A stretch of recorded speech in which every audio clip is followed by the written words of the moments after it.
내게 주어지라면 꿈꿔왔던 나와 나 그래 그래서 네 운명에 The fate of a fool The worst is in our hands 작은 걱정 따윈 던지고 최선을 다해 자충이 쳐봐 하도 믿다 날 때까지 아름다운 꿈을 밝혀봐 우리에게 알려서 두 세계 운명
Searching empty streets for tomorrow feels unknown. We're dragging heavy footsteps through the silence closing in. I wonder if hope can find a way to glow in the dark, wishing for the night to end.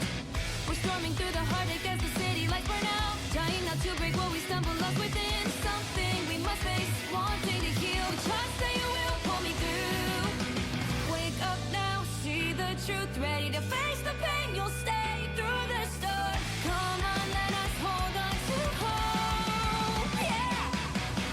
Here we go again. Stand tall, fist out, reaching for the stars. We fight together now to show the world we are glowing, just like a shining star. Once more, stand strong, fight on, believe in us. You see, we got the magic touch. Do you feel the love in the air? Let's dance again tonight.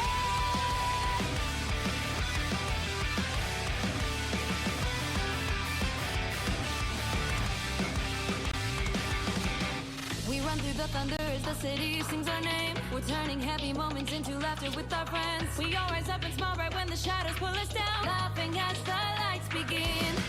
We gather under streetlights as the city spins around. We're chasing after moments to see where they end. Dreaming and hoping finds a new light. We dance as the world spins along.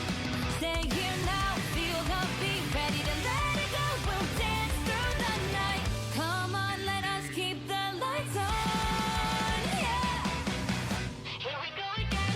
Stand tall, fist out, reaching for the stars. We fight together now to prove our hearts can keep glowing, just like the brightest star.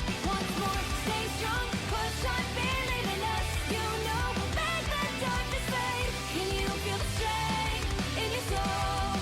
Let's win again tonight.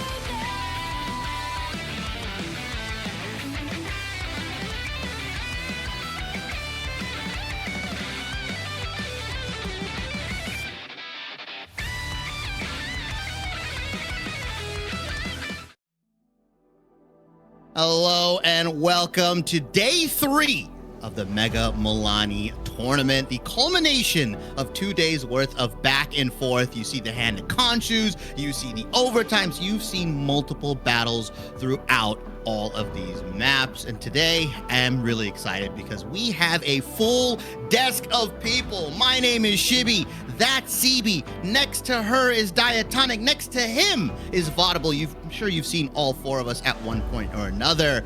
But we've got an absolutely stacked day ahead of us. Going down the list, Stevie, what is this? How do you feel about these last 2 days? Boy, all right, we have seen some things that we never thought we would see. You know, I guess the big story that we also got to talk about, and we will definitely get to, is Na'Vi dropping 2-1 to Yeah, We Lost. I think that one busted a lot of people's bracket predictions, and where we go from here, because who even knows? It's uncharted territory. None of us thought we'd be here, but hey, we got to chart our way forward and figure it out together. Diatonic, you've been here for a couple matches now. What is your whole take on all this? Yeah, I mean, it's been a long road for a lot of these teams, a lot of competition here, very hot, and I think today, the longest road of them all, especially for a team like Na'Vi, you know, coming this far in lowers, but still several hurdles ahead, so I'm curious to see how the teams are going to handle those matchups today. And Vaudable, we've already casted multiple best of 3s all the way down to the wire. Do you expect that to happen today? Or is it full slate of games for us?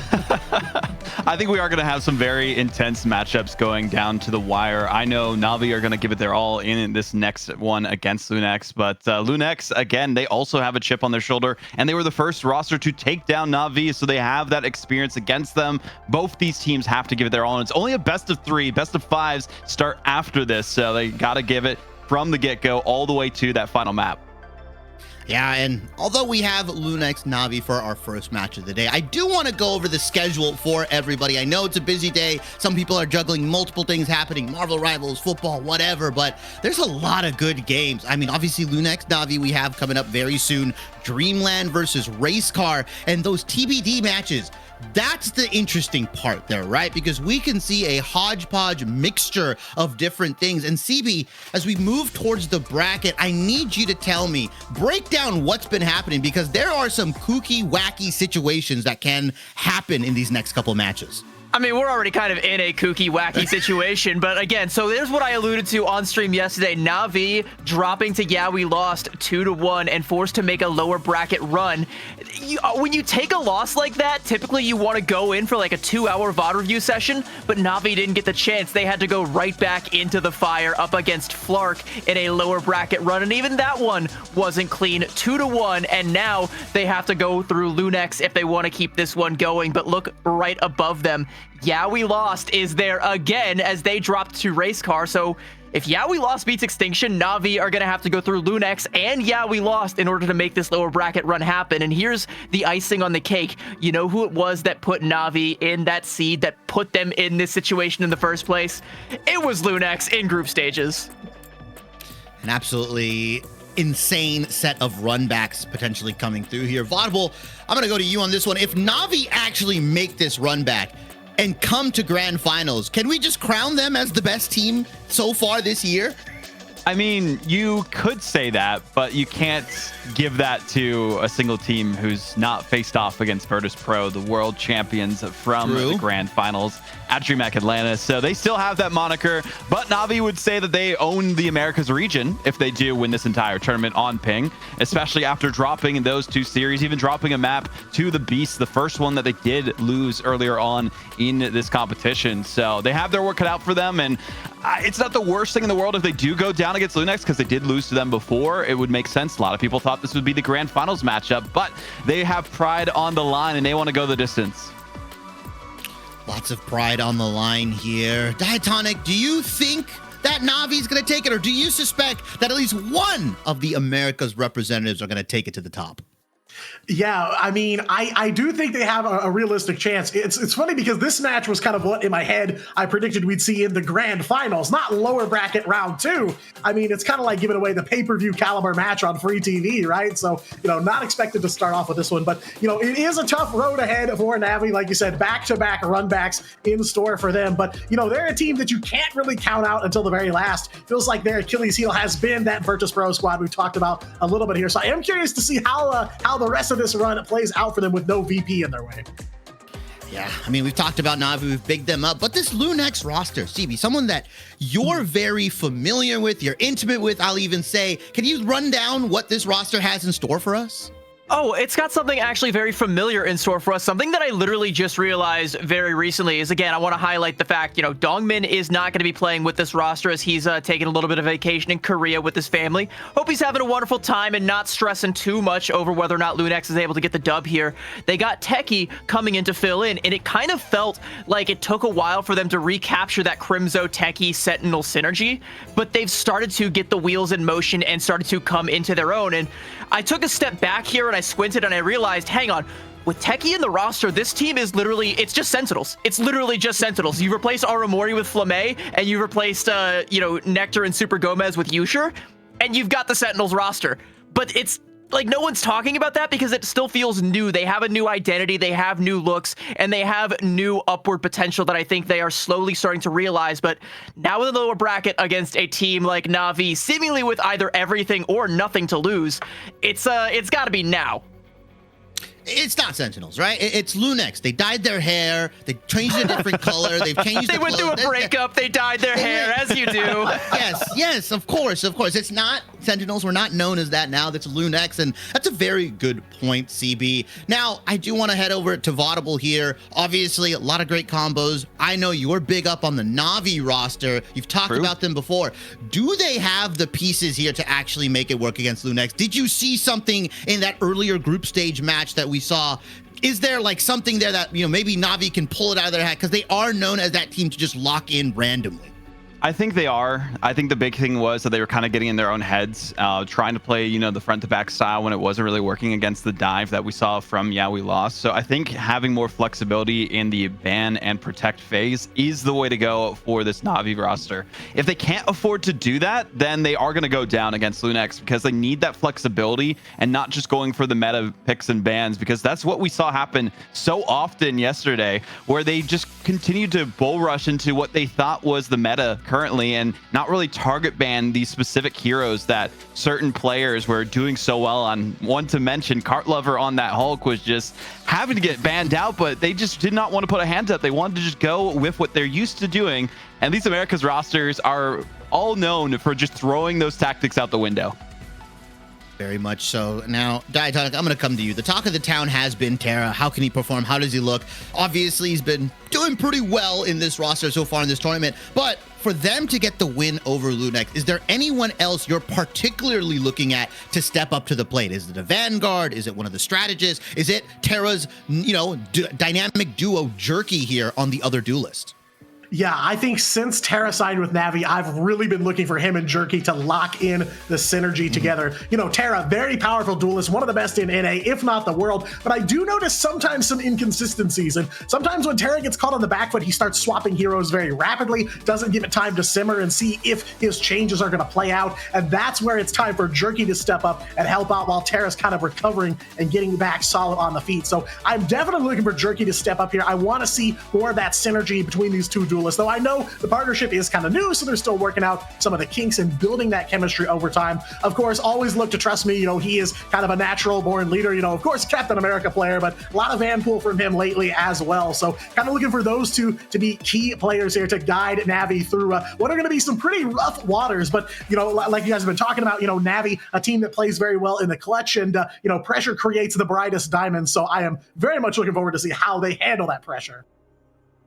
Yeah, and I do want to talk about that Vanpool just a little bit with UCB specifically, because we have noticed something a little bit different, right? The original assumption was that, hey, you're going to use the final quiz and stuff like that, but a lot of people have been subjugating individuals to the big, quiz or the big hammer. The ban hammer. The ban hammer. The ban hammer. Yeah, no, there's so many names. There's so many names that you have to memorize. No one's playing dual pool, so you don't really have to worry about those two. By the way, I'm pretty sure I think I just forgot what those two were. But, to your point, we're going to see Strat Pool and we're going to see Vanpool, and we can memorize those ones. But yeah, we're seeing a lot of people lean in towards the Banhammer because it is effectively a silence onto one member of the team, and it helps you control the battlefield.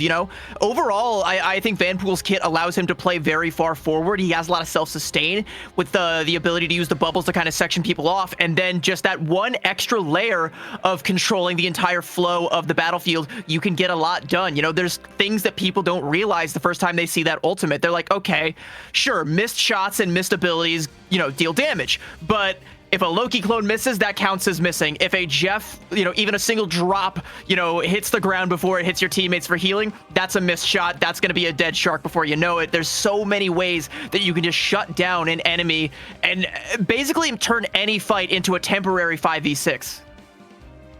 Yeah, and I love that you kind of describe it. It's a silence, right? It's essentially like, hey, I'm going to take you out of the game for at least a couple seconds while I deal with the rest of your team. Now, Vaudable, we have seen individuals match with Vanpool to some success here. Obviously, Yeah We Lost has their own little strategy. They're cooking up whatever they're doing. But for Lunex specifically, are you looking for them to change anything coming into this rematch? Is there something that they need to be cognizant of, aware of? Or do you think Navi was hiding strats? Because I know you've kind of been on that train.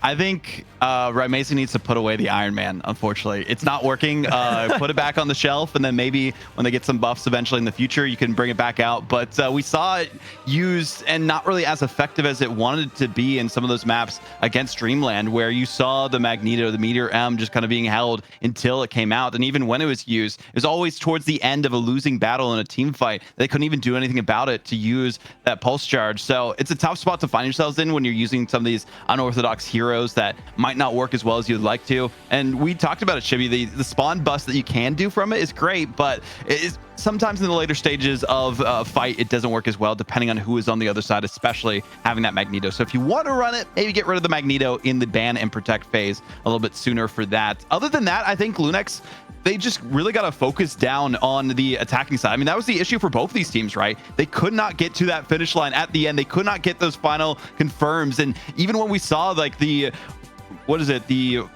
battles that we saw specifically with Moon Knight, that's who it was, that we saw just the other team of Dreamland doing so much better in building their ultimate charge faster than Amazing was able to. So it's a tough spot to find yourselves in when you don't know exactly who's going to be timed as well as you can be with those ultimates. And if you aren't able to go toe-to-toe, might be better to go for a different option in the hero pool that you have. So maybe some of that rigidness that we saw from them needs to be a bit more flexible, determining on who they're playing and not going into their laurels that they're resting on a bit too much with that Iron Man, as I was talking about.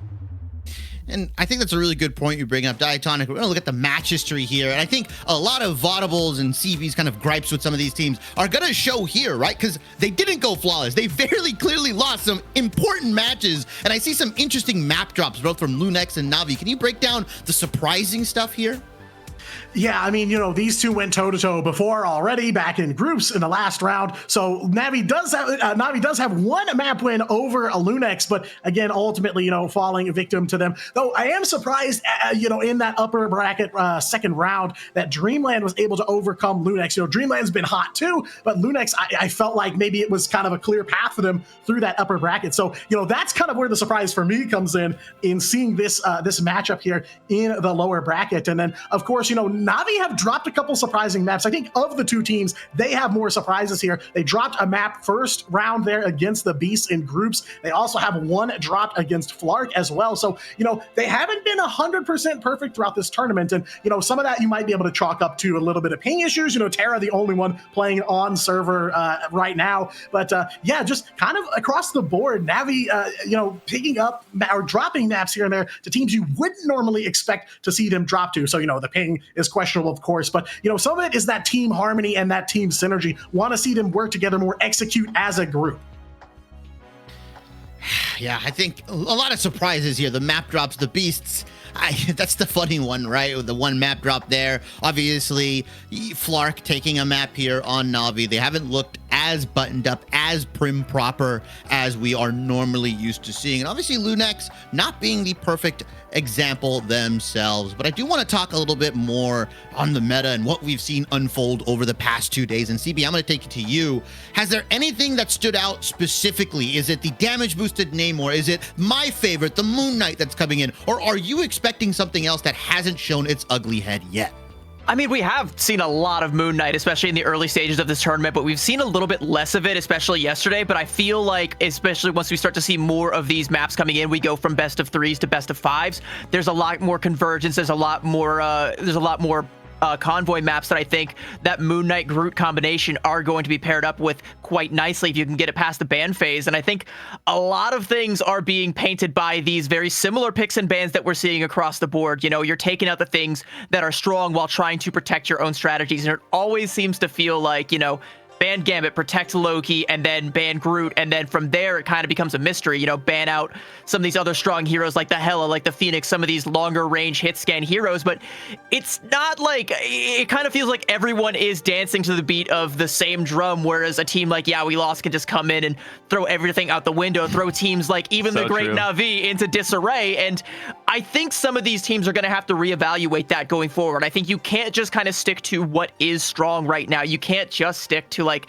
Loki, Cloak, and Dagger, or if you're going to try and play that, you have to try and ban around that instead of just trying to shut down all of the, just going down a flow chart of what's strong, what do I not want to play against.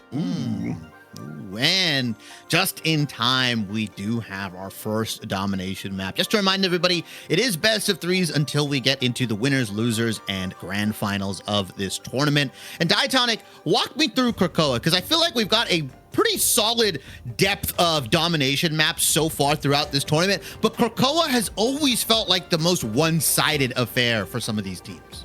Yeah, I mean, it really feels like there's no middle ground here. Either you are very successful with Krakoa and very confident in playing it out, or it seems like teams kind of struggle to get their footing here. I don't know about you guys, myself, I'm a little bit more on the struggle bus there when it comes to Krakoa. So definitely feels like a little bit of a coin flip depending on what team comes in here. And, for Na'Vi, I don't know if I love it for them, already kind of a little bit wishy-washy this tournament, again, playing on ping and things like that have an effect here. But I do think it's going to be quite a toss-up here to start things off. Very interesting map number 1 for us.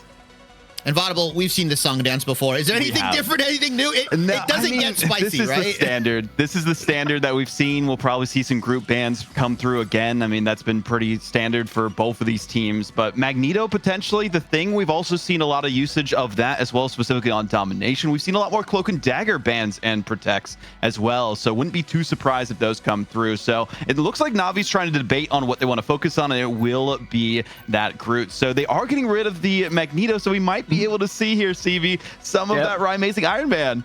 I mean, I don't know if the Amazing Iron Man is the key thing here, but I do like Lunex banning out that Magneto because Kurova has been the source of my Cloak and Dagger propaganda. The reason why I think that they are so strong has been a lot from watching a lot of Kurova's streams. So you already are able to enable that. You're also able to secure a one-sided Magneto, force potentially the Invis out of Na'Vi. You can also enable Yusher to play the Star-Lord, and especially on maps like Grove, I think that's going to be a huge boon for the side of Lunex. It plays into their strategy so well that I kind of feel like it's one of those things you got to keep seeing them reach for.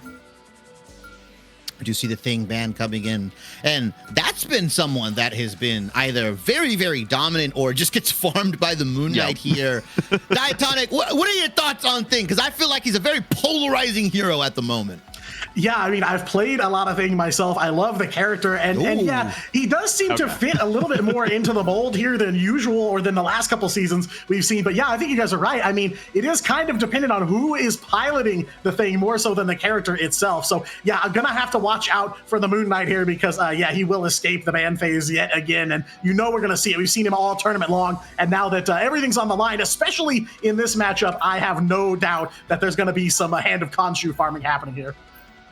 The big thing I want to talk about is that, so Lunex have one-sided Magneto while Na'Vi have the one-sided Groot. If I'm to put, you know, galaxies pointing lasers at the death bomb, whatever, when you call it, right? Whose side would you want to be? Would you want to be on the one-sided Magneto side or the one-sided Na'Vi here? CB, I'm going to throw it to you. As you and Diatonic, I believe, will be casting this map and this series. Yeah, I'll take it from here, and I hate to just completely disregard your question outright, but there was something bigger that I think came in towards the end of that pick and ban phase. I was talking about how, you know, getting the Protect on the Magneto might force Na'Vi to try and, you know, not opt for the Cloak and Dagger, but then Lunex doubled down on that, and they ban out the Invis, which is the next best thing. So now Na'Vi are going to have to take that Cloak and Dagger mirror, and have to worry about the Meteor M, or they have to just throw it out the window and play something suboptimal. So regardless of, you know, what the Vanguard lineup is looking for right now, I am favoring Lunex off this pick and ban. Yeah, I'm seeing a lot of the same threads there, and I was gonna say I'm taking the Magneto one side to side, especially when Techie is behind the Master of Magnetism for sure. But yeah, banger ban phase to start things off, and a banger match ahead of us here. Welcome to the Mutant Utopia of Krakoa, guided by the Quiet Council here, and we are underway. Lunex versus Na'Vi, lower bracket round. Only one of these teams will walk away. Cannot believe we're seeing this match already, but yeah, it is a fight for tournament survival down here. And it's a familiar look from Lunex. We've seen even Racecar go for the same situation, going for the Helen Namor team up, and then Crimzo is going to be manning the Angela to try and make space for these long-range hit scan heroes to find their man, and Amazing has already struck right at the heart of Na'Vi, finding that opening KO there onto Terra. Yusher does concede the high ground over to the likes of Na'Vi, but with the man advantage, I think the game right now for Lunex is go for that early cap, force Na'Vi to play into your hands, and they are doing just that. Yeah, I mean, trying to pick things up right where they left off in their last tangle with Na'Vi, and Crimzo there, picking up one onto the captain. Trust me, sent it back to spawn, and Rajra will join in there, courtesy of Amazing's Hela as well. Already amazing in this match here, but it will be first cap over to Lunex, and they are finding picks here left and right. Techie picking up one onto Fate as well. Cloak and Dagger sent back to spawn for now, but a solid start here for Lunex, piling up those KOs. And there was a moment in time in that pick and ban phase where I think both teams were hovering over a Thing ban, and you can see that Rajaro swapping over to the Thing now is precisely why, because they kind of anticipated Crimzo going for this Angela pick. I think Na'Vi thought that with, you know, the Hulk, they could try and accomplish the same mission, but they're going to go ahead and give that one up, put Trust Me over onto the Groot, Rajaro on the Thing, and now they're going to try and use that to deny the space that Crimzo wants to take, and in doing so, deny the angles for Amazing and Yusher, but it might be too little too late as ults are already online for both sides. Yeah, gotta settle into something here. Lunex settling into this point here. 40% captured. Kurova with the invisible boundary on the point here. Usher will find Terra there in another duel one for Lunex as well. Almost halfway to capturing this first point here. No explosive offense from Lunex here, but they are finding these quick KOs that are stacking up here. Ryan Mason filling your KO feed once again here. 3 ultimates ready to go for Lunex. They'll have a Heaven's Retribution as well there over on the side of Na'Vi. They are catching up a little bit, but not too far behind in the resource game. And this is such an aggressive angle from Rymazing, and even as a strategist there to help keep him healed up, but it's effectively a crossfire between himself and with Usher, and Techie is the bait on the point. They're just waiting for Na'Vi to walk right in, but which way do you look? Do you look towards the Namor and the Tridents coming down range, or do you look at the daggers coming at your skull from on high? Yeah, cross angle indeed. X marks the spot here. X for Lunex as they are in full control here of this point. And yet again, level 1 Crook sent back to spawn along with Trust Me here. Some big KOs coming through overhead. Techie XD on the Meteor Imp, but gets caught on the tree there. Cannot deliver on that one here. Crimzo will follow it up with a Heaven's Retribution as well. Nailing down a couple members of Na'Vi here as they clean up Jerky and Terra. DPS is offline here as we are almost ready to go into overtime. Techie making up for the missed Meteor Imp with another KO. No overtime needed here. It's going to be Lunex capturing point number 1. It's literally just a pick and ban gap there earlier on the Grove, and I don't know if Na'Vi really know what they want to be playing right now. And I think, again, like I said, that Invis ban is really shaking Na'Vi's strategy because, yeah, Fate wanted to go for that Eternal Bond and had to play in fear because there's no mag to bubble him, to protect him, to make sure that he gets the ult off. So instead, he has to play super defensively. And like you said, yeah, the tree blocked the Meteor M, but how much of that Cloak and Dagger ultimate was actually on the point? Not a whole lot. There's no real playable space for Na'Vi. And if they can't deny these angles, take these 1v1s with Rymazing and Usher and deny that crossfire like I mentioned, they really just can't exist anywhere in the map safely. Yeah, tough shouts here on point number 1 for Na'Vi as you see the scoreboard here. Jerky, the lone KO for that team so far. Lunex cooking up quite a few KOs. Crimzo, the ace after 1 point of action here, but plenty more where that came from here. 3 ultimates ready to go for Lunex and 2 heroes, 80% or above. Na'Vi got 1 ultimate ready to go in Song Inferno, but a couple swaps coming through for them. Terra over onto the Star-Lord, Crook onto the Rocket Raccoon as well. So they're going to be in a little bit of an econ reset here as we get things underway. But looking a little more aggressive this time. Crimzo there on the Angela, already putting in some work as you saw on the scoreboard, but a little bit of a faster start here for Na'Vi. I do like this this comp swap from Na'Vi. You know, they are at their core, you know, in the past we've known them to be a dive team, and they're showing their roots yet again. Trust me.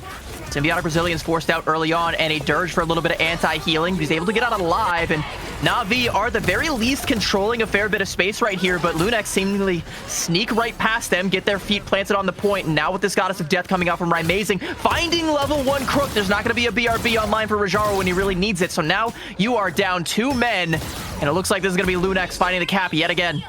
Yeah, huge target prio there for Lunex, taking Crook down first, and they all come tumbling down here. They did commit the 1 ultimate they had online. That was Jerky on the Insong Inferno. Lunex still holding 3 and now holding 10% of that point captured. Techie's also got a Meteor M almost ready to go here. So I don't know, it feels like Na'Vi not able to find the footing here. They're a little scrambled, it feels like. They have some big ults online, though. You can maybe combo this Galactic Legend alongside a Cosmic Yarn Amplifier, but the question is, where are you going to drop that Amplifier? Because you don't have any playable space. Like, Lunex are keeping them corralled in these choke points, and even Terra on the Star-Lord with the Gift of Flight cannot get an angle to be able to get out into the open where you really want to pop that ult.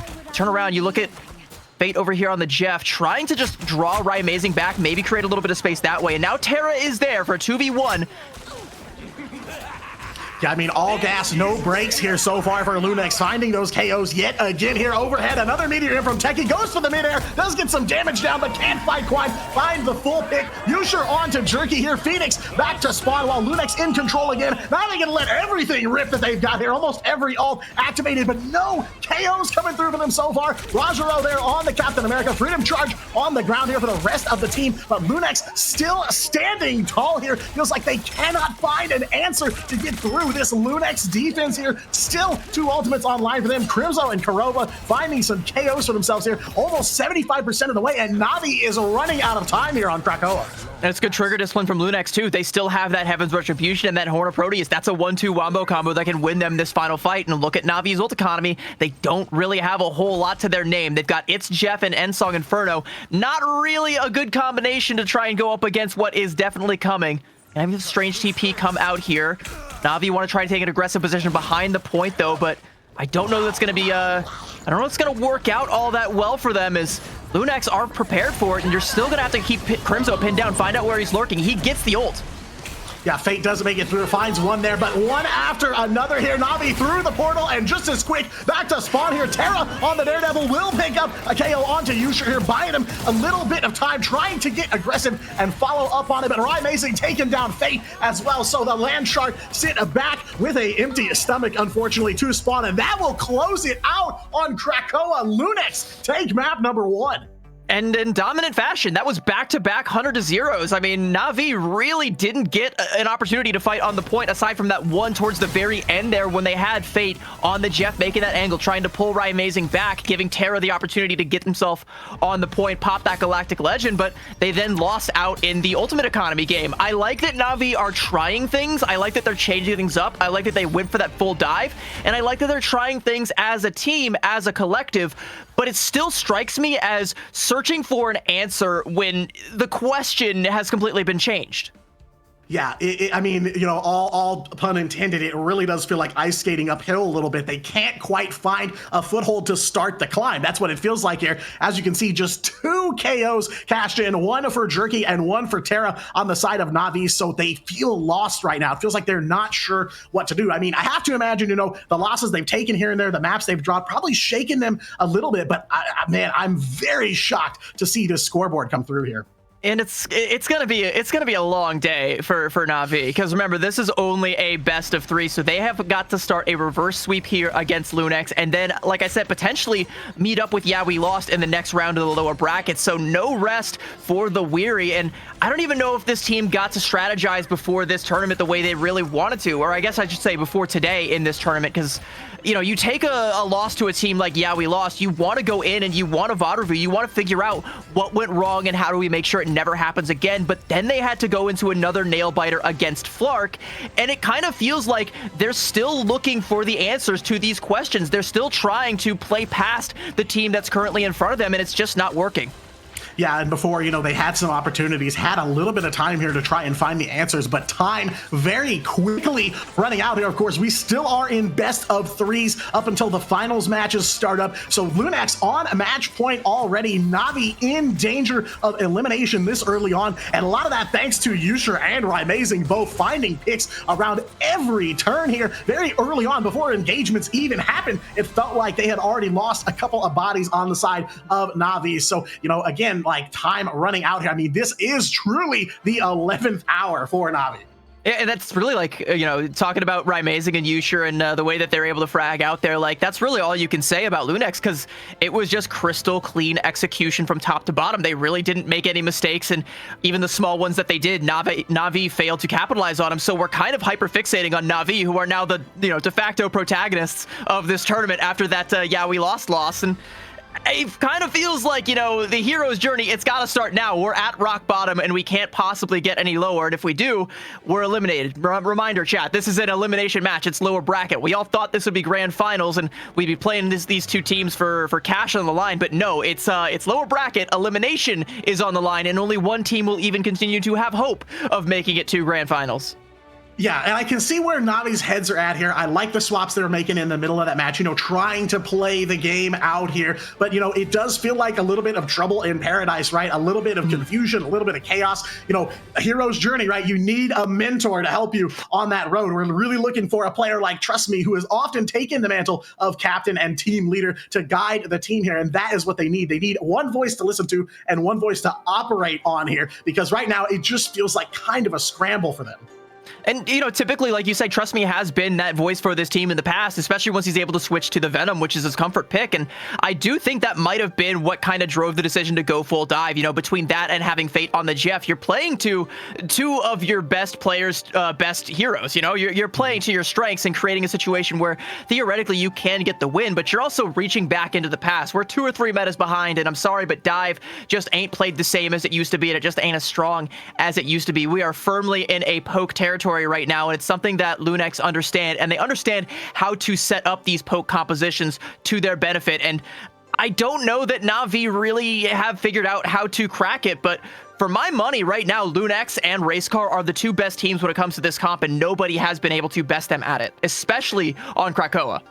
Yeah, I mean, it really does feel like they're having trouble adjusting to those changes. Like you said, Dive may never truly die, but it has changed quite a bit, and its position in the meta, its placement has really evolved a lot. So, I want to see them go back to basics a little bit here. I need them to try and play to that meta that Lunex, like you said, has grasped so well so far. But, for a team like Na'Vi, for the position that they're in, I want to see them fall back on some things that they're comfortable with. Map pick for map number 2 is in now, Hall of Djalia. So we're going to get some movement here, of course, no more domination. And I don't know, CB, how do you feel? What are Na'Vi's chances here as we move into map number 2 for some Wakanda action?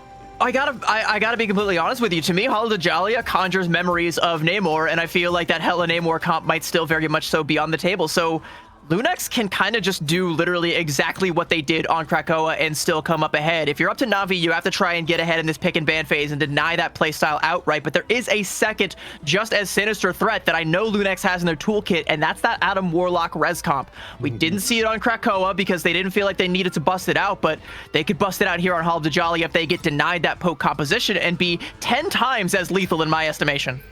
Yeah, I mean, I feel like that's why we're on the same page of they gotta play against the poke here, because like you said, you just ban out poke and then they go straight for triple support res comp. So yeah, I don't think you can completely outright win this thing in the ban phase if you are Na'Vi. So standard stuff here. Lunex gonna take the one-sided Mantis as well. So I don't know, we saw a little bit of Thing Mantis combo. The damage boost for Thing is really nice. I wouldn't be surprised to either see a Thing ban or some Thing come out, but one-sided Loki this time for Na'Vi. So changing it up just a little bit here, I think. Yeah, they do risk that by going for the Mantis Protect. So this is kind of an all or nothing situation for whatever composition Lunex wants to play. If they want to go for a damage boosted poke composition, I don't disagree with it. I think that's a pretty good thing. And then you just play the Mantis in place of the Loki. You still have your double dip on the Strategist ultimates. You're totally fine. It just doesn't need to be 2 of the same Strategist ultimates. Plus, you get a little bit of variety. Mantis's ultimate works a little bit differently. You get the overhealth, not just the healing, so you can survive through bigger instances of burst damage. And speaking of burst damage, there is few things that can burst you down quicker than a strangling prison, so securing that group protect, I think, is going to play into Lunex's strategy nicely. Also gives them the benefit of that team up. Yeah, very huge for them there as well. Na'Vi bans out the Magneto again against Lunex there, and an Invis ban coming through as well. They've got 1 save left on the board here, and Lunex 1 ban. They are going to take the one-sided Magneto potentially here, hovering it, but not. Wise. That would be wise, because it's essentially the same thing that Na'Vi did to them. They ban the Invis Woman and protect the Magneto, so it's going to force Kurova to have to try and play that Cloak and Dagger. You could go with like Mantis Rocket if you want to circumvent that, but I don't know if that's the best course of action. You want to have that defensive utility, especially when we're in these kind of pokey, kind of front to back metas. And again, Kurova has been the source of my my Cloak and Dagger propaganda for quite some time now. I'm sure he is going to be looking at that one, but what's interesting to me is, like, with these picks and these protects, it does kind of paint a clear path of what Lunex is going to be playing, but not something that I think we've seen a lot on Hall of Djalia. I was going to say, interesting ban phase. I like it, but it does seem a bit, a bit weird coming into Djalia. So a couple of different options for Lunex here on the table. Of course, like you said, that Adam Warlock is still available. They did get a few things out of it. I do believe they stopped the Hela Namor team up on the side of Na'Vi there. Yes, you do see the Hela ban as well comes through. So I don't know. I mean, is it possible for Na'Vi to turn this thing around here at the last and play on Lunex's level here? Life bars blinking red for Na'Vi here. Last chance to get on the board and stay in this tournament. It is going to be a tough one for sure. While we go for a quick pause here, don't look too hard at Na'Vi's composition, because its attacker spawns. Jerky's just going to be going for that early mind play. Maybe try and catch someone from Lunex slipping. But over on the side of Lunex, you can kind of take this comp to the bank. This is what they want to play here. Interesting that they've protected the Mantis, but aren't coming out with her. You can tell, though, that because of that Invis ban and knowing that Rajaro is going to be manning that Magneto, Kurova has actually opted for the Luna Snow, which is something we don't see a whole lot of. She's kind of in a weaker state compared to her other strategist counterparts, but still has a ton of potential. And I think right now, if you play Luna Snow in more of a damage kind of oriented fashion, you can get a lot of value out of this pick.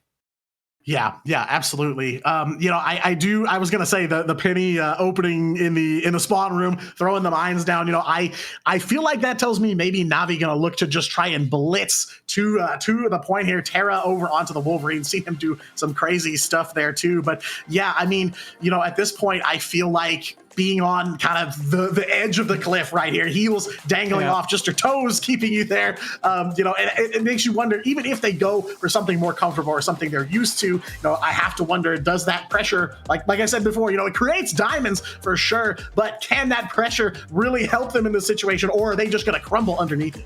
And speaking of pressure, Crimzo, I think, is going to be the chief source of it for Na'Vi, especially, going back to Korova on that Luna Snow pick. Here's my prediction. You're just going to put the Snowflake onto Crimzo the entire time, and then you have an infinite source of healing for Crimzo. So that Angela can play even more aggressive, and then that's going to kind of force Na'Vi to play something of a counter dive composition, which is crucially not a counter poke composition. So again, you just get more angles for Raimazing and Yusher.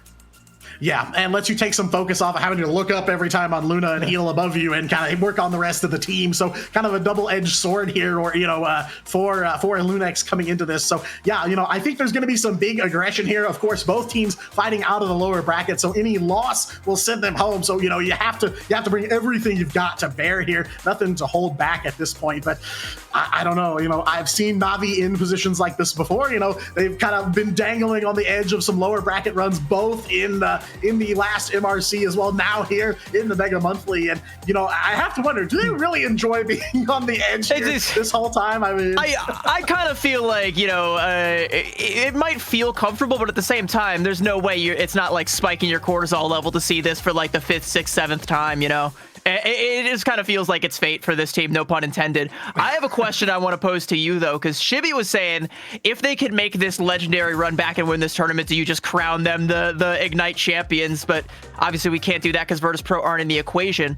My question to you is, if Na'Vi lose this matchup here, do we just crown Virtus Pro the champions? Because I don't know if anyone can contend with them yet still. Well, I mean, to be fair, they are the current defending world champions, of course, on Virtus Pro.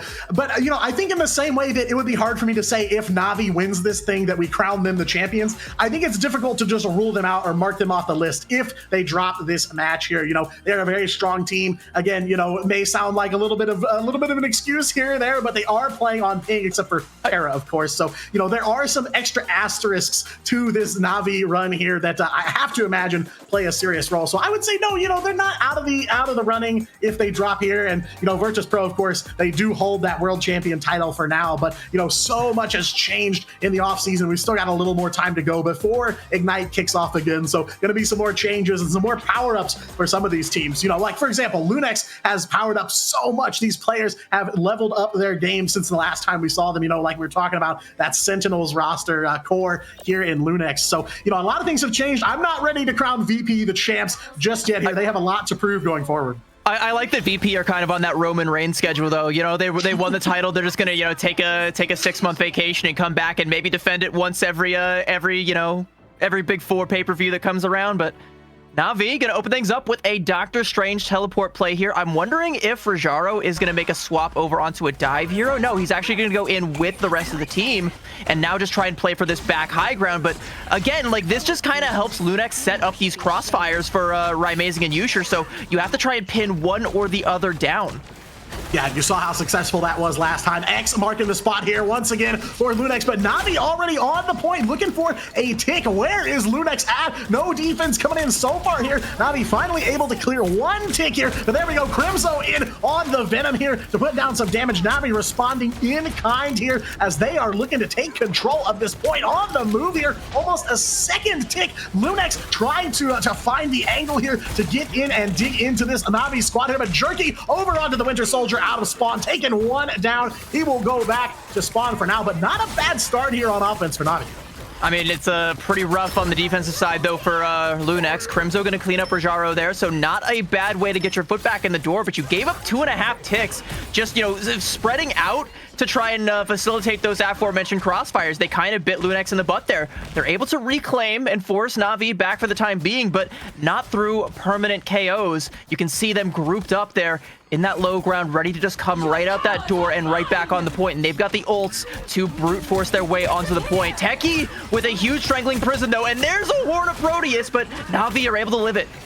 Yeah, just not enough follow-up here from him. Crook on that invisible boundary off of the God of Mischief here, and we'll take one down, taking down Crimzo. So Venom gonna be getting back up off the BRB from Flamay here, and Lunex got quite the ult lineup here, but Techie going down, trust me, taking him down on the Groot v Groot matchup here. CYA coming down from Flamay, and a whole ult flurry from Lunex to follow up here, but the KOs are just not there. Yusher walking it back, they are missing a key piece of their damage here. Kurova throwing down the fate of both worlds as well here. Finally getting a little bit of a breakthrough. Amazing coming in clutch there to take down the Winter Soldier, but a portal now coming back in here, so it is chaos here on the point with just half a tick to go for Na'Vi to finish this out and get that payload unlocked. But a minute and 30 on the clock. They need to find answers and fast.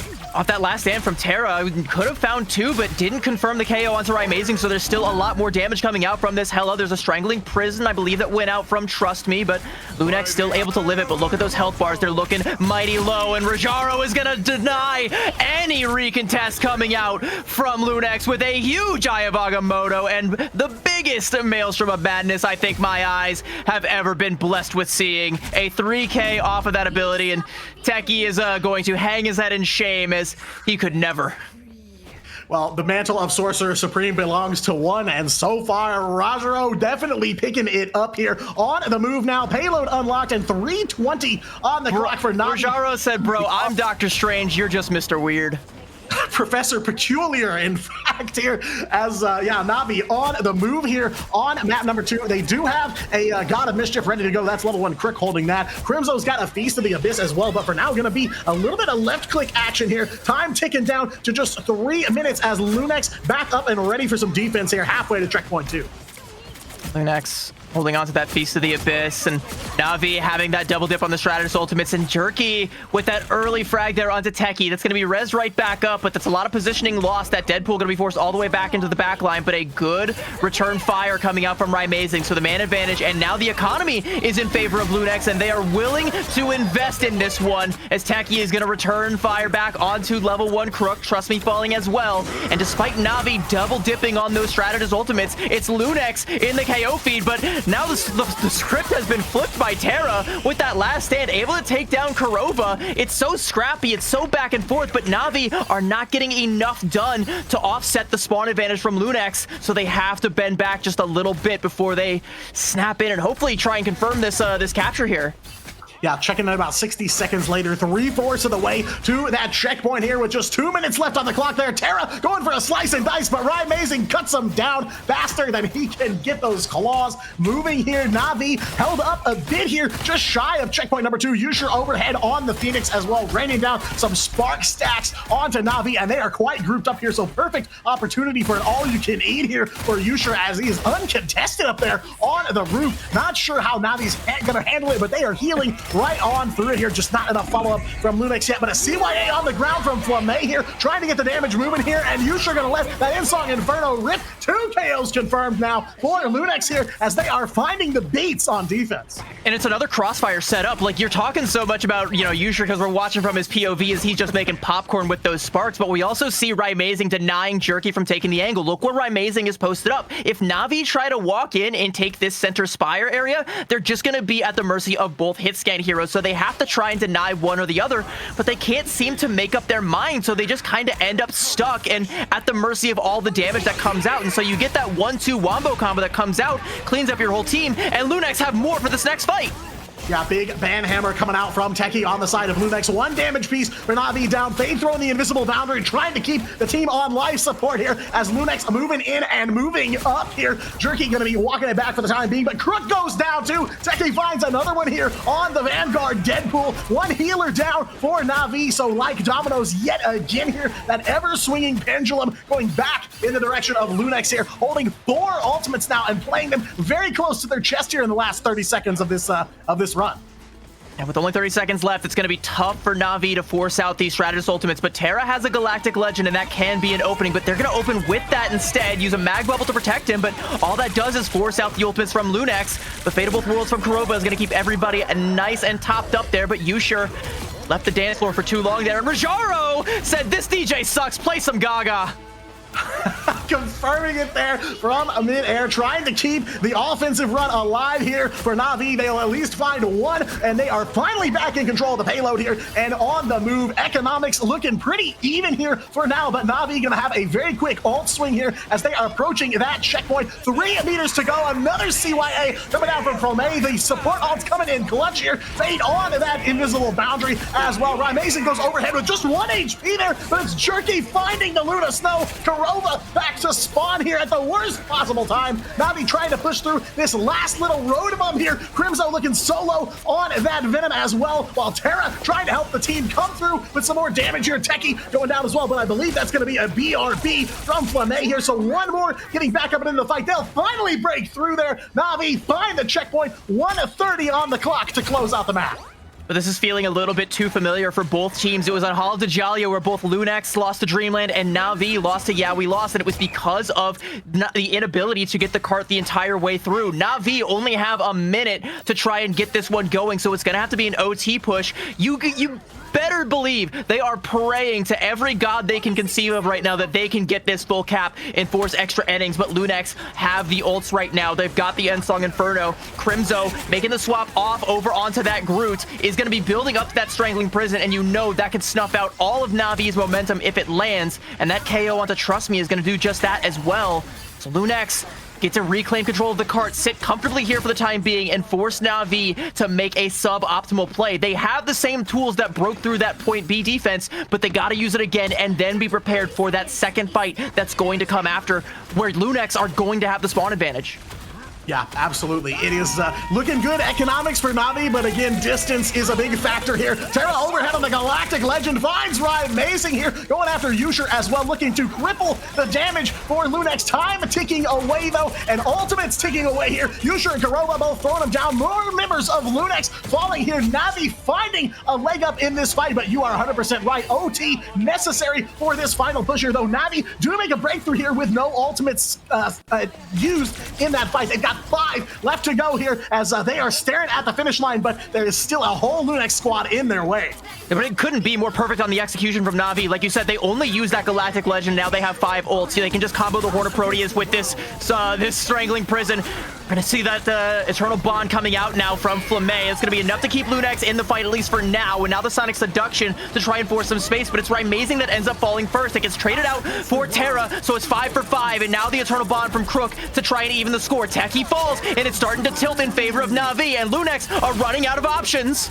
Yeah, running out of bodies here as Crook coming in massive there with that Eternal Bond. Jerky finding one more as well to put that nail in the coffin, and Na'Vi will clear Hall of Dajalia on offense. Tough shouts for them for sure. Quite a few hurdles to cross, but they do manage to clear, and now the ball in Lunax's court here. And that's the sigh of relief, just like I was saying. It was Hall of Dajalia for both of these teams and the inability to cap point 3 that bit them both and sent them down to the lower bracket. And Na'Vi have now exercised one of the, I don't even know if I want to call it one of their demons, as it were, because Lunax is the real demon, but that inability to cap is definitely a monkey on their back that they have managed to get off now. And now Lunax are going to have to do the exact same thing or risk taking this to a map number 3. And I think if we go that far, it's going to be a long day for whichever team wins this series, Diatonic.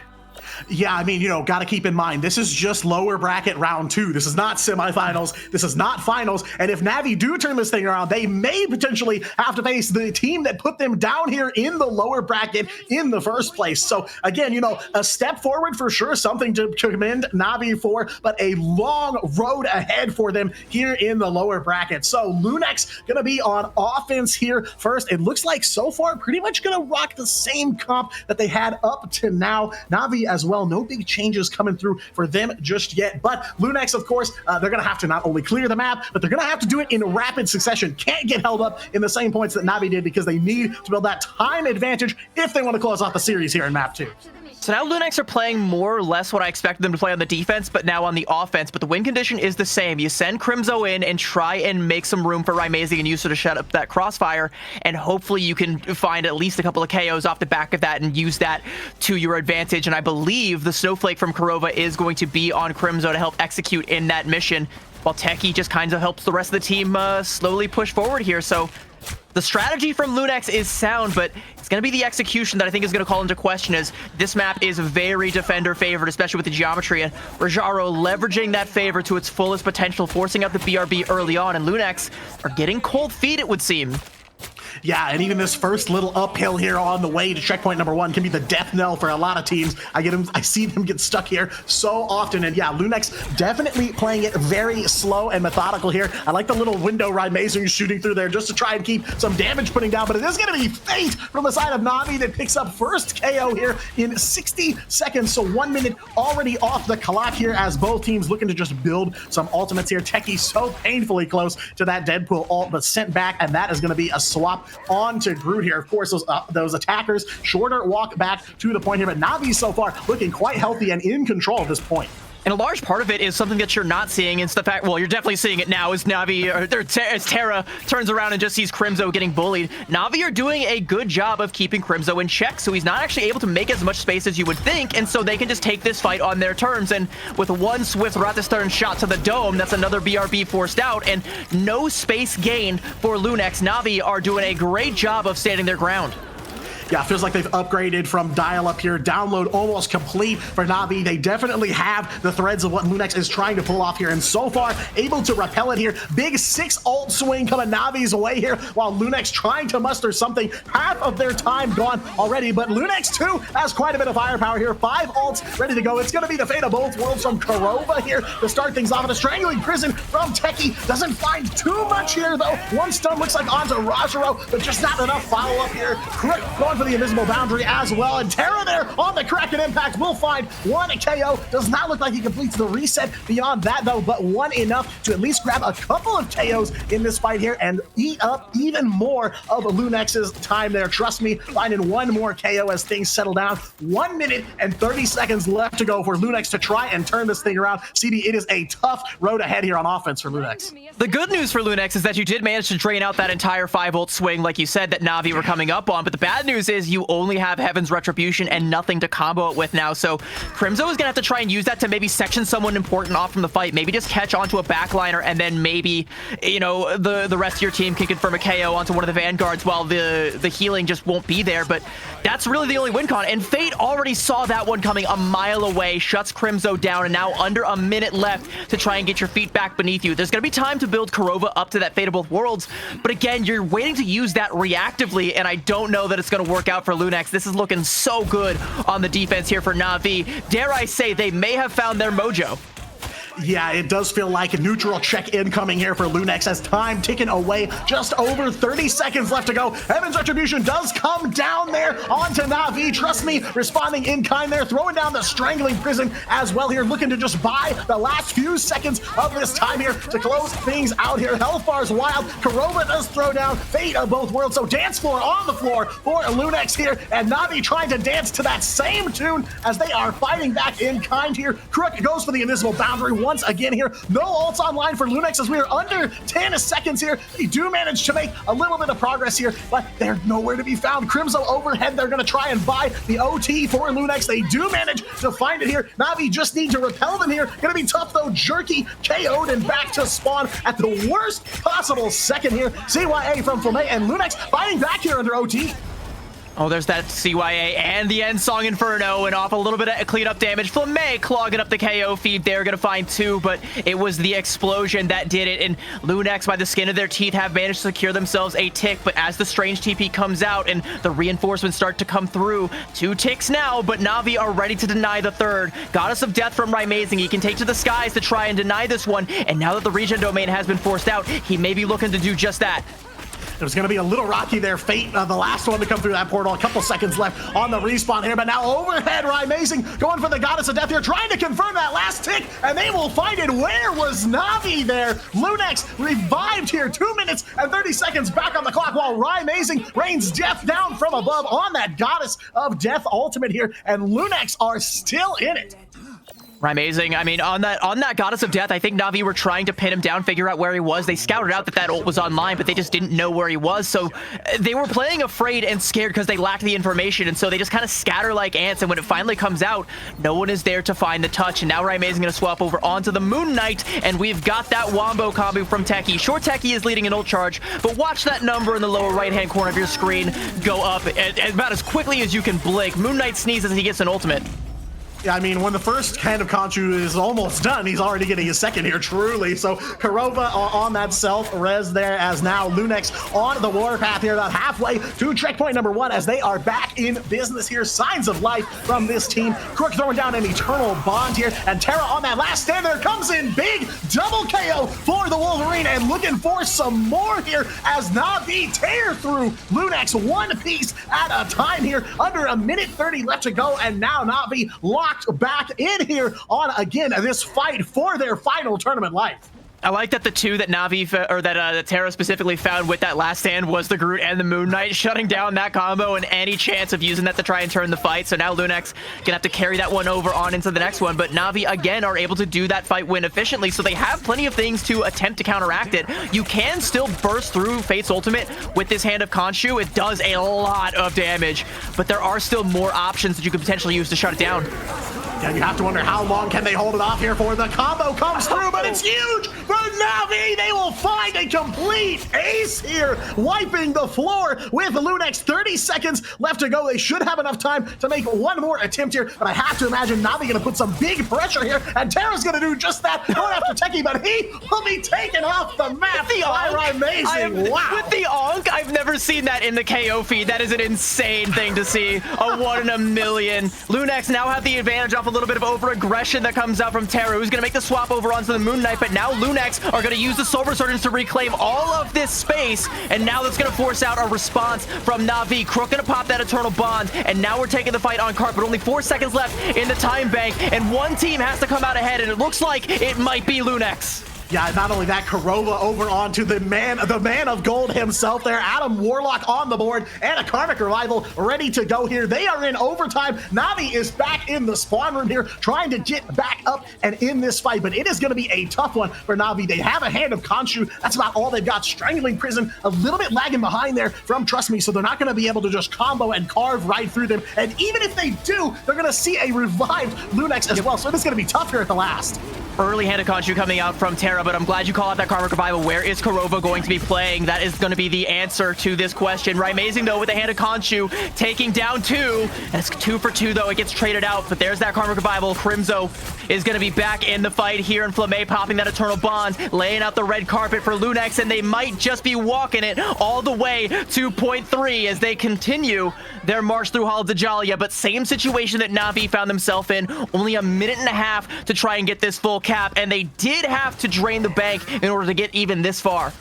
Yeah, Lunex really prioritizing the big threats over on Na'Vi, sending their only ultimates back to the spawn room here, as now checkpoint 2 secured here. A lot of road bumps for both of these teams on offensive runs there. There is the Strangling Prison coming through from Trust Me, but Lunex gonna clap back here in kind. They will get away from this one here. Flamme solo and finally down thanks to Terra over onto that Moon Knight. Now Na'Vi coming through with the ultimates here under 60 seconds yet again, but we've seen Lunex in this position multiple times on this map alone, and they have come back from the brink over and over again. 3K there for Terra on that Moon Knight, and he is not done yet, throwing it all the way to the back line of Lunex there, and Na'Vi still holding 3 ultimates here. So again, that pendulum swings every single time at the last second. Might as well be 4 ultimates, because look at Terra, 78%, 80%, 90%. There's 100 right there. There's the Hand of Khonshu. Yep, before you can even blink. And it's going to come out and deny all of this space. Forces out the Soul Resurgence from Yushir. So now if Trust Me can... Never mind. I was going to say if Trust Me can build up that Strangling Prison, it'll be unimpeded. But he does get taken down there. And Lunex are able to bust this spawn hold off the back of some big damage from Amazing. It's just a Mantis damage boost that's doing all the work. He didn't even need to pop the ultimate, which means now he can hold on to it, give Techie some time to match it, and hit that wombo combo. And hopefully this time Rajaro doesn't slurp it right up with that Meteor M. He did it last time Lunex tried to hit this combination. He was the hero of that fight. If he does it again, Lunex are going to a map 3. Yeah, now is the time to lock in here. Lunex, 4 ultimates coming into this one. Navi, 3. If Trust Me can get the Strangling Prison going, then they'll have an even alt econ here. Crook on that Eternal Bond here, already on the floor. Just a second or two of overtime shaved off, but overhead there, Rajaro, Meteor Imp comes through, finds the Cloak and Dagger. Lunex falling apart here at the last second. Trust Me and Jerky also in the KO feed here. Techie will go to the grave, and Rymazing too. All of Lunex down and out here as Navi stay alive and take us to map number 3. And you can see in the KO feed there at the last second, Kurova was trying to go for that Karmic Revival, but Terra scouted him out, and even if he had hit that full res, which it looks like he did, it was off the point, and Na'Vi just able to win playing off of the space. And they did it so expertly in that last fight, using the Eternal Bond to force Lunex to match it, and then using the Meteor M to catch Flamme out. I don't remember if it was Flamme or Kurova, but either way, they are a smear on the pavement where that Meteor M landed now. And that's just, again, Rajaro being the hero of that fight. He's not going to get the MVP. He's not going to be the one lighting up the damage or the final blows, even though he did get 15 of them, and a large part of it was off of that banger of a Eye of Agamotto we saw in the first half. But he is, for my money, the hero of this one. That's 2 separate fights that Rajaro nearly single-handedly won for this team. Yeah, I mean, huge from him. Of course, the midseason finals MVP, level 1 Crook coming in as MVP on this map for sure here. But, you know, this is a big win for Navi in a lot of ways. Not only because they're still in this tournament, they're going to map 3 in this series, but because they proved that they can take wins off of teams like this, and they are still in this fight. So it has to be huge for the mental game. And CB, you already talked about it, that big play from Rajaro there very early on. Sorcerer Supreme, indeed, all map long here. Big plays from both sides of the board coming out here. The Navi finding some very flashy multi-KOs all map long. And yeah, a brutal back and forth for these two teams. It really felt like, especially on defense, Navi just couldn't quite find the flow. They were missing the beats here and there, but at the very end there, they were able to put it together under that kind of pressure. We talked about playing in the clutch here, and Navi, and especially level 1 Crook, a strategist known for turning things around at the last second, was able to do just that in this matchup here. It is like textbook Navi plays here for them. But again, Lunex still firmly in their rearview mirror. They got to see the finish line there. So this series is far from over. Okay, it was Flamme. It was Flamme. I was right the first time. Oh, okay. I second-guessed myself with it being Kurova. But yeah, that Meteor M just sealed the deal. And I was worried when I said it halfway through this map, and only time will tell as we go to map number 3 whether or not I was right. But I said, dare I say, Na'Vi have seemingly found their mojo again. And a lot of things are starting to go their way, even off camera right now, as in our lower bracket run, our other lower bracket run, I have a bit of an update for you, chat. Extinction has bested Yeah We Lost 2-0. So the winner of this match will face off against Extinction, and that has got to feel like the weight of the world is off your shoulders now for Na'Vi. You still have to not look past Lunex. You have to win this map number 3, but if you do, you at the very least do not have to face the wrath of Jitward and Kendrick once again. No, don't have to find an answer for them. And of course, Na'Vi and Extinction, they did cross paths in the group stage. Na'Vi took that one 2-0 here. So if they can find a way to secure this third map here in this series, things are definitely looking up for Na'Vi compared to when we started today, right? Where it was kind of, you know, doom and gloom potentially for Na'Vi, but now massive bright spots there on Hall of Djalia. It feels like things are really coming through for them. But again, cannot look past Lunex quite yet. The match is not over, and Lunex is not done. But that's kind of the question is, okay, Na'Vi kind of got the download here. It seems like they're more comfortable playing against Lunex, especially as they've already crossed paths in this tournament. Now, what does Lunex do in response to get back in the fight here? I mean, I think you have to try and take it to well, I was going to say you take it to a convoy map where you can't, you know, just play into the same style, maybe try and lean more into the poke style. But I mean, all the convoy maps kind of play up to that. So whether it's Yggdrasil, whether it's Museum of Contemplation, whether it's Midtown, no matter where we're going, I think we're going to see more of what we just saw on Hall of Djalia. And it kind of felt like if Moon Knight comes out to play, which on Midtown he has been more than known to do, and that's where we're going, it did kind of feel like Terra was kind of getting the better of Rymazing in that exchange. And if that keeps up, I mean, Lunex are going to be looking at the lights by the end of the night. Yeah, I mean, I've seen it before from Terra, gets caught on the back foot a little bit, starts swapping characters. But yeah, once he locked in that Moon Knight, he was with it until the very end there. So yeah, I think winning those duels is huge for him, not just because, obviously taking out some big damage pieces from Lunex, but the mental as well, reminding himself that he can do this, he can win these matchups here. So yeah, Midtown hallways galore here, plenty of angles for some poke to come through here. But, I'm wondering, is Navi going to try to throw a wrench in the works here in the ban phase, or do they just want to try and take the fight straight to Lunex again off of that little confidence boost? High key, I think what Na'Vi should do right here is they should protect Magneto, because that was the win condition. It was Rojaro on that Magneto that won them 2 fights. He sucked up that Strangling Prison, denied the Groot ultimate from coming out, and denied that Wombo combo, and then he was able to plant that Meteor M right on Flame's forehead. They're going to go for that Loki protect, which of course, we see that all the time. That's not unsurprising, but now that that's not on the table, I want to see Lunex now go for that Magneto ban. Magneto, whether he gets banned or protected for which side, I think is going to determine who wins this whole series. Oh, 100%. And it's a huge opening for Lunex to take advantage of here. Na'Vi not going to get another save until the very end of the rounds here. They do ban out the Cloak and Dagger here, and they'll save the Loki for themselves. Mantis ban just snap straight away coming in, and then we've got the simultaneous ban round here. I don't know. I mean, I'm with you. I want to see that mag ban come through because, yeah, very, very brutal for Lunex to try and go up. And there it is. You predicted it. Yeah, there it is, but it kind of makes the Cloak and Dagger ban redundant. Like, you could potentially do the same thing you did on Krakoa and then also ban out the Invis Woman and force Na'Vi into, like, the worst possible strategist line. But, you're using a lot of bans to do that. You're going to protect the Invis Woman on your side, which I think does kind of cover your basis on that inability to go for the mag protect earlier on. Interesting stuff here. I'm kind of not sure. Like we're putting a lot of stock in this Magneto, and I can tell they both are as well. And of course, Na'Vi gonna have to mirror that mag ban. That's what they're hovering over right now. Yeah, absolutely. So I don't even know where we are at this stage of the pick and ban phase. I gotta keep it real with you. I don't know who this favors. I don't know where we're going. I don't know where either of these two teams are headed. But I know I'm about to see a one-sided Mantis, and that is scary. It just feels like the point of the fight where you advanced beyond real trades back and forth and you're just going for the throat now. I mean, yeah. They're not going for they're going for the Groot. Okay. Interesting. Okay, so what do you ban? Yeah. What do you ban now if you're Lunex? What do you ban now? That's what I was going to say. It's like, I don't know what you do here. I don't know if they know either.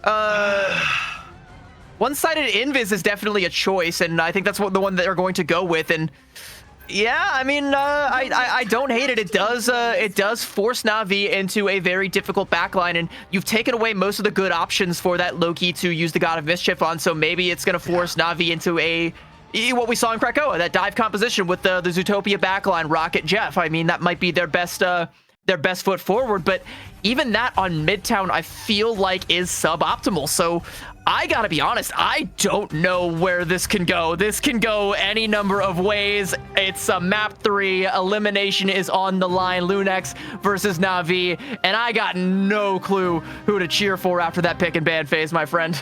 No, I mean, it's been obviously a wild tournament, lots of upsets and surprises. The biggest one for me so far, the fact that we have this match here this early on in the bracket, but now both teams, life bars red across the board here as we head for the center point of the Marvel Universe. Welcome to Midtown, New York here. Na'Vi and Lunex ready to duke it out here. Everything on the table to stay alive in this tournament. And I see some interesting stuff coming out on both sides of the board. I do see Kurova going back to the Adam Warlock, back to basics for him. I do see Jerky over on the DD perhaps here. Crook maybe on some Mantis, but gonna get trolled until those doors open. The picks and bans, it was all a mirage. We should have known it would all come back to triple with Kurova on that Adam Warlock, and it's the double res comp if Flame can get the dupes onto Kurova, which you're definitely gonna want to be reaching for rather than the rocket. But sometimes an extra Cosmic Iron Amplifier ain't the worst thing in the world, but you definitely want to try and play for that second Born Again. I was going to say no Winter Soldier on the board so far, but the word again is going to come up in this match over and over here. Na'Vi on attack first here and trying to put some pressure. Yusher on the Strange here as part of that triple comp, trying to just keep a foothold on this card here. Overhead, though, already coming out. The moon haunts Lunex once again here. They find a couple of KOs here. Yusher will even it out a little bit and take out Terra's Moon Knight. But so far, Na'Vi coming in pretty comfortable here, and it looks like Kurova is already locking in a Karmic Revival here. Yeah, he got that at the best possible moment because Crimzo was 1 second away from getting respawned back, like way back at the spawn point here. But now that the Karmic Revival is up, the reses are coming through from Lunex, and Na'Vi have to go aggressive with that Soul Resurgence. They do just that, and they clean up. And now Kurova gonna have the Cocoon. Flamme is still alive and has the God of Mischief. You can go for the second res. Yeah, I mean, a big boost of confidence here from Na'Vi. They're going to get back up once again here, and it is going to be nasty. Flamme getting everybody off the floor this time here, draining the resources from Na'Vi, but they will not quit here. Trust me, finding 1 KO onto Techie on that Emma as well. So they have played through it for now. Big air mail out of Agamotto coming in from Yusher, though. We'll find 3. Rajaro, and trust me, the tank line back to spawn here. Terra will escape with his life for now, but Lunex responding in kind here. A lot of resources used, but they have stopped the advancement for now here. Na'Vi gonna take some time to regroup. Well, luckily they are going to have another Soul Resurgence, so they can do the same thing they did last time and just go super aggressive and try and force down Kurova, who I don't believe is going to have access to that Cocoon again just yet, or maybe burst down Flamme. Either way, you're looking for something, but you're not looking at this corner. Crimzo is lurking, and he's got the clobber in time, and he has just clobbered your whole team. Yeah, and pushing in too, but taken down so quickly. Terra on the Punisher. Shotgun responding in kind. Right, amazing. We get Crimzo back up off of the BRB here. And a Psionic Seduction coming down from Rajaro in the back here. Terra throwing down the minigun, putting some damage down too onto Lunex, but you cannot give them a lot of time. Kurova already back up on the Adam Warlock ult. Flamme's got the Loki ult as well, so they're already ready for another double res here. They're turning it around so quickly, and Na'Vi just trying to find a way to get this over to checkpoint number 1 here. It might be on the back of Terra. The Final Judgment coming in big for Na'Vi here. They're aiming down bullets onto Lunex here. They've got the Karmic Revival in play already, and Na'Vi still finding some KOs here. Born again from Flamme as well. God of Mischief comes through to copy the Karmic Revival, but Terra will not quit on this Punisher, finding a 2K to clear the path even more here. They are so close to that first checkpoint. But it just never ends. It's like a tower defense game, and Na'Vi are screaming and crying, please, just stay down for your own good. Don't make me do this to you again and again. It seems like they may have finally found some KOs and made them permanent, as there's no more reses online for Lunex, but they are still throwing everything at this cart right now. And Eye of Agamotto from Yusha and Amazing is going to find a late KO there onto Terra, but that is going to be all that Lunex have left to say in this fight, and we're going to see some swaps now start to come out from the side of Lunex. Techie now onto the Doctor Strange. They're gonna go for another aggressive hold here, I think. Yeah, Portal coming in right at the front of the Fantasticar here, just looking for the opportunity to dive right on through and do battle. And Crimzo from Yancey Street there, big haymaker through the portal, finding a double KO just to start here. And Techie will pick up one more. Na'Vi on the back foot. Techie and Crimzo just delivered a knuckle sandwich straight to Na'Vi's doorstep, and I don't know how else you can paint that. That was insane. One of the most hilarious things I think I've ever seen, but I can assure you, Na'Vi is not laughing. They are spitting out a couple of teeth, but they are brushing the dust off and ready to come back with 5 ultimates here. 4 rather, still trying to build up to that 5th and 6th, but Lunex, they have regained control of the cart, and again, forcing Na'Vi into these uncomfortable situations. There's an early frag there onto Flamme, but guess what Kurova can do? He doesn't even have to use the Karmic Revival. There's a BRB.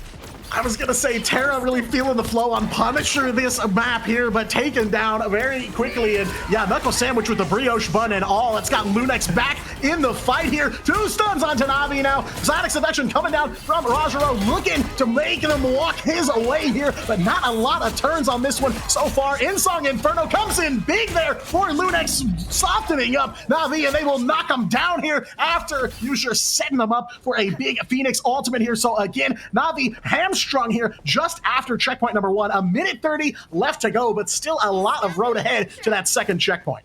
But here's the thing, though. We keep talking about who's got the ult advantage in either fight, but the only ult that matters is that Karmic Revival, and to a lesser extent, that God of Mischief. If you can't pin down Kurova, it doesn't matter how many ults you have, because you're going to be afraid to pop them all for risk of not having them ready for that second fight when the Revival comes out. So here's going to be the Final Judgment from Terra, and Lunex are more than happy to just throw their bodies in the meat grinder, because they know they've got infinite lives.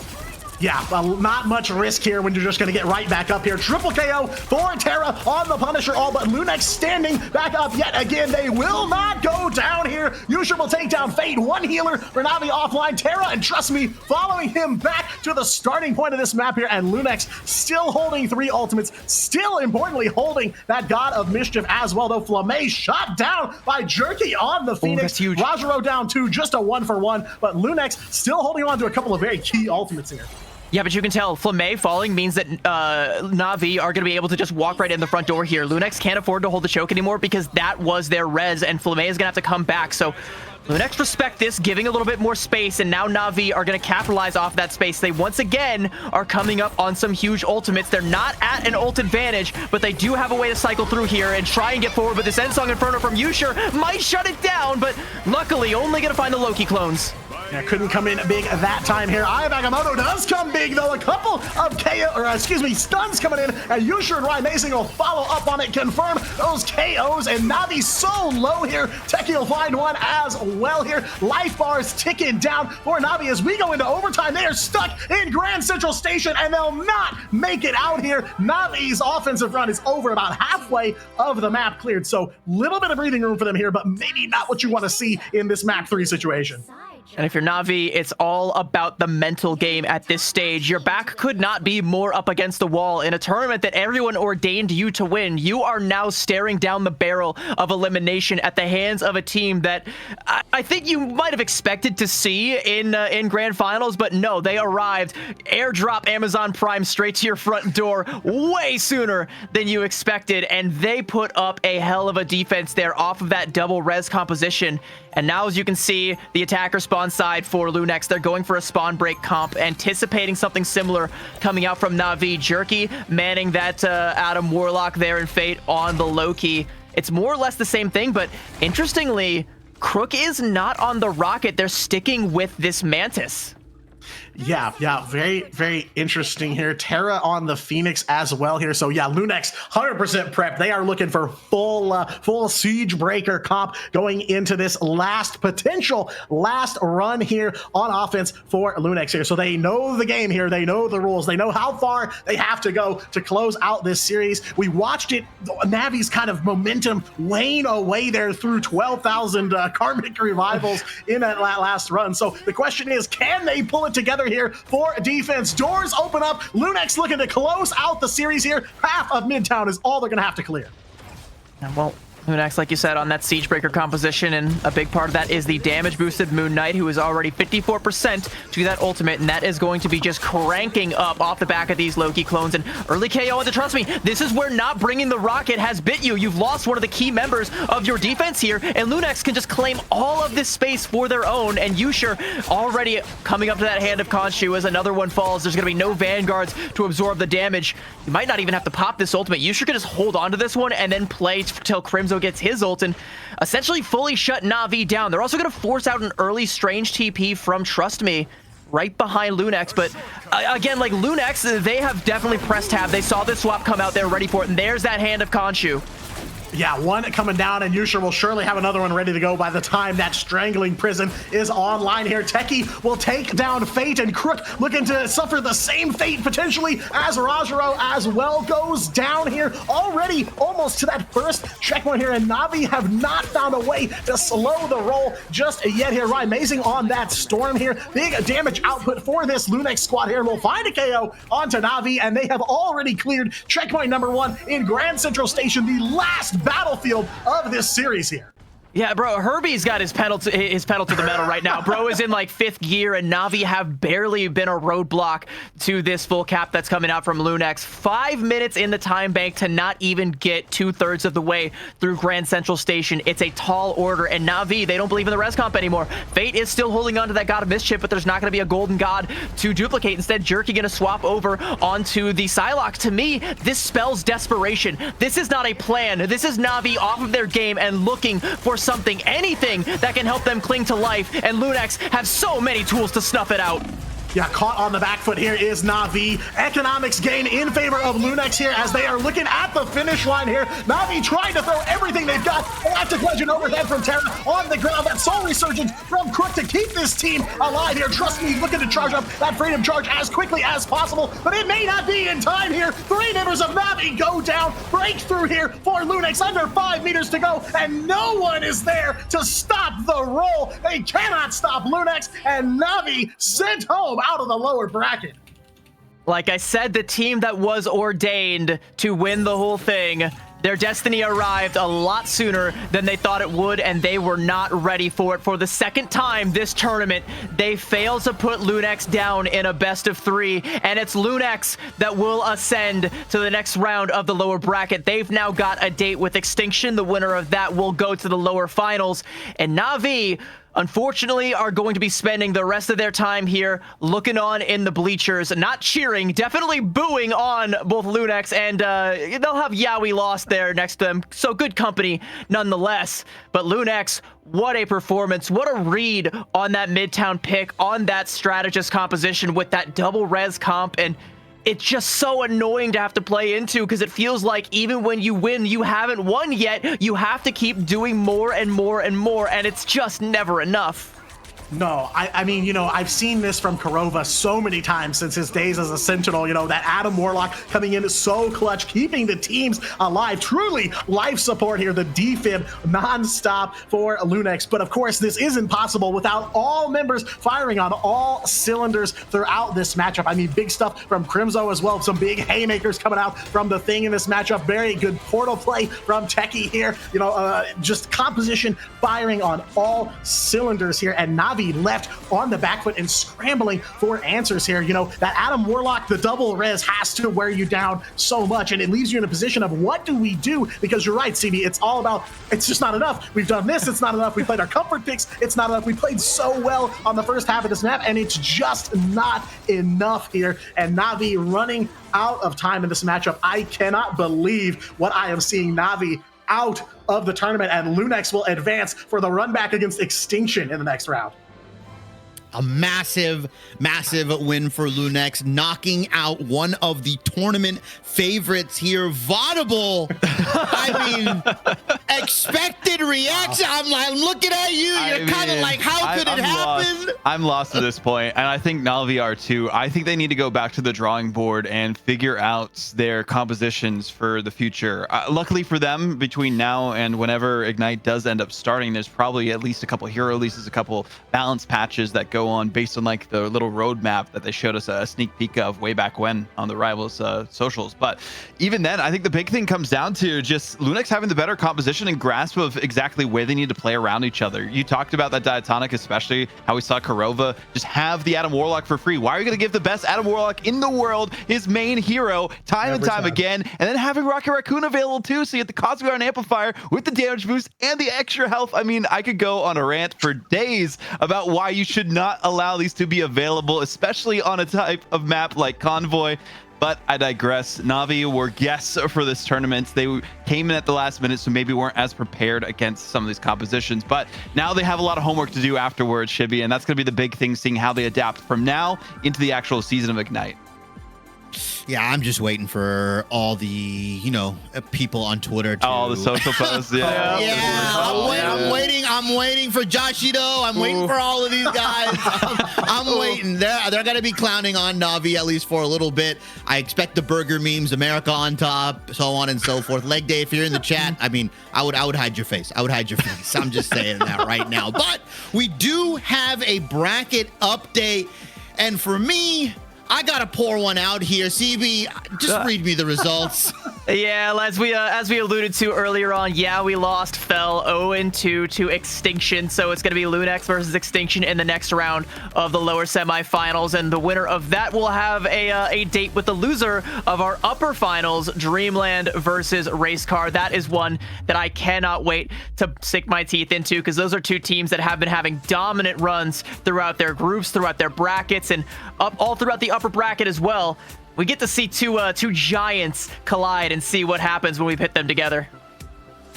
Yeah, I mean, Extinction, you know, Vaudable and me were talking about a little bit on a Cinderella run themselves. I mean, obviously taking out Yeah We Lost, Ego Death in the lower round. But, you know, when faced up against some of these, I would say, upper tier teams or higher tier teams, Diatonic, do you actually think Extinction has the sauce to go against Lunex? Is their run gonna end here? Like, do you believe in them? Is there a little bit of hope?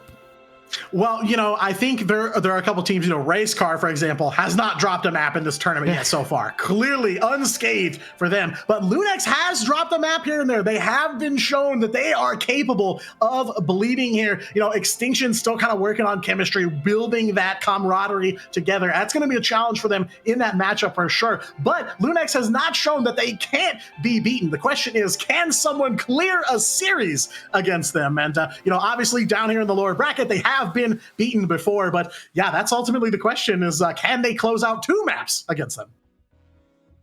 Yeah, it's really, really important. And, I think for Lunex, this is obviously a very, very good victory, taking down Na'Vi. Obviously, there's an asterisk to it, the ping and stuff like that, but it's not something that you look at and say, oh, it's composition, Shibby. It's composition, Shibby. It's not the ping. It's composition. Yeah. It's composition. Listen.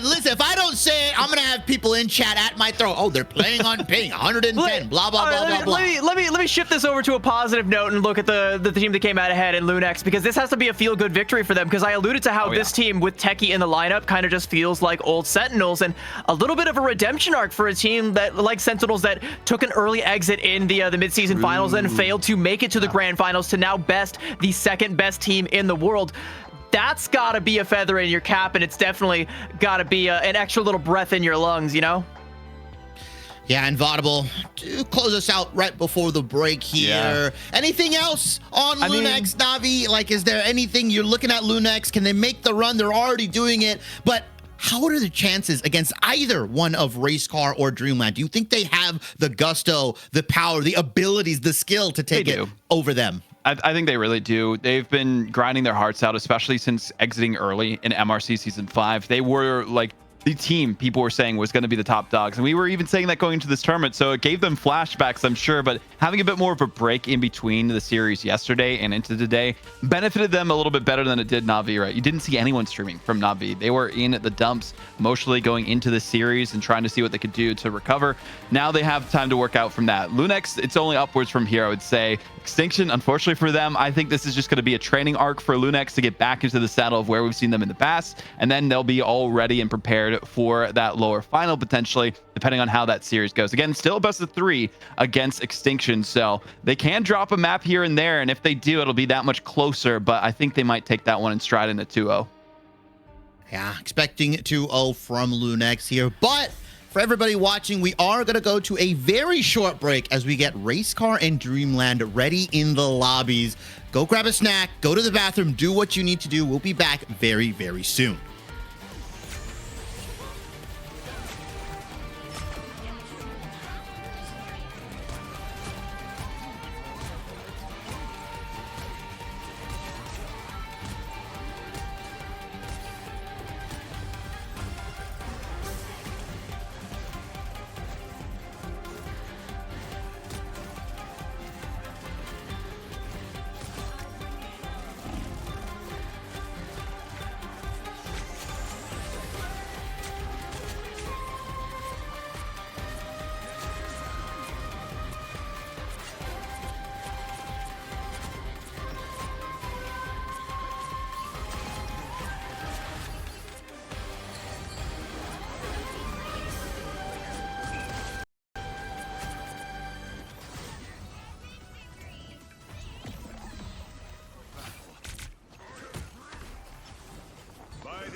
Hello, rivals, and welcome back to day number 3, Championship Sunday here at the Mega Monthly. And if you're just tuning in, you missed a banger of a matchup between emerging powerhouse here, Lunex, and EMEA top dog Na'Vi. Lunex upsetting here, defeating the midseason finals champions and grand finals runners-up. They are still alive in this tournament. Thank you so much for joining me, everyone. My name is Diatonic, and I am joined here by a panel full of legends, Shibby, CD, and Vaudable. We're going to bring you into this matchup here, and then I'm going to step out of the way and let the pros handle this one. So, guys, we are coming into a different matchup here in the upper bracket. Dreamland taking on the undefeated, no maps dropped so far, Racecar. And I'm just going to go in order. Shibby, I'll start with you. So Racecar have not dropped a map yet in this tournament, not in the group stage, not here in the bracket. So the question kind of lingering in my mind is, does that make them the clear favorites in the tournament, or is that just a big powder keg of pressure waiting to burst?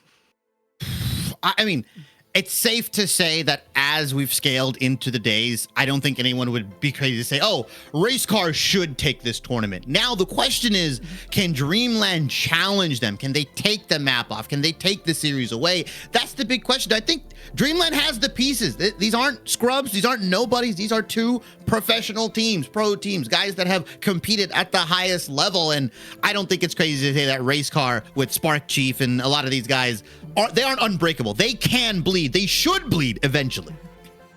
No, yeah, I would say so too, but that's the question, is who is going to be the ones to make them bleed? So Dreamland has had kind of an interesting path through this bracket, and CB, I know you're pretty familiar with Lunex, so they beat Extinction there in round number 1, upper bracket semifinals. Dreamland takes it 2-1 over Lunex. Do you think that the win over Lunex kind of spells trouble here for Racecar? Have Dreamland kind of powered up throughout this tournament and ready to take down these Titans?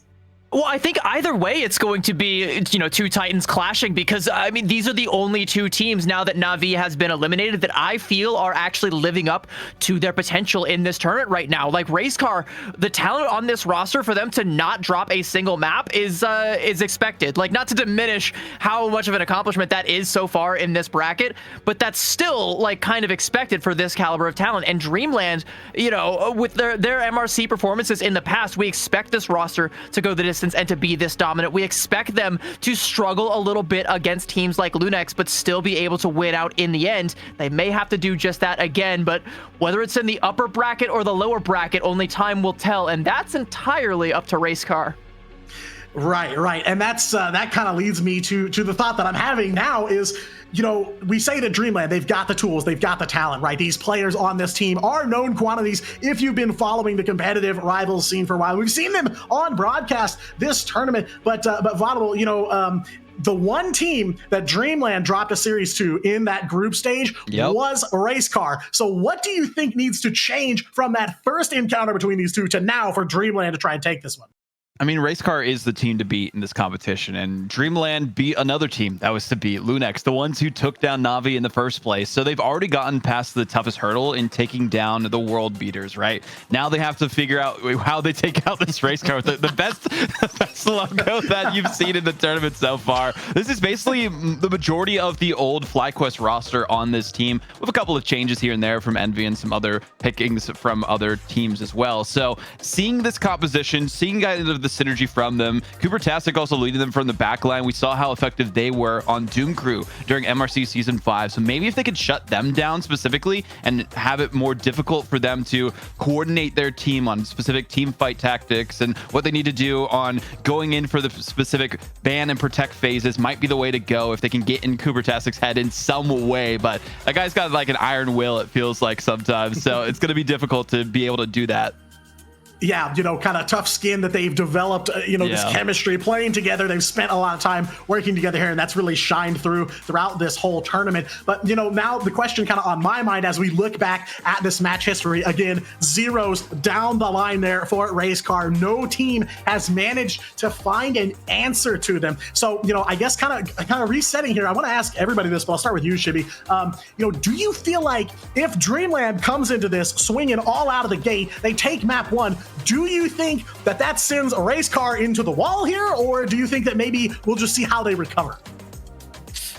I think Racecar is just too good of a team, right? I really love what CB said about expectations. I'm sure Racecar holds themselves to that same expectation of like, hey, we're coming in here to dominate. We don't have any excuses. We should come in and dominate this whole competition, not having a map drop. I'm sure that's what they feel like. And if Dreamland takes it, I don't think that shatters their mental. They're just like, okay, finally, like we can start trying more. We can start really involving some of these different strategies. I think Dreamland, though, they do have to kind of come out and leave everything out in map 1. They cannot save anything. They can't get cute. They've got to bust out everything they've saved here on Burn in T'Challa specifically.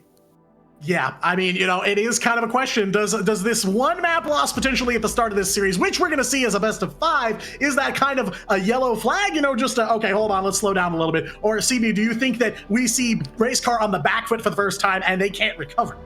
I mean, it realistically could go either way. I hate that I have to give a non-answer to that question, but like That's this true, well, yeah, like whether it's with mutants or with FlyQuest, whatever incarnation of this roster that we've seen in the past, they've been known to have like some of these tough losses, a short little crash out period, and then they recover. But we're pretty late into a tournament, so if that crash out period goes longer than 1, maybe 2 maps, they might be cooked if they lose that first map. But I think we're kind of putting the cart before the horse there, because they ain't even dropped a map yet. They ain't even looked weak yet in this tournament, and it's up to Dreamland to be the first ones to swing on them and make them look a little bit weak.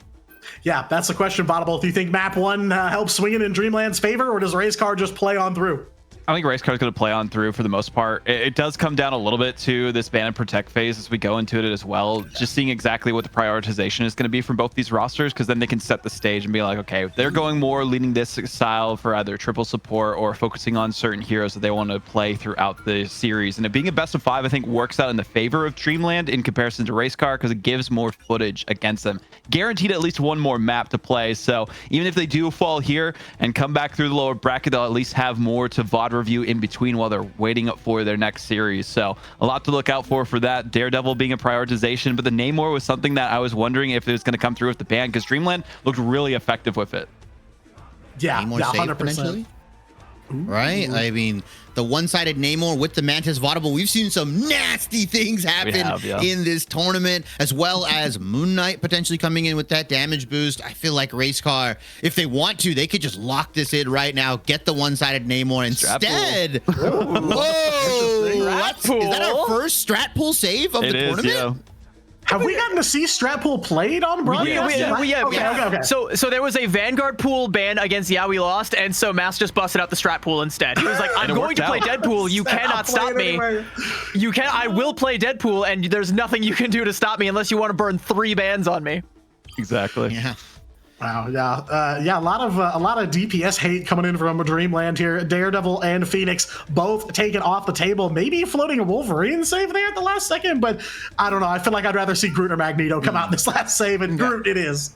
Yeah, it makes a lot of sense with what they're going for here. It all comes down to this last ban for Racecar to really set the stage for Burn in T'Challa here, depending on what they want to target, specifically for Dreamland on what they've focused on so far. I mean, they could go for another duelist if they want to go that way, and Phoenix is going to be the way that they go with it, so it's not one-sided, so it'll be a pretty interesting matchup depending on the compositions. I'm not judging. Yeah, absolutely. And this being our first finals match, this is a best of 5, so a long road ahead here for both of these teams. Real quick, 1-word predictions. Who's taking map number 1, Shibby? Give me Dreamland, baby. Ooh. You going for Dreamland? I think I'm a rock with Racecar. They haven't slowed down yet, and I have faith in Dreamland, but I don't know if it's gonna happen in map number 1. All right, Vaudable, before they send us through the portal, who you got? I'm going to go Racecar on this one. I have confidence in them. They haven't dropped the map so far, so they're taking it all the way. Okay, all right, I'm taking Dreamland, so split desk between these two. Best of luck. I will let you guys take it. Thank you so much, Diatonic. And CB, we're at odds here. You got Racecar, I got Dreamland. I think Dreamland can cook something up here. Stinkers on the Punisher. No Phoenix available for either teams. No Loki, no Gambit. The big difference maker is that Daredevil is available for Dreamland, but no Namor for them. What side would you rather be on in this scenario? I mean, I would rather be on whatever side has the Daredevil, because I don't want to be facing down up against any of these players on the DD. I hate playing into a Daredevil. But here's something that's interesting, by the way, is both teams managed to get the Mantis Protect, so we're going to see triple strat on both sides, but there's a res comp for Dreamland. They're using their triple strat to bring the Adam Warlock to the dance floor. And we've seen this a couple times with mixed results. Against Lunex, they lost on Krakoa trying to play pretty much this exact composition, but if they can hide their Adam, they might be able to do essentially what we just watched Lunex do to Na'Vi. Yeah, and Spark Chief has just been playing around with the Vanguard pool. I feel like he just, switches around what he wants to do here as Coopertastic is on this strat pool. He's played Thor, he's played Hulk now. I mean, he's been busting out a lot of these different Vanguards, and so far, Racecar are going to take this first point win here, taking down Chuckles and Madara. Solo duelist energy on this, Star-Lord. How do you think it goes up better against Stinkers on the solo Punisher? I mean, in this situation, especially on this map right now, I kind of favor the solo Punisher because you're just going to be able to burn down the other team's Groot walls. You don't really have to worry too much about it. In fact, Racecar not even using the Groot walls, and now Stinkers coming out with the Final Judgment, and it's forcing out all the resources from Racecar. Final Judgment plus Soul Resurgence. Unfortunately, Racecar cannot answer in kind, although there's a Monster Hulk terrorizing Dreamland's backline at the moment. A couple of members of Racecar go down, but the point is still ticking for them. Dreamland, you've got to be decisive. Madara does have this Eye of Agamotto. I did see Chuckles throw that Strangly Prison. Energy is going to pop that Galactic Legend, but unfortunately, Velocity has the counter, and here's a big Eye of Agamotto. Lands onto all three strategists. Racecar, they've got to drive their way out of here as Dreamland are going to take back the point. Racecar invested a lot to try and hold on to that one, and the flip is now going to come through. 58% and Dreamland are in control, and here's the kicker. We talked a little bit about this triple strat lineup for Dreamland. Renko has that Karmic Revival, and Racecar don't have anything to deal with it for the first fight, not even to mention the second fight that'll come up after the res. So they have to try and hope to win this one in the neutral. The win condition is scout out this Adam Warlock, force out the Cocoon, and then force him to play in an uncomfortable situation where he can't really get that res off, but they're just going to try and brute force this fastball special onto Chime, but the sleep is good, and Energy gonna have to get out. Not the biggest fan of this solo duelist Wolverine. I just feel like you don't have enough oomph, not enough damage to come in here, and Dreamland really well on Chime to immediately sleep that dash, that kidnap here. Dreamland are going to win this first fight, and they didn't really have to burn a lot there. Virtually no resources were used from Dreamland, and they instantly win that fight. You can see that ultimate coming out there from Cooper. I'm curious if Racecar can take any positioning off of this one. They are going to be able to take the high ground there, but now you're not going to have that ponage pound to shut down the Final Judgment that could come out there from Stinkers. Early res from Renko just to keep Chuckles alive. I'm wondering if that's going to prove to be worth it. Madara going to throw his life down just to make that res get a second one there, and now the fight is kicking off proper. Strangling Prison. Unfortunately, no follow-up available. Stinkers probably going to pop this Final Judgment inside of this invisible boundary. And there we go. He's got to go crazy. Another massive Eye of Agamotto lands onto all three strategists again. Back to back. Madara has been destroying Racecar's backline. And that's going to give them another fight win. Bye-bye. Stagger onto Vest, forcing him to die a warrior's death, hurl himself over the waterfall there, but 88%, he's not going to be able to get that strange TP in. Now Madara can even set up for a counter TP here, so Spark Chief on the Hulk, I think, is going to have to be who goes for the touch. 5 seconds left. Are we going to be able to get anybody on the points of contest? Energy does drop in, but his health bar drops so quick. Yeah, tries to get the TP off, gets kidnapped. Spark Chief is going to go into that Monster Hulk form Energy as well. Pops the last stand, but Chime in the last second. Soul Resurgence comes in for Dreamland. They've got no more resources to work with, though, so they've got to win this fight. Look at Racecar. Watch Vest as he has the Eye of Agamotto. Cooper is going to drop the big hammer onto, I believe, Stinkers. Takes him out of the fight momentarily, and finally, after a couple fights back and forth, Racecar should look to take this point at the 58% mark, but they've got to play perfect Marvel Rivals from here on out.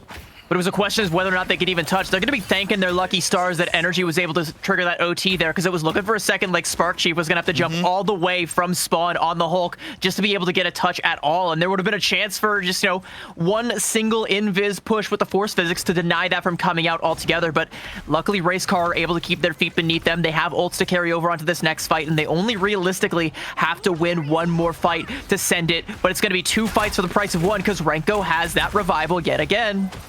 Madara and Vess, Eye of Agamotto's together. Let's see if Vess can at least mimic some of Madara's excellent ultimate usage here. And you mentioned Renko's res. We've also got Velocity with the invisible boundary, and Stinkers once again, final judgment. He's probably gonna drop onto multiple members. Res gets developed early here, and Stinkers has been stunned. Madara has not had a chance to use his Eye of Agamotto. Finally, last stand from Energy. He's gonna take out Stinkers mid-final judgment, but he is gonna get resed here. Madara looks for the eye, only stuns 1 this time. Good push from Memories here. Portal block potentially is going to stop Stinkers from doing some damage, but Mini Bruce in effect. Eye of Agamotto whiffs from Veswa. Speedery as well throws down the Soul Resurgence, but Chimes is just a little bit better. Watch Chuckle, CB. Strangling Prison is available. He's looking to try and find the right place to place it, but Cooper shuts him down, so the ultimate not online for Dreamland, and one by one they start dropping like flies, and Racecar somehow, some way, have managed to claw victory from the jaws of defeat here, and Madara will be the last one to fall for Dreamland, and their hopes to take in Warrior Falls go up in smoke. But if that's just point number 1 on map number 1, I think, Shibby, we are in for a treat. And Chuckles going down with the Strangling Prison. That's the backbreaker there. I mean, not even really having a fantastic match, a fantastic round. 5-5 on the Groot. 1 final. Hasn't really been able to set their team up for success here. I also think the other big thing, Energy proving me wrong. I'm not a fan of the solo Wolverine, but if you can last stand eliminate a Punisher who's in final judgment, then yeah, go play whatever you want. Bro came in like an AGM. Like, you never even saw it coming. Like a Reaper missile just coming straight at your doorstep. It's like, it was scary, but looking at the composition that Dreamland were playing with, like the Groot and the Doctor Strange, those are 2 heroes that you can easily just take for a ride with the Pharaoh Leap. So the Wolverine ends up paying off, and you can see Dreamland already trying to make a couple of adjustments. They're not ready to abandon the Doctor Strange, but moving Chuckles over onto the Thing, I think, is a good way to try and deny some of that energy, as it were, from utilizing this Wolverine. And an early Strange TP as well is a great way to deny Racecar's life insurance policies. Yeah, Spark Chief unfortunately has to watch his team fall to the wayside here. Good portal, blocks off the escape route. Also, that first area isn't as destructible. You pair that up with a Thing who can slam the ground and destroy all your movement abilities. Unfortunately, you get caught on the wrong side here. First fight win for Dreamland, going the opposite of round 1. Can they hold it, though, and can they make sure they can take us to a round 3?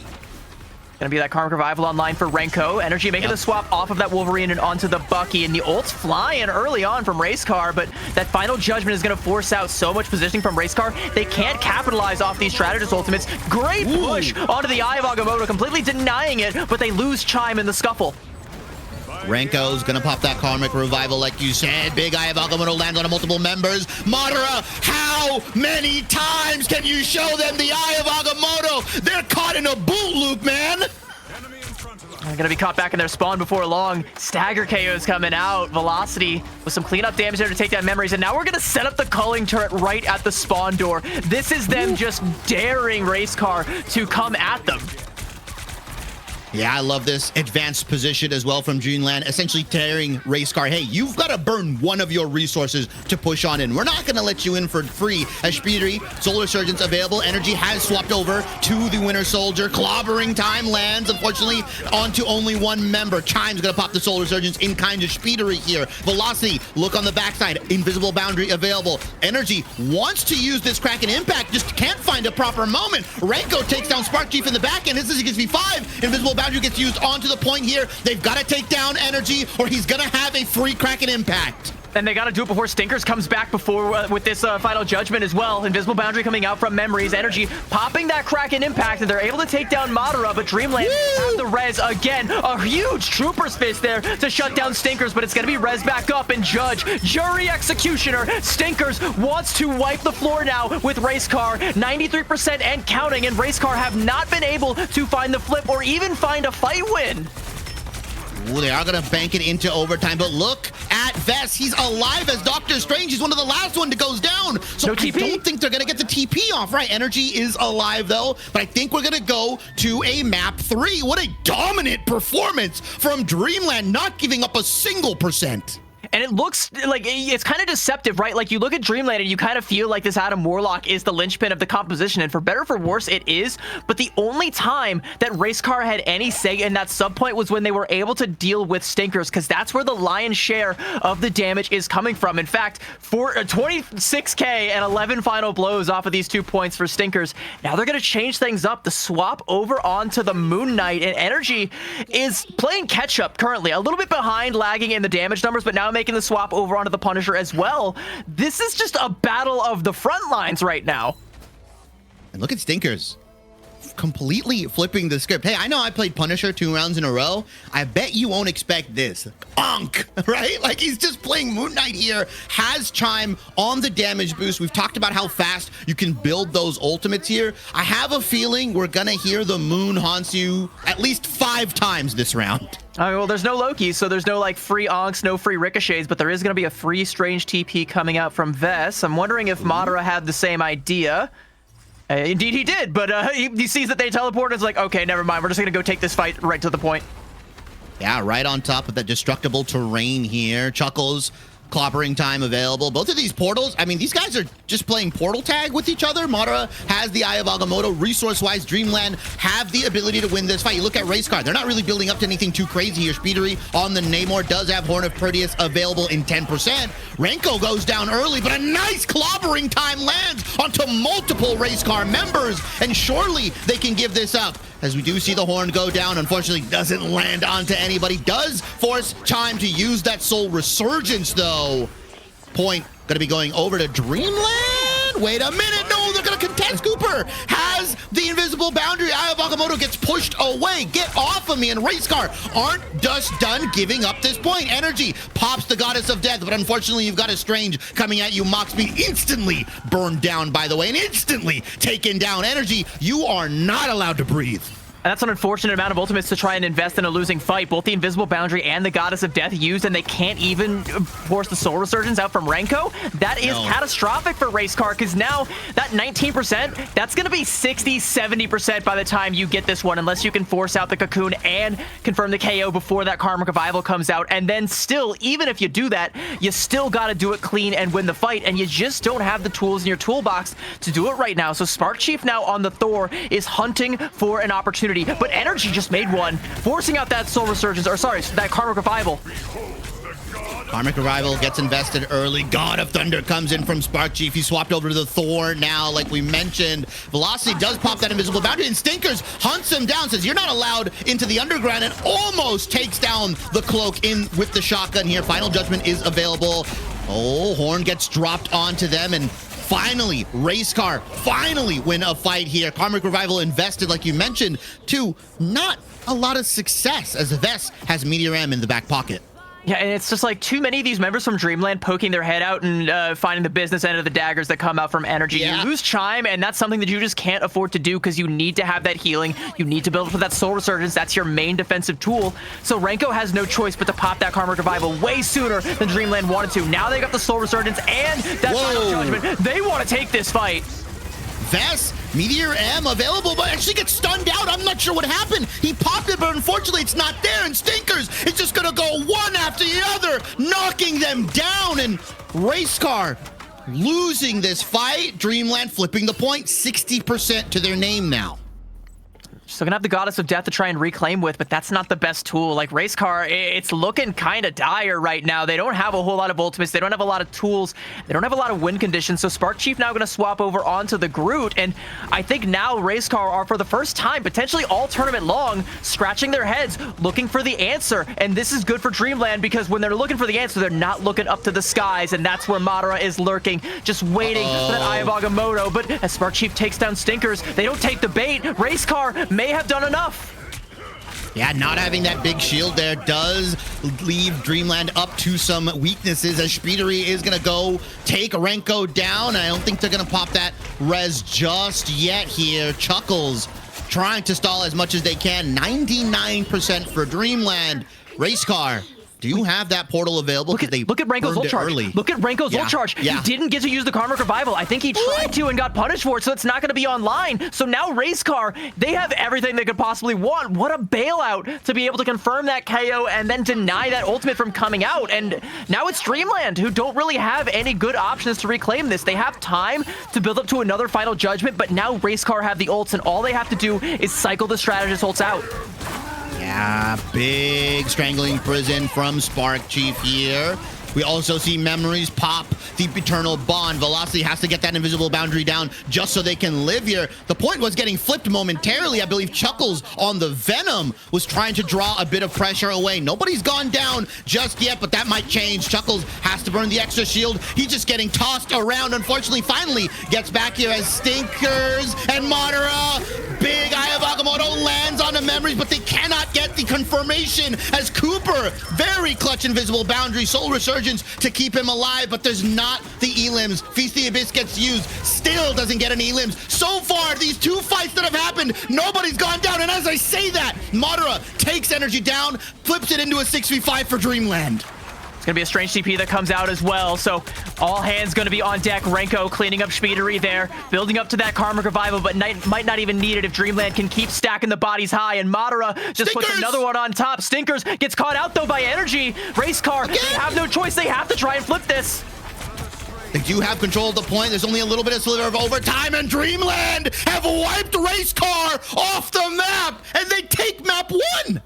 All right, I was wrong. I'll eat my words. Dreamland do take the first map, and now we have now proven that Racecar can be bested at least once. If Dreamland can do that 2 more times, they're going to send them down to the lower bracket, which, again, I don't think a lot of people would have predicted them to be.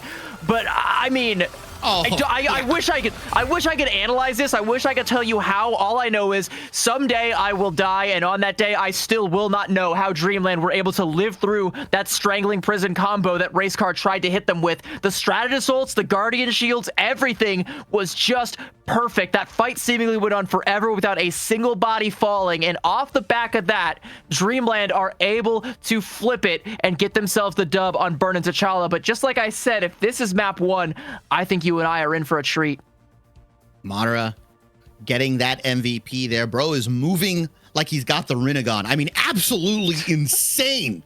13 final hits on the Doctor Strange here.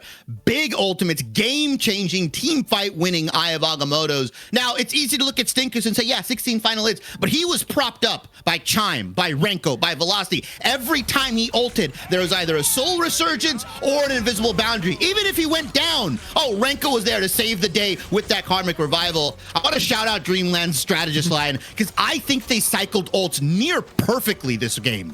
Oh, yeah, Chime is goated when it comes to this Mantis. It's a pick that he loves to move over to whenever they get the opportunity to. If a Mantis makes it through the ban phase, you want to play triple strat, just put Chime on the Mantis and it'll pay dividends. Velocity is a very underrated strategist player, very smart, very intelligent, and much like Kurova was one of the first on board that Cloak and Dagger train, but even on the invis, homie's got hands. And then Renko, someone who has been looking for the identity, looking for the accolades to start hanging his hat on and proving that he can live up to the hype, has been doing just that. Some of the Karmic Revivals have been a little bit shaky, but when they hit, oh boy, do they hit hard. Yeah, and that was that whale that we saw from Speedery, right? To kind of disrupt the flow that Renko had with some of these Karmic Revivals. This wasn't as big of an Eye of Agamotto, but it forced out the invisible boundary, which was really good, which then allowed the final judgment to come in and take the map over. Very, very well played from Dreamland. So far, Racecar can bleed, but it was very dominant round 2 from Dreamland into a 99-99 where Racecar kind of had that positioning, but they just overinvested on those ultimates. So here's my question for you, because I think we have similar ideas about this Racecar roster and the fact that, you know, they've been known to take a couple losses and have these like kind of crash out periods and then recover. Do you think that was the kind of loss that might kind of force them into that situation where they're not playing comfortably, or do you think that that's one where it's like it's close enough, you kind of take it on the chin, you brush it off and move on to the next one? Well, the big question mark to me is, and this is no slight to him, Spark Chief has been playing some suboptimal stuff, right? I mean, no offense, right? Like the Hulk, the Thor, very successful on the Thor this tournament, but we kind of saw him lock in when he swapped over to the Groot, built that ultimate up super, super quickly. I suspect with this map loss, I don't know if Spark Chief is going to play another round of Thor. We might just see him lock in and play some of the best Vanguards available in this game. Sometimes it is really as simple as play the heroes that are good and win the game, but I mean, yeah. you know, when it gets this evenly matched, you know, there's a little bit of nuance there. Spark Chief is the kind of guy that will make those sorts of swaps to try and search for an answer because he likes to be the leader of the team. He likes to be the one trying to look for a way forward, and when it's not clear, he'll take some stabs in the dark, and it doesn't always pay off. I think the Thor might have been a misstep, even though it's paid dividends in the past, but like you say, I don't know that it's one that they want to reach for again. I think, you know, especially on a map like Central Park, you got to get your boy on the Groot. Yeah, and Racecar potentially saving this Daredevil. I like this. Ooh, I don't. Big pick. Well, yeah, you don't. I mean, you're a Daredevil hater, but I mean, I like it for Racecar. I like it for Racecar. I just don't like it because it's Daredevil. Ew, get him out of my lobbies.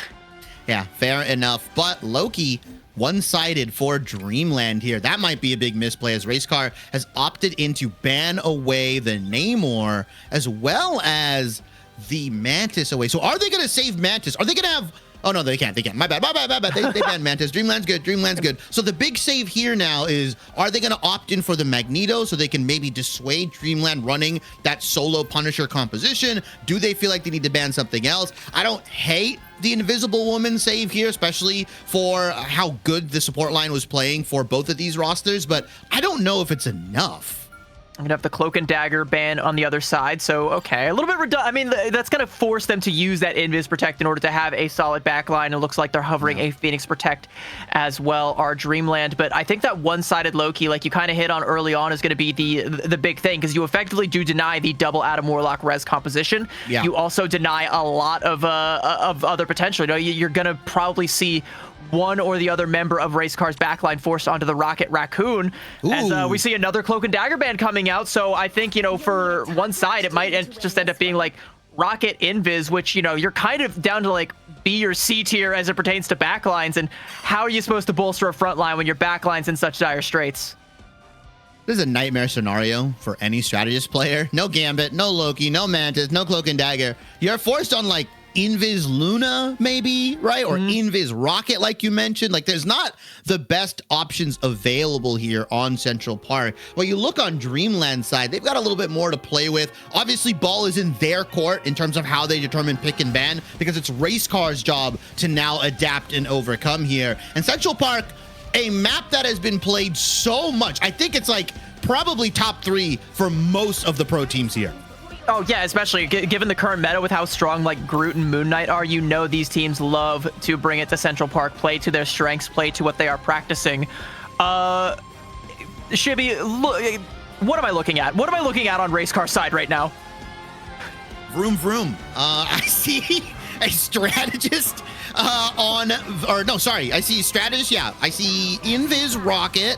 I see Spark Chief and Energy on hopefully the old Gamma team up, because if not, I feel bad for them. They're playing a hodgepodge group of stuff. Vess is going to be rocking the Vanguard pool here. Nice exile, by the way. Did they loan their accounts to Yeah We Lost? Did they just realize, like, we got to let little brother play? Like, is that what's happening here? Because this does not look like something I would have ever anticipated Racecar to come out with. And you know, I guess maybe you throw Dreamland off their game. They're not going to be expecting Spark Chief on the Hulk. They're probably not going to be expecting Speedery on the Daredevil, despite the Protect. I think they probably felt that they covered enough of their bases that they wouldn't have to worry about it, but you better worry about it now because it is deep in your backline, my friends.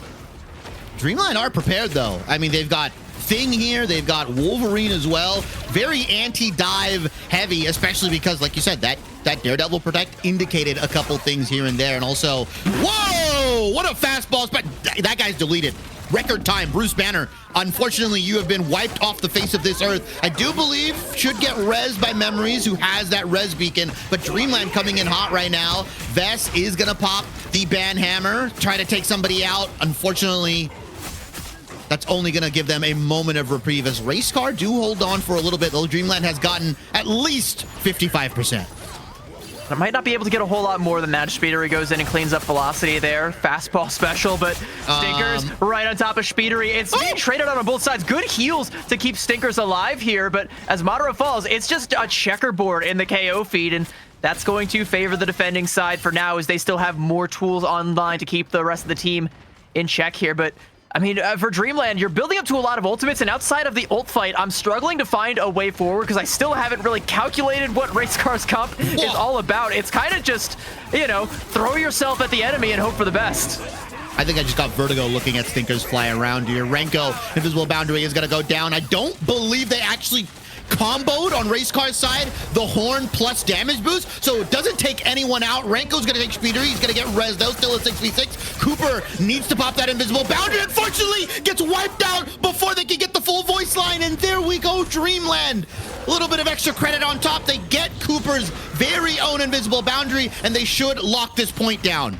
On the right-hand side of your screen there, now right firmly in the center of your screen with Stinkers with that last stand onto the back line, making sure there was no healing to keep that Monster Hulk up alive. And now we're having Cooper jumping through that strange CP just to try and stay alive, and Stinkers with a little bit of displacement takes Vess to a secondary location off the point so that Dreamland can confirm the cap. 4 minutes in the time bank to get this cart rolling on through point B, and Chuckles and Stinkers setting up with another fastball special. I'm liking this Wolverine pick because if you're gonna play some of these aggressive vanguards like the Hulk or even like the Thor, playing a Wolverine that just displaces them and carries them way deeper than they really want to be is a great way to counteract this composition. So if you're Racecar, I'm kind of expecting a few more swaps to come out here, but you might as well use this devil while you got it. Lamps come out from Velocity. They don't need to burn any of their huge strategist ults here. Vess is going to clean Madara up on the front line. 5v5 currently, and I love that you mentioned that, CB. Stinkers can carry them into the waiting arms of Chuckles, who has a Yancey Street charge. So on top of being displaced, you also can't move, as Energy has to burn the bubble here from the Namor. Really good positioning on that high ground. Vess is gonna pop the big hammer here, and they're gonna take somebody down, and this might be Racecar's first, you know, full 6v6 team fight win here, stopping them around the halfway point onto point 2. Yeah, but aside from Chime's ultimate, look at Dreamland. Like, they were able to hold on to pretty much everything and force the resources out of Racecar here. So a couple strategist ultimates to try and chunk through, and a God of Thunder as well. But you can mirror that with you know, your own God of Mischief, double dip on that Invisible Boundary, keep your team alive and stagger through all of it. And Chuckles with that clobber in time, I think, is going to be the key. Who is he going to be able to catch on to? If it's a backliner, you are going to be in a lot of trouble. Spark Chief has been found out. Stinkers getting him out of their area. Big God of Thunder potentially coming in here. Combos with the Rocket ultimate, and that's a bang one hit, and they're just gonna take Dreamland down. That's the other combo where you have Rocket, as Vess is gonna pick up a photo for himself. Yeah, God of Thunder empowered by the Rocket ultimate, which is a 40% damage boost, I think actually eliminates through every single strat ult in the game. Well, it definitely burned right through at least one of them, but there is another one online. Renko still has another Invisible Boundary, and Racecar, I don't see any more burst potential from them, so this one should go off unimpeded, but I also see Energy on an interesting angle on a flank here, looking to try and shut Renko down, and does actually get him. What a coup from Racecar there to be able to secure that one. Now they can take this advantageous fight with their own boundary. And this is such a disgusting spot that Energy is in here. Stinkers having to swap over to the Phoenix. I was expecting this earlier once Memories opened up on Rocket. Nice confirm, but I believe he should be rezzed here, so no momentary man advantage for Dreamland. Phoenix ult available, and Song Inferno could do some damage. Renko still hasn't had a chance to use that Invisible Boundary. Maybe they'll combo with Chime on the Kraken Impact, but watch Speedery. Devil is allowed to come out here, as well as Spark Chief. Probably will want to save that God of Thunder. Energy as well. Horn of Proteus. Let's see what they can do. Big stun, big fist, but unfortunately takes Chime down. And there we go. God of Thunder is going to layer it right on top. No damage boost this time around, so it's not going to take anyone out. And Renko is going to trade Spark Chief. Mind you, no res, because Energy went down early, so it's a 5v5. And Stinkers has to start aiming really well here. He's got to start hitting some of these headshots, got to start hitting some of these passives here to swing the momentum in Dreamland's favor, and Song Inferno is available. Velocity has the copy onto Renko as Racecar are slowly but surely putting it in reverse. But Dreamland, they are in control of the point and starting to get around this first corner here, and Chuckles making the swap over onto the Captain America is going to have the Freedom Charge, and that might help the tempo in this ult game. Corner Proteus dropped onto the back line, and Speedery is there with a cleanup. They just 1-2 delete Renko and Velocity, and like dominoes, the rest of Dreamland will fall, and there's only 12 seconds left in the time bank. Racecar sitting on a wealth of ultimates. I have no reservations at this point that this card may not be going all that much further. Stinker's in the spawn with the Ensong Inferno. Does he touch it? That triggers OT. Hello? What?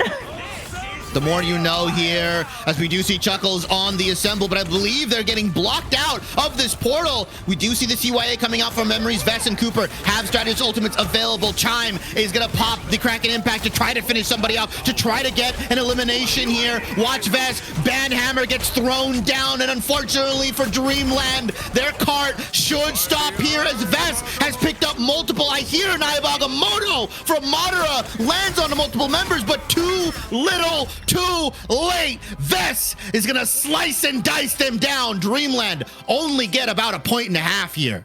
And they do it off the back of rotating around these Stratus ultimates just expertly. You know, you have energy in these angles, identifying that Renko is the threat and putting those tridents right where they need to be, shutting down that ultimate before it ever comes out, and then using their own ultimates aggressively. They don't care if they're at a defensive ult deficit, because they just play the clock and use their target prioritization to win out these fights in between and make sure that Dreamland just never get the opportunity to be comfortable. And I want to highlight as well the current ace of Racecar, Vess, on that Deadpool, because a couple of times I've seen that Banhammer come out. That's not just a Banhammer, that's practically a death mark, because Speedery can just go in and clean up that KO, and you can't shoot back because if he deflects, your health bar goes down anyway.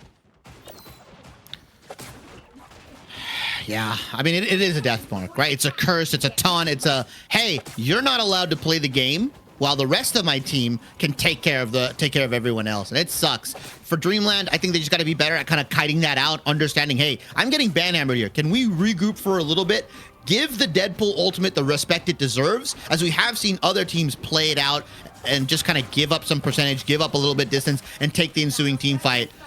I don't think Cooper is going to be on this Spider-Man, though. I think he's swapping back over to that invisible element. It looks like Racecar are going to be running with the exact same composition. If it ain't broke, don't fix it. And Chuckles says, hey, I kind of like that Deadpool pick. Let me pick one up for myself. Yeah, but you know what I like more than that is an Adam Warlock with a Loki on the side of Dreamland. It's a double res comp, baby. It's going to be a lot for Racecar to try and chunk through, and a lot of that weight is going to go onto Speedery's shoulders as that Daredevil to be able to try and scout out where that Adam Warlock is, paint a big old bullseye on Chime's head, and make sure that you can't get the dupe onto him and that you can't get the res off. Ooh, Spark Chief gonna be playing this thing into Stinker's very own Groot. Could be rough. Flies in. Memories actually has to res energy at the beginning of that fight. And Spark Chief, you are deep in the paint right now. Can you get out, though? No, you're gonna get walled off, and that's the matchup that I mentioned. You don't really have any good wall break on the side of Racecar, so once those goes up, everybody has to be firing on that, or they're gonna get locked in.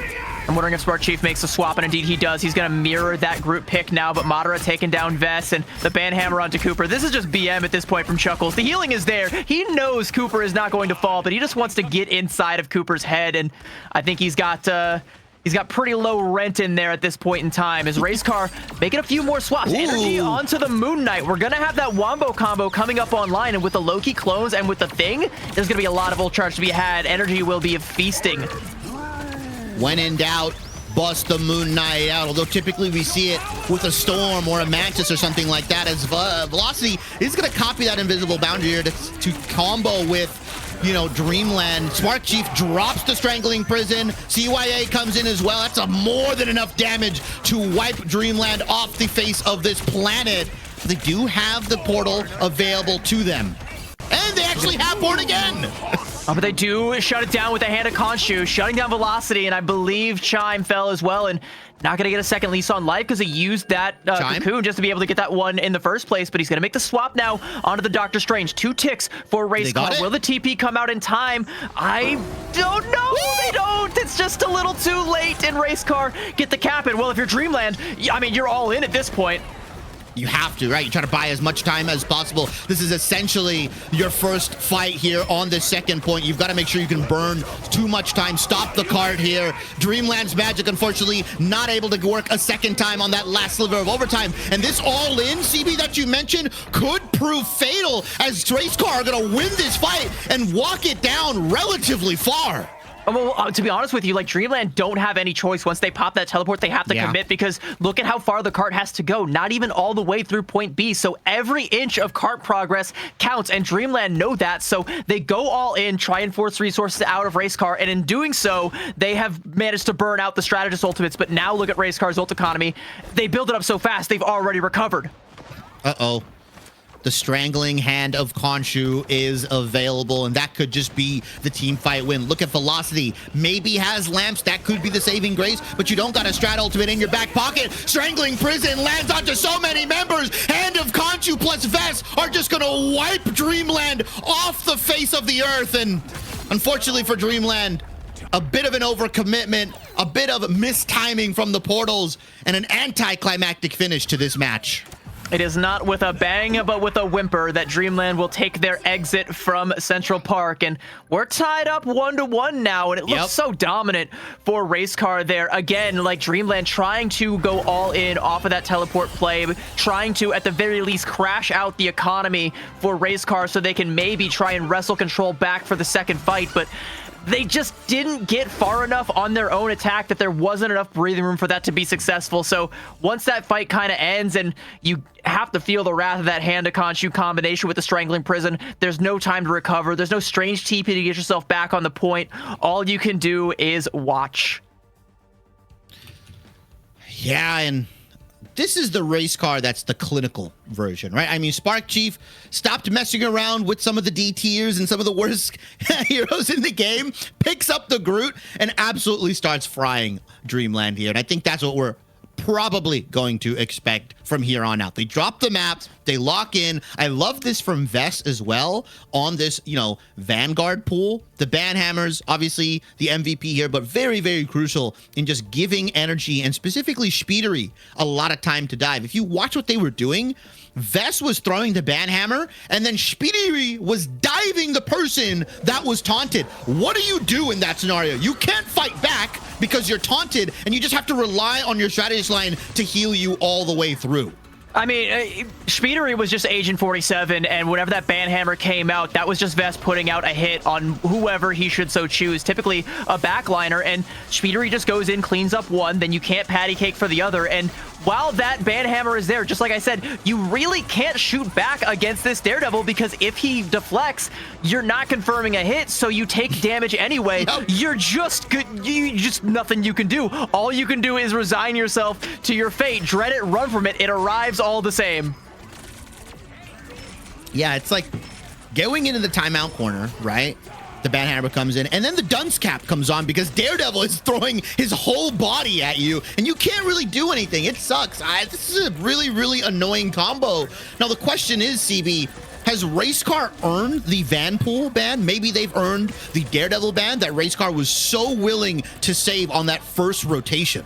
I think if you're going to go for one or the other, it has to be the Daredevil ban, because, I mean, sure, you could just ban out the Vanpool, but on map 1, we saw Cooper reaching for the Strat pool, and you can more or less just do the same thing, right? Like, as long as you can get Cooper safely into position to put that Ponage Pound, same thing as the Banhammer, onto whoever he wants, Speedery can still go in and follow up, so you kind of have to deny that Daredevil pick from coming out at all. That said, it's still a combo that you could leverage with a Wolverine, with a Psylocke, with an Iron Fist if you want to go that route, and we know that Speedery is quite versatile when it comes to a lot of these heroes. Once upon a time, he used to be that guy. He used to be the one in North America who defined metas, and maybe Racecar with this collective have defined another one going forward. This might be the glimmer of something annoying, but something new. So we are going to be going over to Yggdrasil Path. One of my favorite maps in the game. I think it's very figured out, we can say, between a lot of these pro teams, but we've seen some very wacky composition. A lot of Moon Knight Storm, specifically because of the spawn holds on Convoy. They've just walked that in. Groot being allowed, being gifted over to Spark Chief. I don't know if that happens, but the big thing is, like you mentioned, ZB, if you do ban that Daredevil, you've got to not ban one of Mantis or Loki. And I don't know if giving that over is the move, especially to a team like Racecar, who, if you just give them the best heroes in the game, why wouldn't they pick it? Well, Dreamland going to go for a Mantis Protect, and now the first real ban, as both teams are going to go for that Gambit ban. First real ban goes Racecar's way, and I think this is going to paint an interesting picture here. Are they just going to go for the cookie cutter Loki ban? Indeed they are. Okay. All right. I don't hate it, but it does still kind of give Dreamland the opportunity to, dodge around whatever this Protect is. It's going to be a Daredevil Protect, and I think now the mission should be ban Groot. I know that sounds crazy, but when Spark Chief was not playing the Groot, you were able to just take advantage of like the Thor picks or whatever off-meta picks he was trying to make work. But once he, conformed himself back to reality, Racecar were just like, full steam ahead. Yeah, and this Namor ban is so good for Racecar, especially for how they want to play with Speedery and how they want to do stuff. Instead, they're going to go back to the one-sided Mantis for Dreamland here. Did give them a lot of success. Soul Resurgence plus Final Judgment was how they were just dominating some of these fights. You can also go to the Moon Knight and run the damage-boosted Moon Knight to break a lot of these spawn holds, also to get a lot of damage down. I would love to see a Groot ban, though, from Dreamland into the Groot save even. Yeah, what's interesting is, like, at the beginning of this tournament, we saw, after, like, Gambit ban and then Loki Protects, Groot ban would typically be the next thing to come out for both sides, but neither team looking to reach for that right now. Instead, it's, trying to plan for these backlines. Wow. So an Invis Protect from one side and a Namor ban on the other. I think that might be, well, that's coming out from Dreamland's side. Interesting. Yeah. So maybe they want to try and pick up the sticks on the Daredevil.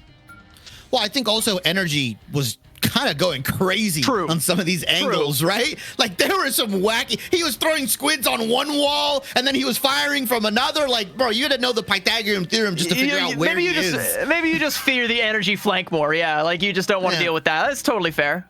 Totally valid. Yeah. But an Invis Protect on the other side and a Cloak and Dagger ban potentially coming out. No Atom ban from Dreamland. So that's smart, and finally someone has done it, but it's against a team Racecar that hasn't leveraged the Adam Warlock a whole lot, but at the very least, it signals that Dreamland are thinking about Adam Warlock, and on their defense, I wouldn't be surprised if they go back to that res comp. They're going to have to do it with just one res, as there is not going to be a Loki, but they could still play like Invis, Adam, and Rocket, and then, still have the BRB. Yeah, a lot of weird stuff. We've seen ResComp specifically very successful on this map, specifically on that first defensive point, because they'll go back into the throne room. This is something Vaudable talked about, actually. A lot of these teams will go back into the throne room and they'll just res immediately in there after a big fight. And essentially, you have to fight them all over again right at the start of spawn. So it is kind of tough, allows them to build that ultimate up relatively quickly. So I love that the Adam ban has come in. Dreamland not allowed to play it. No Namor, no Loki, no Gambits. The only big difference, Racecar not allotted that Mantis damage boost, while Dreamland not allotted their oh-so-favorite res composition. Dreamland going to be on the attacking side first, and you can already kind of get a feel for what they're looking to go for here. This is an interesting look. It is not a spawn break here. Interesting. We got the Zootopia backline with the Jeff and the Rocket. Okay, they're going to switch back over onto something a little bit more stable, the Invis and the Cloak and Dagger, but Racecar, it looks like an annoying thing to have to burst through, because like you said, those res are going to be coming online. They do have the Rocket, so they have the res for the BRB as well, and Cooper on the Invis, so pretty much exactly what I predicted. So this is Dreamland's version, quote unquote, of spawn break, right? They love taking full advantage of the Phoenix Wolverine team up that essentially makes Wolverine immortal, especially into the triple Vanguard, triple strategist composition. You can't really get a beat on him. So this is what they've been running into these 3-3 compositions with relative success. We see Stinkers specifically just go crazy. As I say that though, Energy is just gonna burst two members down, both Vanguards for Dreamland instantly eliminated. Yeah, and I mean, it's just easy for Racecar. Like, they literally only have to use the big test from Best there, and it's the only ult that they invest there, and that's built up time to get that Karma Revival online for Speedery. So even if Dreamland can break this first spawn hold, like you said, you just go into the throne room, pop that res, and then you got to prepare for the second fight. And this cart really hasn't even left its parking spot yet. Now it's still stuck in the glot right now as they're trying to get down. Big Meteor M, unfortunately, actually does land onto Renko at the backside. I thought it whiffed for a second, but never mind. Actually going to take him out. We do see Velocity commit the invisible boundary. Cooper is going to kindly respond here. Memories does get the res on the Sparky, so still a 6v6 here, not a man advantage for Dreamland. Chime, though, has to get this Endsong Inferno. Unfortunately, Speedery just wipes him down, and Memories is going to get a free CYA. And they were trying to scout out Speedery to force out that cocoon so they couldn't get the res, but they failed, and now they still have to worry about it. They have a rough idea of where Speedery is going to be playing, but they can't commit to trying to chase that one down because what if he just moved? What if he simply went somewhere else? Now you have to try and scout him out again. Where is this Adam Warlock? Are you going to be able to deal with this res? You have to play with your ults economically, but Dreamland are already investing heavily, and they're not finding any KOs for it.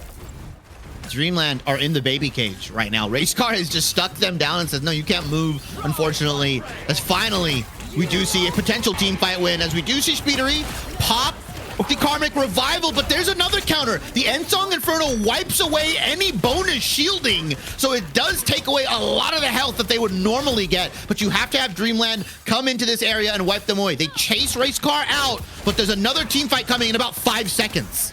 There's also the potential for a strange TP from Racecar, so even if you're able to win this fight with this Kraken impact, good shot right to the dome. Watch my 9mm go bang. Stinkers straight onto Speedery there, and no cocoon this time around, but Stinkers getting put in the washing machine right now by Racecar, so it's a little bit scrappy and a little bit back and forth, and Speedery gonna reach for that aforementioned Doctor Strange to keep Racecar at full strength, and they are ready to fall and prepare for yet another recontest here as Dreamland find the cleanup. Very clean from Dreamland. They were prepared. Okay, he's gonna res, they're gonna come back. Let's combo Strangling Prison plus Kraken Impact, as one more team fight, like you mentioned, is available. CYA comes in along with Spark Chief, dropping the hammer potentially. Unfortunately, not able to land onto anybody, even though it was damage boosted. We see Madara trying to just hammer and haymaker their way through. Stinkers on the Wolverine, slicing and dicing with the Adamantium Claws, and Racecar, despite getting themselves another team fight with that TP, lose 3 in a row. It was a bit of a scattershot team fight. I think they were banking everything on that CYA plus God of Thunder combination, but it just hasn't paid off dividends. No one has been able to deal with Stinkers, who is just taking your front line wherever he wants, taking him for a ride. You want to see the sights, my friend? I'll take you there. Bit of an extended team fight, as a lot of members of Racecar were moving around here. And Spark Chief, again, like he's like, all right, they got Wolverine, I don't want to play Thor anymore. He's gonna opt in for the Rogue, though, which actually is a bit of a different look. I still think it's a bad matchup into both the Thing and Wolverine. If you get grabbed, you're not allowed to fly away, you're not allowed to dash. You also don't have a ton of bonus shielding. Stinkers, though, paying the respect that Spark Chief deserves at the moment, not looking to engage in a 1v1. And look at that. Immediately goes in, gets knocked down. Cooper's going to have to respond with the invisible boundary. And a nice last stand, hopefully looking to get somebody out of dodge. And unfortunately for Memories, Chuckles pops the Strangling Prison. The Devil is going to come out along with Vest, throwing that Banhammer. Velocity, though, is going to kindly respond with that invisible boundary, but Energy with a nice Endsong Inferno right onto Velocity's dome top. And Speedery with the cleanup there onto Renko. And this is going to be Racecar regaining control here, but it did cost them a lot. And Dreamland seemingly not yet done. They clean up Vest, and the Endsong Inferno from Chime still hanging above their heads. It will clean up Speedery, but I just don't think there are enough soldiers online right now for Dreamland to retake control here. So Racecar can take a sigh of relief, can breathe for just a moment and regain control fully, try to bring all soldiers back to the front line. Heartbreaker is going to be online very soon for Spark Chief, and I think that's the big tool here for Racecar, because their ult bank is looking pretty scarce. Trying to drain a little bit out of Dreamland's could potentially make up the deficit. He's got it now. Where is he lurking? You can tell Chime is hunting for it. He knows what's coming, but Spark Chief is here to take everything. And Madara, the one that had the clobbering time available, he's already down to 20%. He's building it back up, though. Looking towards that clobbering time. Stinkers 10% more for that Ensong Inferno. But look at Racecar. They've got Eternal Bond, they've got Invisible Boundary, and they've got Vest with the potential Banhammer. As Energy does get sniped down, no res available. Banhammer comes in, Speedery goes down on the Daredevil. Dreamland looking to take this fight, looking to move this cart just a little bit more forward, but they are getting stuffed in their spawn right now. They're having to fight out. They're having to burn multiple resources. Renko, Eternal Bond out of spawn just to get them in a forward position. I mean, Racecar doing such a good job of playing the space game, forcing Dreamland to take fights so far forward, and it's Memories with that Eternal Bond that lays out the red carpet for Racecar to walk along and forces Renko to mirror it. So now you're down a Strategist ultimate, but Dreamland have 5 tools on deck for this next fight here. They need to make sure they keep Stinkers alive. You can't risk losing one of them too early. It's going super aggressive, trying to take this duel on the other side, but the Ensong Inferno forced out early, 12 HP. This is just for that extra health bar, and he's not finding the KOs for it. Dreamland are falling. Spark Chief does take down Spark Chief takes down Dreamland here, and a lot of eliminations. Dreamland fumbles the ultimate economy, and then just in an instant, Racecar able to win that fight.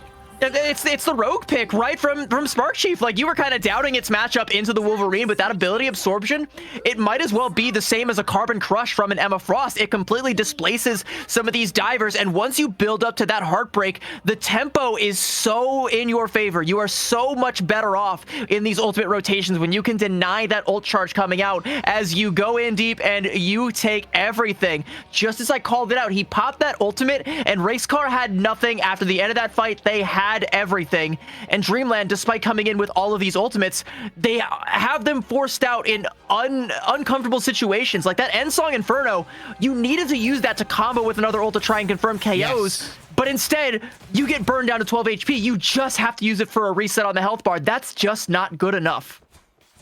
I was hoping they were going to combo it with that Strangling Prison. Unfortunately, Dreamland not able to do that. A lot of their ultimates pretty much whiffed.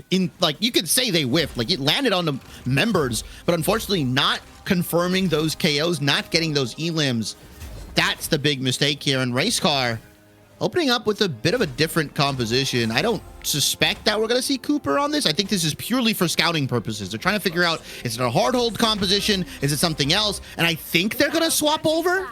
Yeah, Cooper's gonna swap over. It's gonna be the cloak and the invis, and this looks about right. Yeah, Speedery on that storm, and for a lot of players, that storm is, you know, just to try and damage boost the Moon Knight. And believe me, you are going to get some damage boost onto energy here. But Speedery is also the GOAT when it comes to this storm, so gonna be lethal in his own right. This is more than just spawn break. This is a whole composition. Yeah, I mean, this is super disgusting. You can run this even without having three Vanguards available on Dreamland's side here. Stinkers is going to opt in for the Emma, double shielding plus the walls. But look how fast he's built this ult. 30 seconds for energy. Madara goes down. Should get res, though, by the beacon. Chime has that available. Vest has the Banhammer on top of that. And look at Speedery as well. 80% towards that Omega Hurricane. Racecar are just walking Dreamland down right now. And Dreamland with the Invisible Boundary trying to reclaim that space, but remember, Chuckles isn't there yet, so the Strange TP forced out early. That KO on the Spark Chief is going to be big. Does force the Invisible Boundary out from Cooper, but now with a late Cosmic Yarn Amplifier, Dreamland are still in control of this fight, but here's the problem. You don't have a Strategist ult to deal with this Omega Hurricane, so Speedery going to make Dreamland feel the entire wrath of the Goddess, but no, Renko does actually have that Eternal Bond, and you will be able to live through this, but Velocity will not be there now, and once this Eternal Bond evaporates, so too may Dreamland. Big Strangling Prison into the hand of Khonshu. The moon is going to haunt Dreamland's nightmares as Eye of Agamotto lands onto multiple members from Chuckles, but again, no follow-up. Madara holding on to this Meteor M, unable to absorb the Strangling Prison. He's just going to pop it to try to get an elim, but Spark Chief takes him down, and Renko and the rest of the strategist line for Dreamland are getting hunted. Can they actually get out? Very good patty cake from the duo. Yeah, but it's like not good enough, to be honest with you. This cap is gonna come through. The Groot Wall nearly denies it. There is a touch there from Stinkers, but his health bar is burned down. I think he already had to use the Symbiotic Resilience. Memories just cleans him up there, and no matter how good the patty caking is from your backline, if they don't have access to the front line, which these Groot Walls are currently denying, it doesn't really amount to a whole hill of beans. Ooh.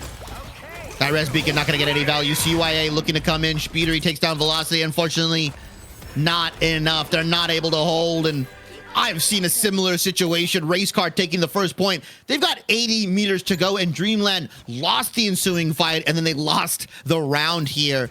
Speedery, Omega Hurricane online. Cooper has that invisible boundary. You look to Dreamland, it's got to be Velocity to build something up, but he's already dropping the Omega Hurricane onto them. And there's no strategy, Nice! so this might just be clean KOs. We're watching Memories just walk the cart forward, basically. There's a fight happening elsewhere on your screen. BRB already forced out, and this is just so that Dreamland can get out the front door. They will be able to pour on through, but there's the Strangling Prison now from Spark Chief.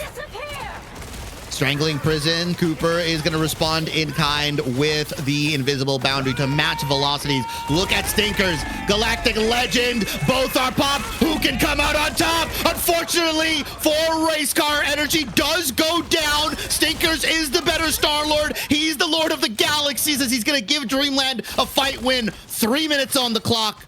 Race Car have a lot of time to work with here. Surely they don't get full held. Yeah, it's definitely not a sigh of relief to win that fight for Dreamland. You are still very firmly clenched, but I like these swaps onto the Mantis and onto the Star-Lord so you can damage boost the Star-Lord, try and win this aerial fight. Speedery now going to make a swap over onto that aforementioned Daredevil, and you got to believe he's going to be trying to hunt down Chime, but this time around, we're going to take the initiative. Soul Resurgence now. Dreamland want to take this fight.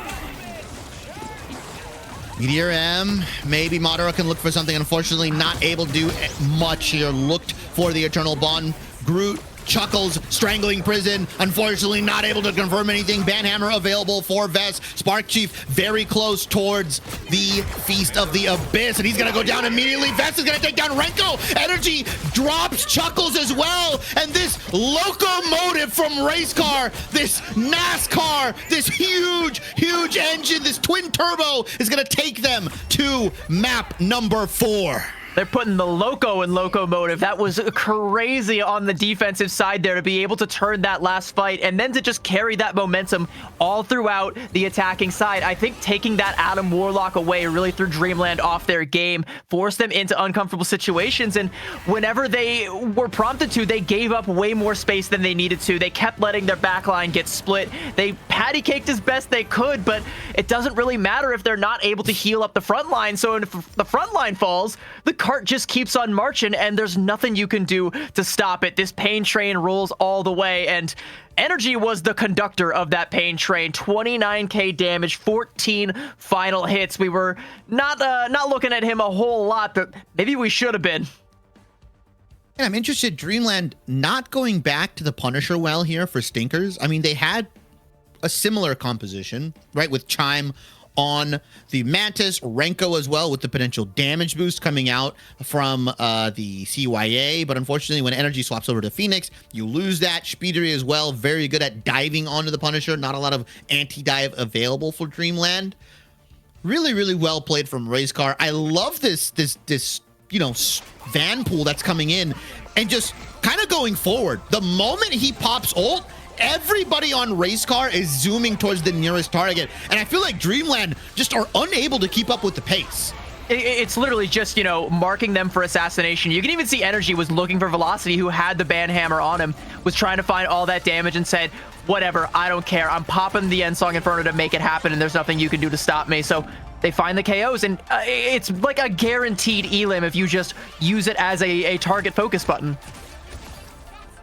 Yeah, Energy just kind of going crazy here. I mean, obviously on the Phoenix, Moon Knight as well. I mean, building up a 30-second hand of Khonshu to then combo it and build it up again with Spark Chief, who swapped over to the Groot. I mean, you kind of see what happens when Spark Chief is just playing better heroes. Venom, Groot, this kind of stuff. Opted in for the Rogue towards that first round and was able to really put a stop to Dreamland. I really liked his usage of that Heartbreaker to disrupt Dreamland's ultimate flow. So that one map that Dreamland were able to take on Burn T'Challa against Race Car kind of feels like it's in the rearview mirror at this point in time. It's the only map that Race Car have dropped thus far, and it looks like all it really did was peeve them off a little bit, because they look angry, they look calculated though, and they look aggressive. They're looking to try and sweep Dreamland here and deny that map number 5 and punch themselves a ticket to the grand finals. And if they keep this pace up, I don't know that there's anybody left in this tournament that can stop them.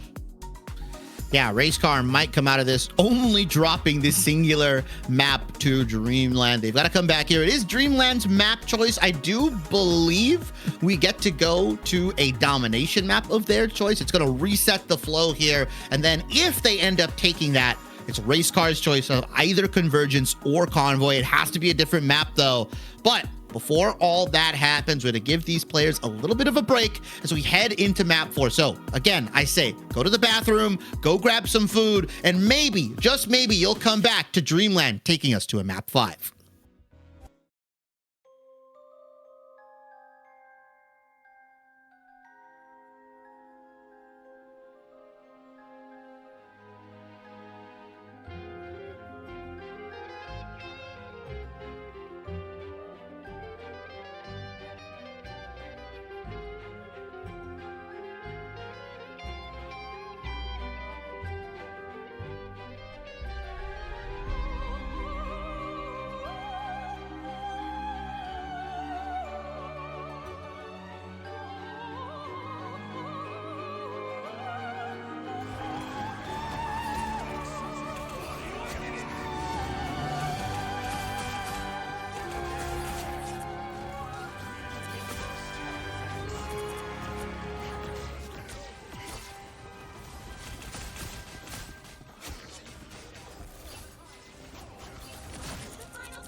Hello and welcome back here to the Mega Monthly Playoffs.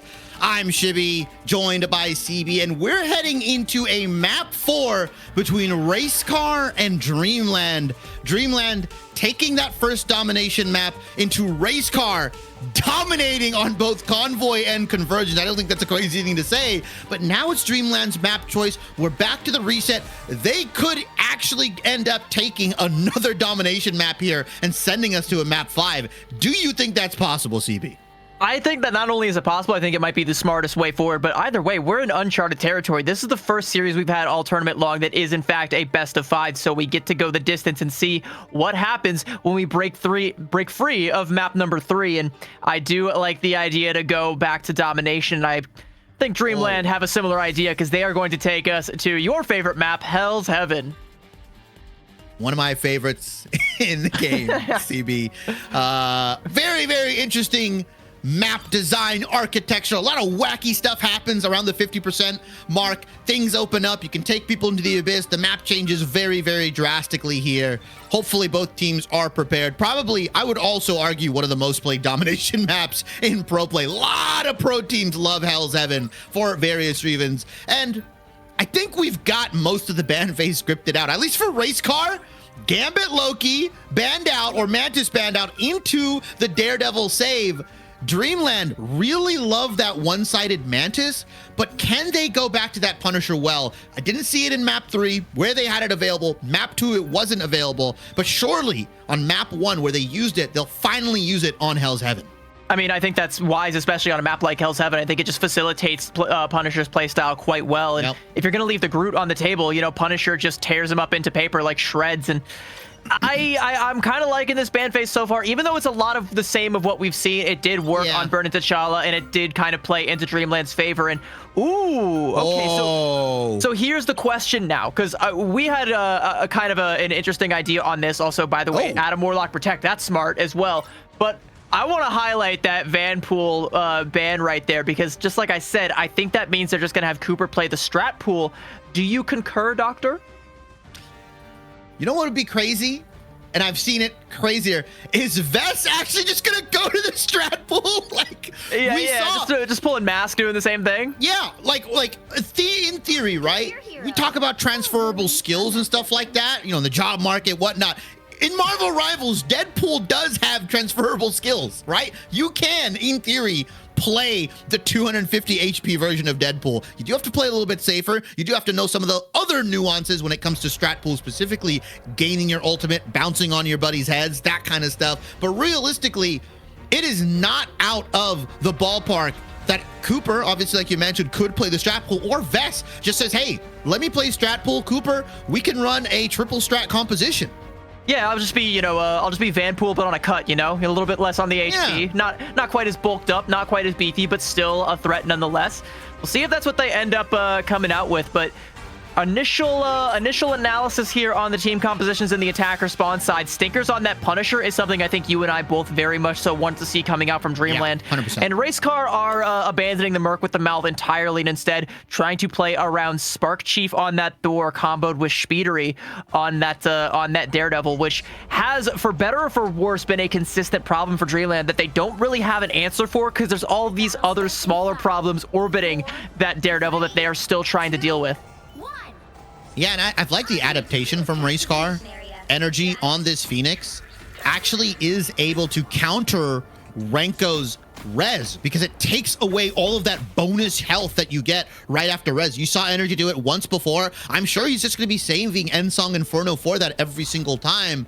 Velocity and the rest of Dreamland are looking for that kidnap. Madara was absolutely lethal on this Doctor Strange in game 1. Domination as well. I hopefully expect more of the same here.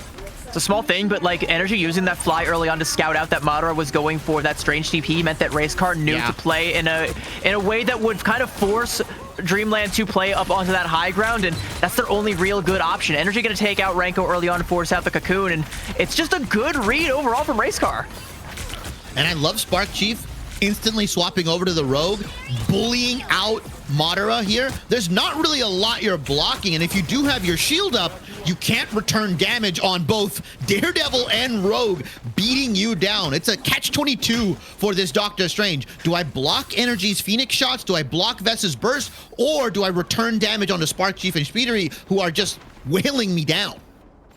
Yeah, and I'm wondering, like, do you swap off of this Doctor Strange? Like, are we still going to be able to get that much value? I know Madara is Himothy when it comes to those Eye of Agamottos, but are we even going to get that far? Is Razecar going to let things spiral that far out of control? They want to maintain control firmly, letting the devil out, but Speedery not able to make it to the health pack there. And that invisible boundary from Velocity is going to help Dreamland secure a fight win here if they can clean up just a few more. They're trying to rotate over to the point and take the fight where Razecar do not want it. Yeah, spawns to the back here. Final Judgment comes in. Oh my lord, Ensong Inferno plus the Meteor Ram. Unfortunately, Frank Castle is built like a brick house as he's just gonna rip through, hopefully, all of Razecar. Doesn't confirm any elims. The Karmic Revival does get committed early. Madara comes back into the fight. Energy takes down Chuckles. He, unfortunately, is not going to res here. And Dreamland, with this map change, are caught in a corridor, but maybe they like it. Gonna pop out that shotgun, take down Speedery, and there is a cleanup there onto Vess, and it's looking good now for Dreamland. Despite being down in manpower early on, they have managed to bully their way onto the point there just off of the pure raw damage that Stinkers is able to dish out, but gets a little too close to Ranko, and the sparks build up, and Ranko is gonna fall, and I don't believe there is a Cocoon online, so that seems like blood in the water for Razecar, who invests the Strange TP, but Speedery gets shut down. Dreamland able to hold on to control here. They lose Chime, though, so they can't be comfortable with Whoa! And Energy's just gonna burn the Ensong Inferno simply to stay alive, but that's a massive stagger. Does take down Velocity, and here is another Final Judgment. This time, no Soul Resurgence available, though they've got to get this guy pocketed. I believe a Soul Bond came out from Renko, and unfortunately, it's not enough. Dreamland do lose this fight. Despite Energy going down early, the 5v6 in the favor of Razecar, 90% here. And I wonder if Madara has that TP available that they invested so early. I mean, at this point, he might, and I think Razecar are anticipating it. So, yeah, there is the teleport, but you have to play very safe for Ranko because he was coming up on that Karmic Revival, but I guess we will not be seeing another res coming out today. So, Dreamland are going to have to do it dry and with a man advantage not on their side. Clobbering time from Chuckles is going to lock Razecar down, but there's just so much healing that they can't confirm any KOs. Cooper is going to take down Stinkers, and it looks so good right now for Razecar. Yeah, Razecar wiping them away through the portal, forces a couple members from Dreamland, and the crucial back-breaking play. Renko getting sniped instantly as that portal came out, not able to even use the Karmic Revival, and Dreamland not finding success with this composition.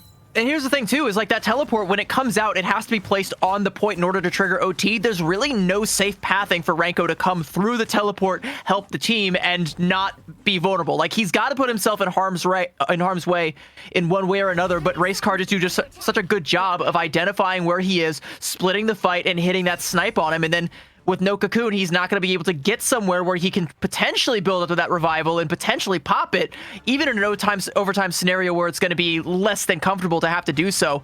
He'll carry it over onto the next fight, but you need to have some other tools to make that res worth it, and I'm seeing a lot of low percentages on the ult charge for the Dreamland side, and I'm seeing a lot of momentum on Razecar's side, and I'm also seeing one final sub-map away from Razecar putting Dreamland to bed. Renko could be getting his one ult drained here if Spark Chief is able to land this Heartbreaker. Vess as well, Meteor M available. Soul Bond, though, should counter that relatively immediately. And Madara actually swapping over to the Thor, taking a page out of Spark Chief's book. I don't know if you can come into Razecar's house, into Razecar's composition like that. Heartbreaker is going to come down. Renko not getting his ultimate charge drained, though. He's crucially missing from that drain. Velocity, 95% goes down. Are they going to commit the res? Renko goes down as well. Does he have the res for himself? No, Razecar are just going to wipe through them. Here comes the Born again, though. All 6 members back and ready for the action. Yeah, but I mean, it doesn't really matter, to be honest with you, because Razecar have the ult and they have control of the point. So now Dreamland, sure, you're rezzed, but you're just right back in the choke. So you have no choice but to commit to this fight, because now you gotta win it. You invested your biggest tool. You better get something for your money.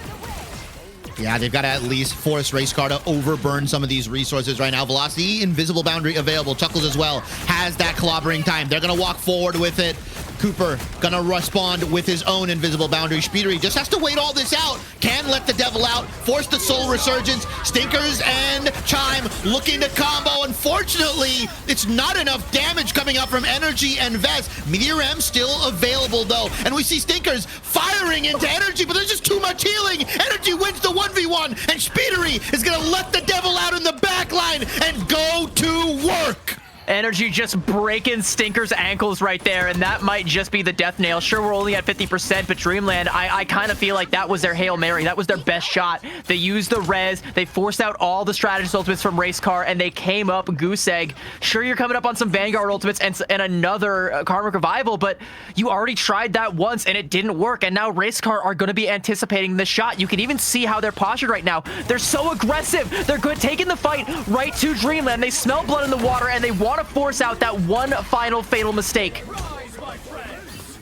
Renko, Karmic Revival into the face of many. Racecar, Speedery specifically takes down Stinkers as well, and it's a team fight wipe into Rez, into another team fight wipe. Unfortunately, Renko bringing his team back into the graves.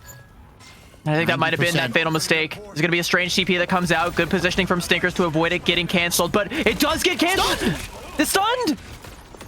Wait a minute! I don't think Racecar have the ability, although we do see Chuckles flying in. They do get the overtime tick, but it doesn't matter. Dreamland are desperate. They're clinging for something, and in that desperation, Racecar is gonna wipe them out and send them to the loser's bracket. I'm feeling a little bit vindicated now because I did predict Racecar, even though I kind of fell short on that first map pick there. Yeah, that map one, you know, we give that one to Dreamland, but it kind of feels like, you know, Racecar just needed to wake up. They just needed to have, you know, Dreamland hit him with the 5 fingers across the face to wake them up. And oh boy, did they wake up, because Convergence and Convoy were both dominant showings. And it kind of felt like here on Hell's Heaven, Dreamland, they had a strategy, but they just failed to execute it. The only thing I saw getting executed was Renko.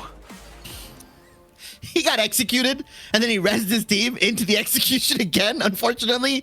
Really well played. I think Energy coming up big in these last 3 maps, back to back to back. A lot of people are looking at Speedery, and rightfully so. The Daredevil save is what really put a wrench in Dreamland's plans here.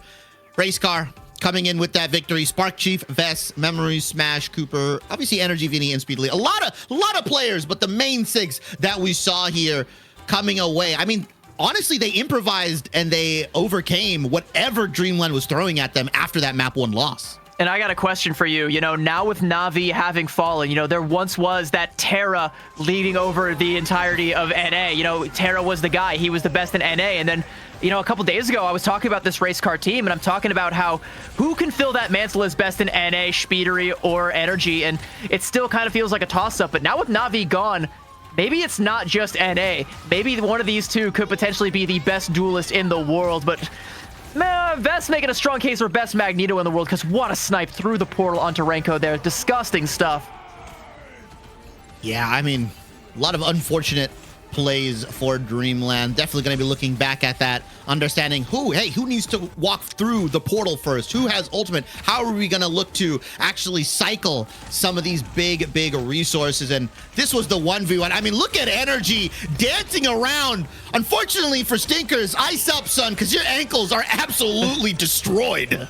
And you're in pieces. I mean, like, that's just confidence, though, from Energy. Like, you know the healing is going to be there. You know he's got to hit, like, every single shot on that final judgment to be able to win that one. So you just stand your ground, or rather dance your ground a little bit back and forth, and end up winning the duel outright. And if that wasn't a microcosm for this entire series, I don't know what was.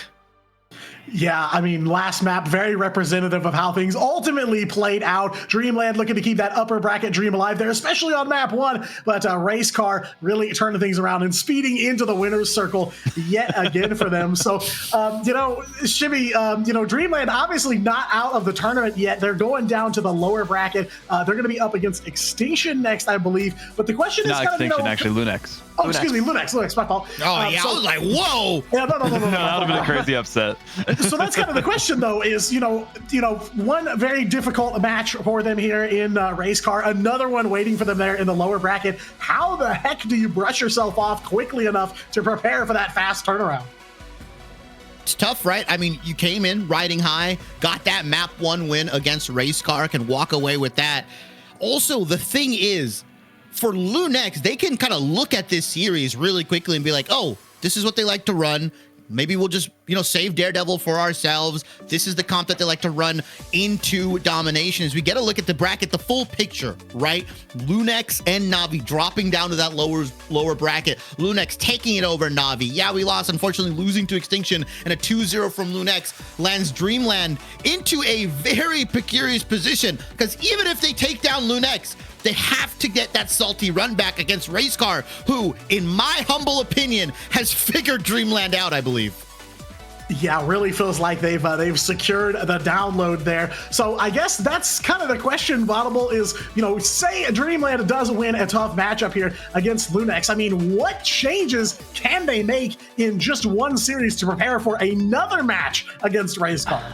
I hate to say it, but I don't think there are changes that they can make based on the way that Racecar is playing, like being real about it. Like, we saw a clinical performance from them map after map after map. Yes, domination was taken, but domination is always kind of hit or miss for a lot of squads. You can chalk it up to who's playing good on the day, who might have a better read of the composition or where they're positioning themselves, and just maybe popping off potential from that. When it comes to Convoy and Convergence afterwards, it's a different story. And we also saw, Racecar, they actually got better with age because they were able to dominate on Hell's Heaven afterwards. So I think it was just an odd matchup for them. It was their first series of the day too for Racecar, so they weren't as warm as they were in some of the other instances, especially against a team like Dreamland. You need to be. Now that they are, yes, they'll be waiting for a whole best of 5, but I think they're prepared and they're going to be VOD reviewing the entire time and ready to make sure that they get a full sweep of those grand finals. Hopefully that doesn't happen for the fans, but I wouldn't be surprised.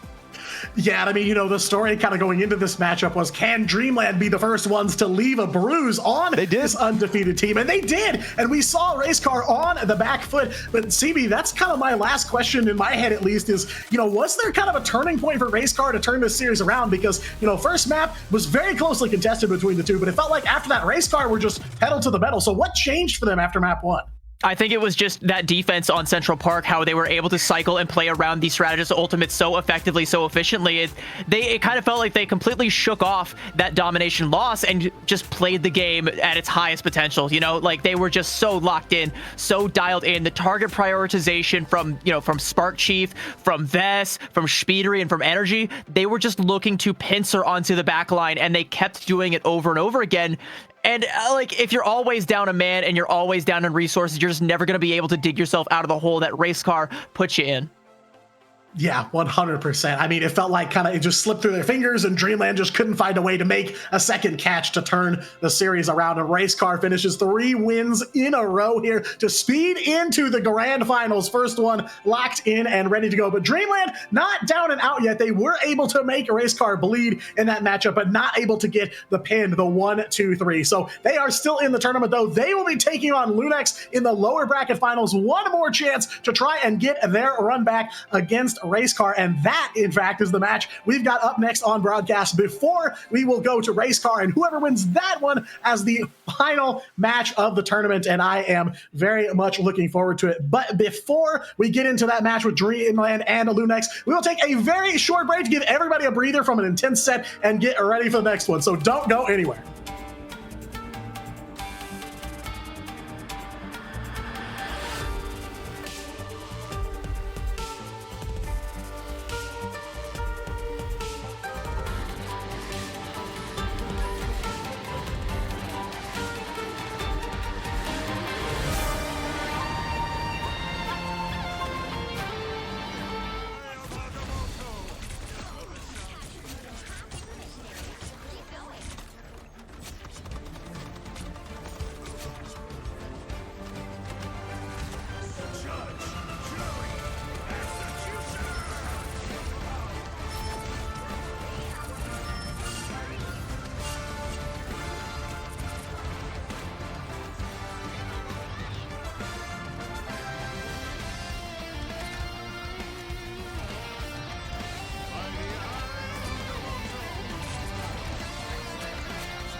3 teams remain at the end of the day. It's now time for the lower bracket finals and a rematch for the ages. A best of 5 on the line between Dreamland and Lunex. Last go around, Dreamland pulled off the upset, lost the first domination, came back with a reverse sweep of the best of 3. Welcome back, everyone. I'm Vaudible in the host seat for the rest of the show today, but we got CB, Diatonic, and Shibby to bring you all the action. And this is going to be a pretty great one. I mean, we've had some intense series so far. We finally saw Race Car go down by a single map. They weren't undefeated all the way. I'm sure they're kind of annoyed a little bit about that, but they can't be too annoyed because they're guaranteed in the $9,000 prize pool. Minimum they can go home with is $3,000 for their team. A lot on the line for that. But let's take a look at the bracket and see how we got here. And Shibby, I'm going to go to you first. I mean, what's been your most surprising loss that we might have seen so far? Your most favorite series? Anything that really comes to mind for you from the history of our bracket so far? You asked this question knowing probably what my favorite series is. It's going to be, yeah, we lost 2-1ing Na'Vi and sending them to lowers. Like, sometimes questions are rhetorical. Exactly. Yeah, I mean, you don't gotta ask me twice. But if I'm putting my personal bias aside, I honestly think, and this is crazy, maybe a bit of future sight, this might be the best series in the bracket. Dreamland versus Lunex. I'm not just saying that because it's the one coming up, but this could be a very banger back and forth, especially because we have potentially 5 maps to go to. It's going to be great. I hope we do go the distance. We could see another 3-1. Of course, I wouldn't be too surprised by that, especially with Lunex after they just dominated the competition against Extinction. Extinction, the Cinderella team that could, got into the top 4 over Yaoi Lost. The roster, mind you, who did take down Na'Vi initially from that upper bracket. So there's been some trials and tribulations a lot of these teams have gone through to get to this point in time, but we're finally at our top 3. Knocking on the door of the grand finals is both Dreamland and Lunex, but only one of them can move forward for a rematch. Race Car will have to see if they will be ready and waiting and paying attention to the series. But Diatonic, tell me a little bit about this Dreamland roster. We saw some good looks from them in that last series. You threw a question my way about what they could do to improve, but what are you hoping to see from this team instead? I really don't want to see them lose heart or lose hope, right? You know, Race Car has been the dominant team throughout this tournament, and the first map that we're taken off of them, we're taken by Dreamland here. So, you know, a tough loss there in the back 3 maps of that series, but you want to see them get back on their feet, brush themselves off, and get into this match and take it seriously. Of course, you know, like you said, a rematch here. Dreamland did beat Lunex 2-1 back a couple rounds ago in the upper bracket here, but now, you know, Lunex, I wonder how much have they been tempered by the fire, right? A tough matchup with Na'Vi for them as well. So, you know, I really just want to see them get back on the horse here because, you know, not only do they have this match left, but potentially they've got to find an answer in the rematch against the Race Car that waits them if they can take this lower bracket final. Lot on the line for this series. CB, you've been following the journey of Lunex for quite some time. Do they have it in them to take Dreamland down, get the revenge from the upper bracket, having to go through that lowers run against Na'Vi and then Extinction, and then the final journey here as well? I mean, that really is the question, isn't it? And I wish I had an answer for you, but the truth is I don't, because if you look at history, who was it that put Lunex down in this lower bracket to begin with? It was Dreamland. If you want to take a step further back, look at MRC. Who was it that put Lunex in the lower bracket back in MRC Season 5? It was Team Guilty, which if you put your glasses on, it was Dreamland. Wait a minute. So they've tried twice to get the better of Dreamland, and both times they've been knocked down to the lower bracket for it, but this is the first time that they have met their old nemesis in that lower bracket yet again with a shot at grand finals on the line. Do they have it in them? I gotta be honest, I don't know. And for someone like me who has been following this roster so closely and has been so high on this roster, it's a bit of a scary proposition. It's a tough spot for both of these teams to find themselves in, right? A lot up in the air, a lot of questions remain around who will confidently take this victory. And I feel like whoever does get this victory needs to do it confidently. If it goes the distance to map 5, I feel like that benefits Race Car even more so. And looking at Lunex's composition here, talking about that, Shivy, what do they need to focus on to get the win? I really like the point that you brought up earlier today where, like, maybe Rymazing, in the same sense as Spark Chief, stop kind of messing with the D tiers, the F tiers, and just start picking the good stuff. right? I mean, I know it sounds super simple. I know it sounds like very basic analysis. Oh, pick the good stuff that's left up on the board. But when you're facing a team like Dreamland, you saw what Racecar did. They just kind of took what was given to them. They saved the Daredevil. If you've got a power pick, a power duelist that you really want to save for yourself on Lunex's side, hand it over to Usher, hand it over to Rymazing, and let them honestly go to town here. I think Crimzoteki, solid Vanguard line, and Kurova, always the X factor on any team he's on, because Dreamland like to leave that Atom open for themselves, but now you're going to give it to the best Atom in the world? Yeah, that's been the struggle for a lot of teams, is they've just been leaving these heroes open for Lunex. And hopefully Dreamland, they picked up some of the tips that they learned from themselves in the past of yesterday's history against that Lunex roster, and are able to figure out exactly what they need to do with that. I mean, talking about, you know, the history of these two teams and their journey up to this point, one's been a little bit easier than the other. As you can see, Dreamland, the only loss that they've had so far is against Racecar. They had a 2-1 against Yeah We Lost, but they still came out on top. Really close one at that, mind you. And then Lunex, of course, they had to reverse sweep that series. On the other end, Lunex, I feel like they've had a bit more of a struggle towards the end of their journey here. Yes, it was Dreamland that took them down, but they also had to play against Na'Vi a couple of times here too and go to a map 3 there. Na'Vi also had to go to a map 3 even before that, so they had a decent warm-up, but I think Lunex, all eyes on them to see what they can do to bounce back, get this victory, and go to that grand finals, because a lot of teams going into this tournament were expecting Na'Vi and Lunex to be the grand finalists. A lot of people weren't even thinking of Racecar in the terms of the equation that could be a team to get there, but now we've all been proven wrong, of course. So only one of these teams can rise. And before we get to the Bands of Protection, which we will be in a moment, I just want a quick prediction. CB, who you think is going to take it? I'm going to vote with my heart, not my mind this time around, and I'm going to go with Lunex. I think, you know, maybe they might just have it in them, but that is on a wing and a prayer, because Dreamland have been this team's kryptonite over and over again, and I'm just hoping just this one time that the heroes of the story win. Okay, one for Lunex. What about you, Diatonic?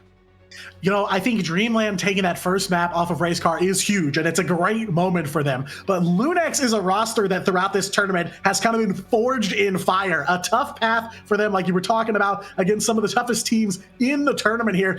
I'm going to go with Lunex on this one.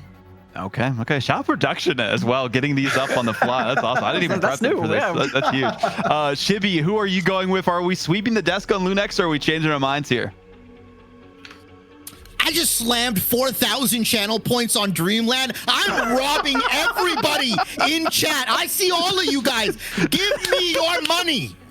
I'm gonna give you my bookies info, because like I said, I'm with my heart, not my mind on this one. I might be going broke. That's valid. I have to split the desk on this one. I'm going Dreamland as well, just because of the history of these two rosters. It happened in MRC, it happened in the upper bracket, and I think it's gonna happen again. But give us 5 maps, please. It'd be great to see if we can go the distance for this series and not just be done with 3 maps in a row for either of these squads. You know they're gonna give it their all throughout that ban and protect phase and see who's going to come out on top on the end of it. We know that there's going to be a double Gambit ban coming in momentarily, because that's just been the story of these bans and protects. No one has let Gambit through. I think maybe once it was Na'Vi just for fun, and then they realized, oh, this is the reason why we don't do that. So we don't do that here. We can't let the King of Thieves through, because I know bro's gotten a few nerfs, but he is still busted, especially if once you get those ults online. Like it's like the opposite of the Heartbreaker from Rogue. Like you just control the tempo of the whole fight, especially if it's unmirrored.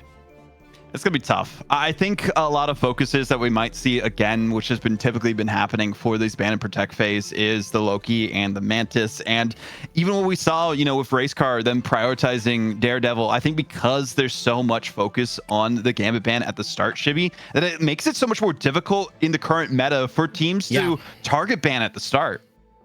Yeah, you have to throw one ban to Gambit. So with Dreamland, unfortunately, they're kind of playing in a catch-22 situation. We saw what Racecar are able to do. Hey, we're going to protect the Daredevil, and you can't do anything about it. You don't have the ability to ban it out, because you have to ban that Gambit in the first round, and you're very hell-bent on either saving one of Loki or Mantis and banning the other. So what do? You don't have the proper counter to the Daredevil. So if Lunex have that in their pocket, which I hope they do, is looking a little rough for Dreamland. I'm interested to see if they swap up their strategies. Maybe they've got something in their back pocket. Maybe they go back to the well on that Punisher comp with the Soul Resurgence. Could be the case. A couple of different options that they can go for. I mean, random domination makes it a little bit more difficult and spicy for some of these teams because they can't strategize until they get to the ban and protect phase on what they want to focus on, depending on the map, right? You can see Burn and T'Challa, you play a little bit differently than Hell's Heaven, and even Krakoa as well. We've seen a lot more of those one-sided as we were talking about at the start of the day. So really depends on like what that first map is going to be. CB, since you've seen so much of Lunex, which map do you think benefits them the most? I think they've got a pretty good track record when it comes to Krakoa. So I think if you're Dreamland, you kind of want to avoid that one like the plague, because like Lunex have 3 or 4 different looks that can just wipe you off the face of the map on that map. It's hard to be a little redundant there, but like whether it's the Helen Namor with the Angela and just setting up the front line for success when it comes to this poke composition, or whether it's the Adam Warlock compositions with like the Mantis, have Amazing pick up that Mantis. There's a lot of different looks for this team on Krakoa, and I think you don't want to go toe-to-toe with them there. It's going to be entertaining, to say the least, on how the series is going. We're just waiting on the teams to powder their noses and get ready for the big show. So eventually they'll be able to show up for their call time. But in the meantime, Diatonic, any specific bans or protects that you're looking out for from either of these sides that we might not have been seeing up to this point that would be crucial for them to get one step closer to victory, at least on domination here? Yeah, well, I mean, we already talked about it. Gambit ban going to come in, and I've always wondered, do teams even comment? Do we bother saying like, hey, let's ban Gambit first? But anyway, I mean, as far as Lunex is concerned, right, I've seen this time and time again throughout Ignite, through every tournament I've watched that involves Korova. Watch out for the Adam Warlock. Once he gets it out, if it's working, you gotta adjust it. Do not let this man have Adam for free. I've been screaming it from the heavens for months now. Do not let him get away. So okay, the fact that we're going to Burn into T'Challa though does actually kind of bring forth that kind of Adam Warlock discussion, because Dreamland played Adam Warlock on this map against Racecard just now, and they won it. So I think that's something that's going to be on both teams' radars here. Yeah, could definitely see that happen. Mantis Protect very likely as well. We did see potential for them to like lock into Adam Warlock, but they're like, no, we're going to go for the Mantis. We want the damage boost. And with the triple strategist that we've seen happen so often from these teams, like Mantis is just a namesake of a hero that's been played time and time again. Loki bans, not too surprising. I mean, Chibi, there's been so much focus on Loki in general and trying to see if you can have that one-sided just so it's better for that triple strategist. And the fact of the matter is, Lunex is the team that's going for that one-sided Loki, which then opens it up to a potential one-sided Loki Adam Res composition. What's better than one Res? Vaudable, two Reses. Wait, two. Oh, man. Getting rid of the specific duelists, though, on either side. I mean, we've seen the Namor ban time and time again from Lunex. Not too surprised on that one. And some more poke focus as well from Dreamland on the Phoenix. Do we see CB the Rocket Raccoon surface at all from Lunex, do you think? I gotta be honest, I don't think at this stage they really need to. They're gonna go for Magneto Protect as well, so potentially could ban that one out and have a one-sided mag. True. And then you get your Loki, you get your Cloak and Dagger, you still have access to the Atom. The only thing you're really losing out with on this point in time is the Mantis, so I don't think you have to go so deep in the toolkit that you have to bust out the rocket. Sure, it's there, but I think it's more likely Dreamland might end up being the ones having to reach for that one. Ooh, the double Namor ban. No one is allowed to have it. Neither the team up. If they ban Namor, most people haven't really been playing Hela as much single-handedly outside of it. But there is the Protect. We were talking about if it comes through. Are they doing it or are they doing Invisible Woman? I don't think if they don't do it, then it will be Invisible Woman on the other end of things. So it is the Adam Warlock Protect for Dreamland. That is massive. I mean, Chibi, break this down onto why that is going to be so important for Dreamland's strategy. I mean, they're the Atom comp, right? They're the other one besides Lunex. You could argue maybe if you're feeling a bit spicy, the great value version of Lunex's res composition at times. I was hoping they would go for the one-sided Atom, because now, again, this opens up Lunex specifically for that Loki Atom res composition, and 2 reses are better than 1, at least that's what I believe, as well as the one-sided Mantis does allow them to go for some interesting triple strat composition. They can still go back to that well of that Punisher, Mantis composition that got them that win over Racecar. But I'm sure at this point in time, Lunex are prepared for it with that Magneto save. Ooh, there's some interesting information that was just given to us by our producer, but I'm going to leave that one up to our casters to take us into Burn to Jala, map number 1. It's the lower final. CB and Diatonic, take it away. Yeah, and a big rematch coming in here. Lunex down here meeting Dreamland in the lower bracket, looking to shake off their demons here, the team that put them down in the lower bracket in the first place. Of course, Dreamland looking to keep those grand finals dreams alive. They made it a long way in the upper bracket before Racecar finally dropped them down here. So now, Lunex, time for them to say hello to some old friends from several rounds ago, and I am so excited to see these two clash here. Here's a couple interesting things from the pick and ban phase we didn't really get to touch on, is that the Magneto did actually manage to go through. Lunex opting not to go for that and instead going for the group ban, I think to deny the potential for the team up. But Dreamland bringing Renko out on that Adam Warlock, and Lunex are not going to be doing it. Instead, Rymazing going to be on the Daredevil, so they are just going to play for the double cloak and dagger. Yeah, I'm playing for an early first KO here. Madara on the track with that Doctor Strange there, making a double KO to start things off for Dreamland here. That way, Grand Finals Dream looking quite strong here in the opening moments of this series. 3 KOs for Madara starting things off. Point unlocked, and Dreamland will take the first cap here. Big start for them. I'm wondering if Lunex opt to go for any sort of swaps here, or if they just kind of bank on the fact that Dreamland are going to be playing farther back on the point and use that for space. But the problem is you don't really have enough damage to bully Madara back, so he basically just gets to get right up in your face and brawl. And he's even doing that right now to deny Yusher the angle he wants to be on. And sure, yeah, again, like you can just send Rymazing up there to try and bully him, but even that's not going to be enough damage, especially when the healing is there. You're really just charging up the strategist ults. Yeah, staying super oppressive with here. Dreamland trying to create some space for themselves here, but Lunex not giving an inch either here. They are able to at least make a little bit of progress on the retake here. Not going to secure it yet, but Renko going to pick up one onto Rymazing, a Daredevil Rymazing this time, already back in the spawn room. Flamme there on the Loki off out and ready to go here. Eternal Bond copied. Dreamland's got 2. Lunex still 1 in the bank on that Goddess of Death as well. They are going to start racking up some ultimates here. Big Strangling Prison there coming in for Crimso, and the pendulum swings once more Lunex's direction here. They'll find the KOs, but Renko coming in with the first Karmic Revival of this series, first of many that you're gonna see here, and Dreamland will lose control of the point, but the fight rages on. Now with the final judgment just burning right through the Meteor M, and Techie gonna go down in the embers alongside it. Rymazing thinning down Stinkers. It's 2K.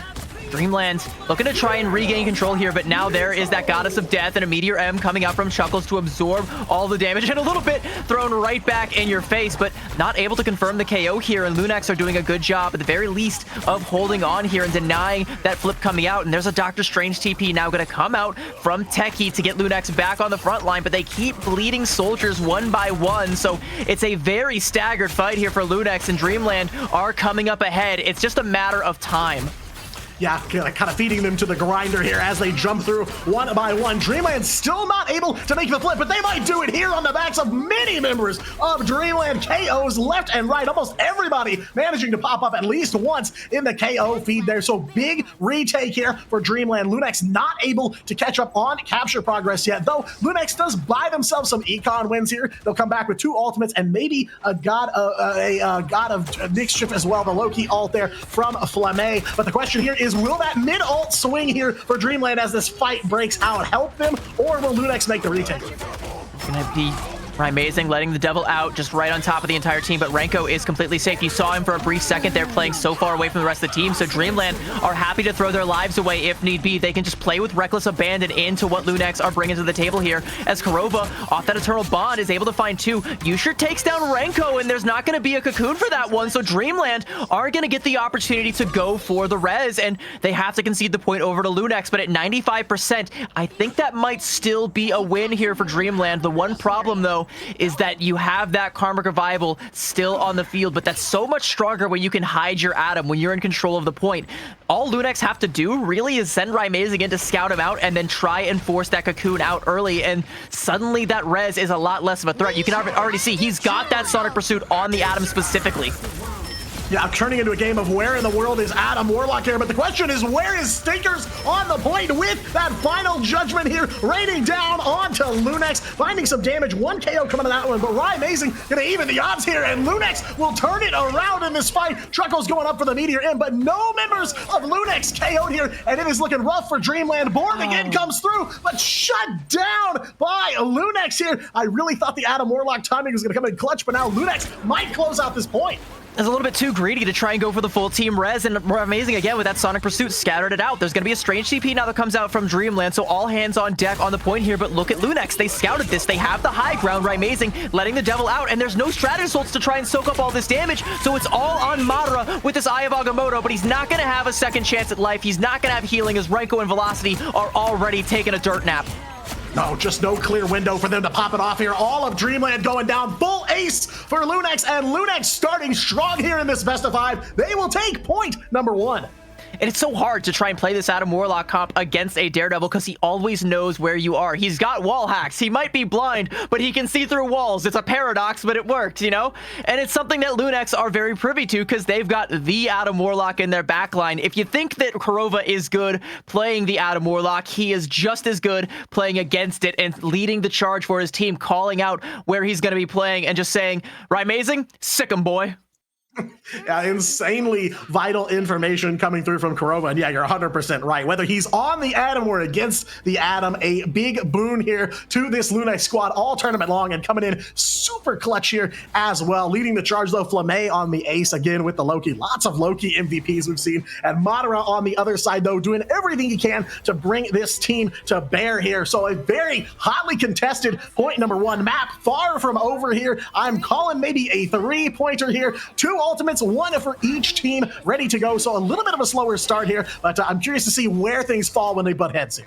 I think both of the ultimates that are online, you're going to want to try and wait for the opportune moment for. Like, you're not going to try and go aggressive. I mean, maybe Madara goes aggressive with the Eye of Agamotto. We've seen him do it a few times, but I think you have a much higher chance of just letting Flamme charge up this God of Mischief and then go aggressive with an Eternal Bond here and use that to reclaim space. But you have to be careful because Dreamland are building up to a fair bit of ult of their own, and Chime has bested Usher, so now you have no choice but to invest to try and make up for this loss in manpower.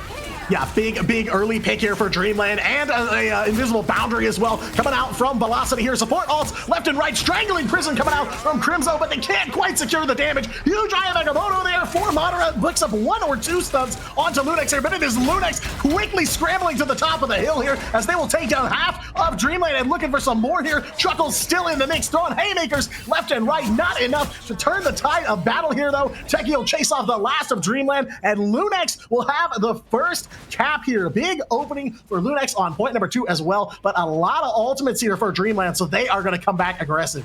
Yeah, but what did I say before on Warrior Falls? Like, that Karmic Revival from Renko, it only really matters when you are in control of the point and you can hide your Adam and have him play safely. It's the same story again. Amazing can just go hunt him down and force out the cocoon early, force him to maybe try and go for a res late, and by then he's already there waiting to deny it. So Lunex, despite being behind in ultimates, are going to be ahead in a lot of other key resources, but this final judgment from Stinkers should be enough to turn the tide if he can burn down at least 1. But Techie with the Meteor M, it's not going to be enough. Stinkers finds his target.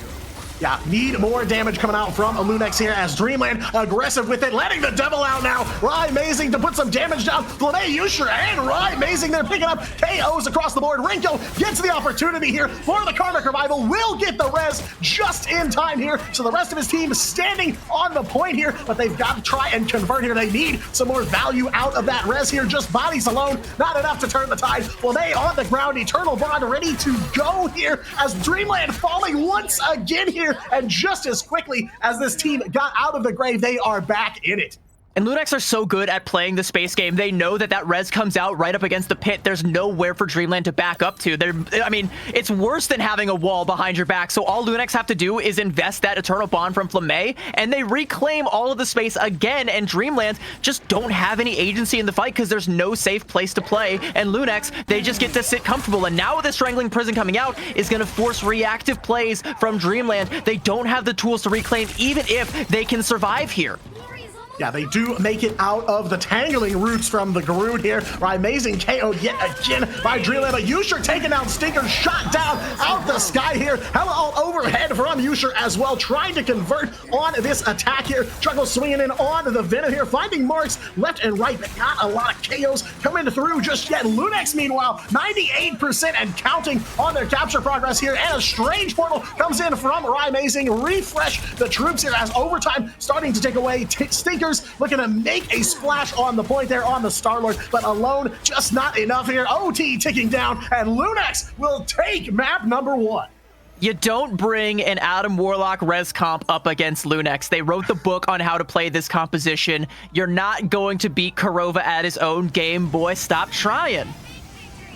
You know, I mad respect for them for bringing it to the table here, but they have learned a very valuable lesson here. Right now, it seems like in this matchup, there is only one golden god on the table, and it is on the side of Lunex there. Flamme, of course, big impacts there. The Eternal Bonds coming in clutch, very consistent on those all throughout this tournament. But yeah, a strong opening here for Lunex, dominating 2 points to none here, and the scoreboard will tell you a lot more about this matchup. Of course, Stinker's putting down a lot of damage there on the side of Dreamland, but again, just one Star-Lord alone, not enough to turn the tide of battle here when Lunex is so clearly firing on all cylinders. And a lot of that damage just ends up being donated over to Flamme's ult bank, so he'll be happy to take that and build it up to another God of Mischief. And every single time he's using these Eternal Bonds, like you say, and it's coming up clutch, you're seeing times like one of the first fights that Lunex won on Warrior Falls, they were down a man, but Flamme says, I do not care. I will simply duplicate the Cloak and Dagger, pop this ultimate, and then Crimzo says, aye, Captain, throws the Strangling Prison down range, and then the Terror Cape comes in, and there's the follow-up. It's just so clinical and so clean, and they can do it even when they're down a man. That is confidence and ability to trust in the plan and execute on that plan, and it's something that we just haven't seen from Dreamland. Yeah, I mean, there's a couple of key things here that Dreamland's got to clean up. You know, point number 1, very, very competitive for them, but it feels like Lunex quickly understood how to counter the Renko Adam Warlock, and once they did that, it felt like Dreamland just didn't have a plan to fall back on. You know, plus, in addition to that, it felt like they were just kind of throwing bodies to the machine here, you know, especially that portal there on point number 1. You know, they kind of just walked through one by one and got taken out, so got to come together as a team, got to be more flexible with the strategy, and got to work together here because the Lunex locked in here and they are walking in lockstep with each other.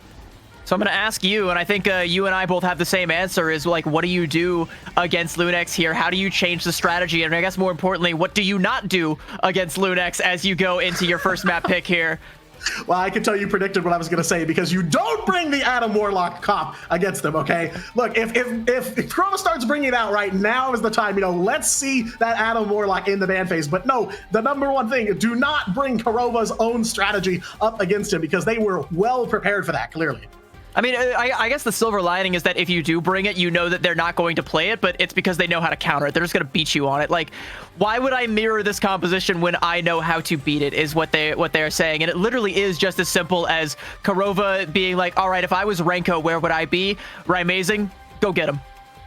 I was going to say, I haven't seen enough Rymazing Daredevil before, but yeah, clinical stuff from them. I mean, setting up, knocking them down, hunting them down, like you said, you know, a nice little where's Waldo, but where's Adam instead? And they had the lock on them there on map number 1, ready for map number 2, trying to brush themselves off. Dreamland looking to turn things around on Yggdrasil path. CD, I don't know, how do we feel about Yggdrasil for Dreamland here, at least, trying to get on the board?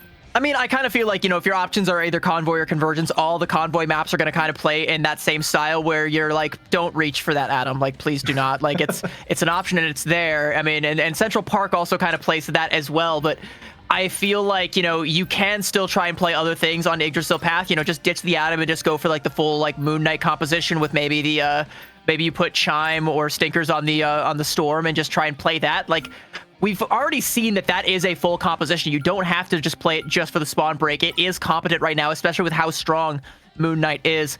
Gonna see a Daredevil Protect coming out from Lunex, and I think that is going to be their attack dog once again. Like, Rai on that is just going to deny Dreamland. Like, sure, play Adam if you want. We do not care. Like, yeah, that's really the signal of just don't do it again. Like, whether or not we'll see the Daredevil come out, you know, I think is dependent on whether they try Adam again. And I don't love the idea. Lunex, they're banning out the Namor, so we've seen a lot of Namor bans lately, especially in the back half of this tournament here. Of course, stopping the team up with Hela, but yeah, it seems like Namor is a new favorite in the ban phase. I've noticed more lately. Here's one thing, though. I think Dreamland have also scouted out something that you and I both called out, and it was the ability for Flamme to use those God of Mischiefs to duplicate the Eternal Bond and get a ton of space off the back of that. Dreamland securing a one-sided Loki means that you're only going to have the one to hang your hat on. So a Protect onto the Cloak and Dagger, Kurova is going to have to play that. And I think now, if you want to try and leverage that to its full potential, you have to reach for a Magneto ban on your side. But even still, there is that opportunity for... Okay, no, they're going to go for the Groot instead. All right, both teams with the Cloak and Dagger protects. Both teams going to have to deal with a Magneto on either side. So I think we're going to be seeing some pancakes. Yeah, definitely prepare for that here. I do like this ban phase. I think Dreamland playing it a bit smart here. The Groot ban hurts for sure on something like Yggdrasil Path. I don't love to see him off the table for them here, but plenty of time here. It is a best of 5. Lunex take map number 1 here. A strong start for them, but I don't know. I mean, plenty of time for Dreamland to turn things around, but they've got to work together here. I mean, I guess like on a map like this, the Groot ban, like you said, does kind of hurt, but it is still optional. There are other things you can play to try and make up for that deficit. But the thing is, we're always hyping up the Moon Knight because we've seen a lot of him this tournament, and this map is another one of those places that he likes to come out to play. You don't necessarily need the Strangling Prison to combo with the Hand of Khonshu. There's a lot of other things you can use, or you can just use it raw to try and deny space.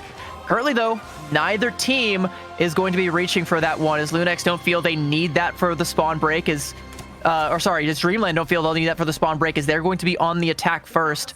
Lunex, they do have the Groot, and they will be bringing him to the front lines there. And alongside a Luna Snow and Cloak and Dagger backline. No triple. It's a 2-2-2, but it is an aggressive one. Yeah, lots of options on the table for both teams. I expect to see some swaps here pretty early on, depending how these first couple of engagements go. But Dreamland on the attack first, and they are pushing out aggressive here, taking some pressure onto Lunex. Lunex going to walk it back, give themselves some space here. So potential for them to wipe Dreamland out here and stand right in front of that cart and stop them from even getting back on to the payload here. And Stinkers go get the Star-Lord here. They are down 1, though. Chuckles already sent back to spawn on the Venom here. Lunex came up first KO here on map number 2. Lunex doing a great job of punishing Chuckles overextending, because that is the key way that Dreamland are able to take space right now, is they send Chuckles in, everyone has to peel back to try and deal with the Venom, and that's when, like you saw, Stinkers go in to try and deal with it, but Chuckles, I think, just got CC'd a little bit too hard and got forced back, and now it's in uncomfortable territory for Dreamland, as Raimazing has access to the backline, so they have to keep their head on a swivel, looking for that blind lawyer lurking in the backline.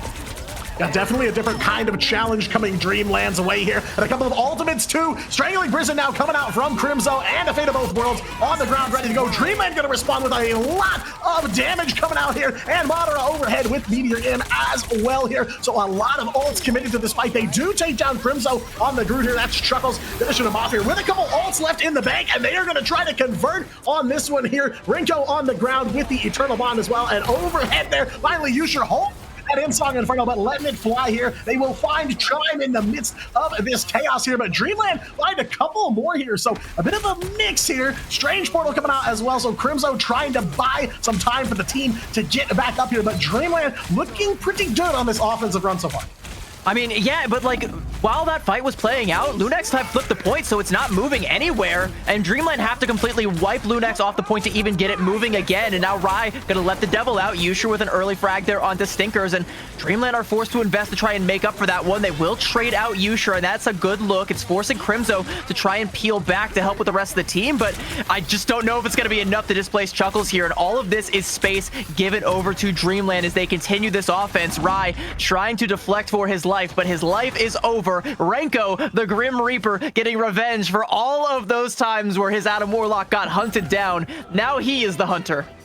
Yeah, it feels like they kind of split Lunex's attention a couple directions, and underneath all of that fighting, though, Lunex looked good there. Dreamland able to flip that the payload and finish off this checkpoint number 1 back up to about 4 minutes on the clock here, and they are still on the move. They pushed up quite a bit away from the card here. They've got 2 ultimates. Lunex has 2 ultimates, but there's an Insong Inferno coming from both teams very quickly here. Now 4 online for Dreamland, and they're going to let him rip here. All 4 ults coming out, so a big burst of damage here. Lunex responding in kind. Flamay taken down, picked off early, still holding the Luna ult as well. So one big support ult offline in the middle of this fight here. But Techie and Yusher fighting back against Dreamland here. All ultimates committed by Dreamland. Lunex still playing their cards a bit close to their chest here. Crimzo and Flamay will hold their ult here, but Dreamland halfway to checkpoint number 2, and a bit of a road bump here coming from Lunex. Got a mischief for the Eternal Bond. Gonna give Dreamland the space they need to try and reclaim here. Flamay,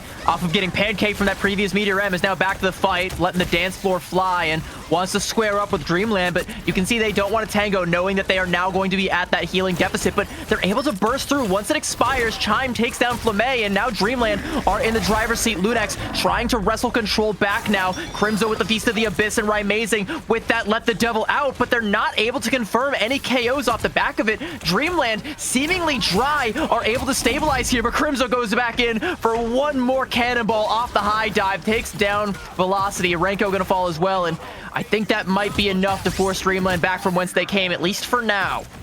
Yeah, unfortunately, short-lived sustain there for Dreamland. Kind of on the back foot here, looking for an answer halfway down the map. They've still got 2 minutes left to go, so some time here for sure. Lunex, though, on the ult charge. They've got a couple, but after those 2 ults go off, they are going to be dry for quite a while here. Dreamland is going to be charging up several here. We saw them use a lot in the last fight and not get a ton of value on it, so they need to convert here. Velocity's got the Loki ult ready to go. There's 4 of them now online, and Stinker's not too far behind on that Galactic Legend here. Big early pick onto Rymazing. Daredevil taken out of the equation for now. Lunex throwing down a couple of ultimates here, but they are not converting either. They will find Renko, though. Techie finishing him off, and now as the dust settles a little bit, Stinkers overhead. Big Galactic Legend coming through. Double KO at least here. Looking to finish off Techie as Rymazing back in the fight in an aerial Daredevil here, but most of Lunex sent back to the spawn. Dreamland will flip the payload back in their direction, and they've still got 3 ults to show for it.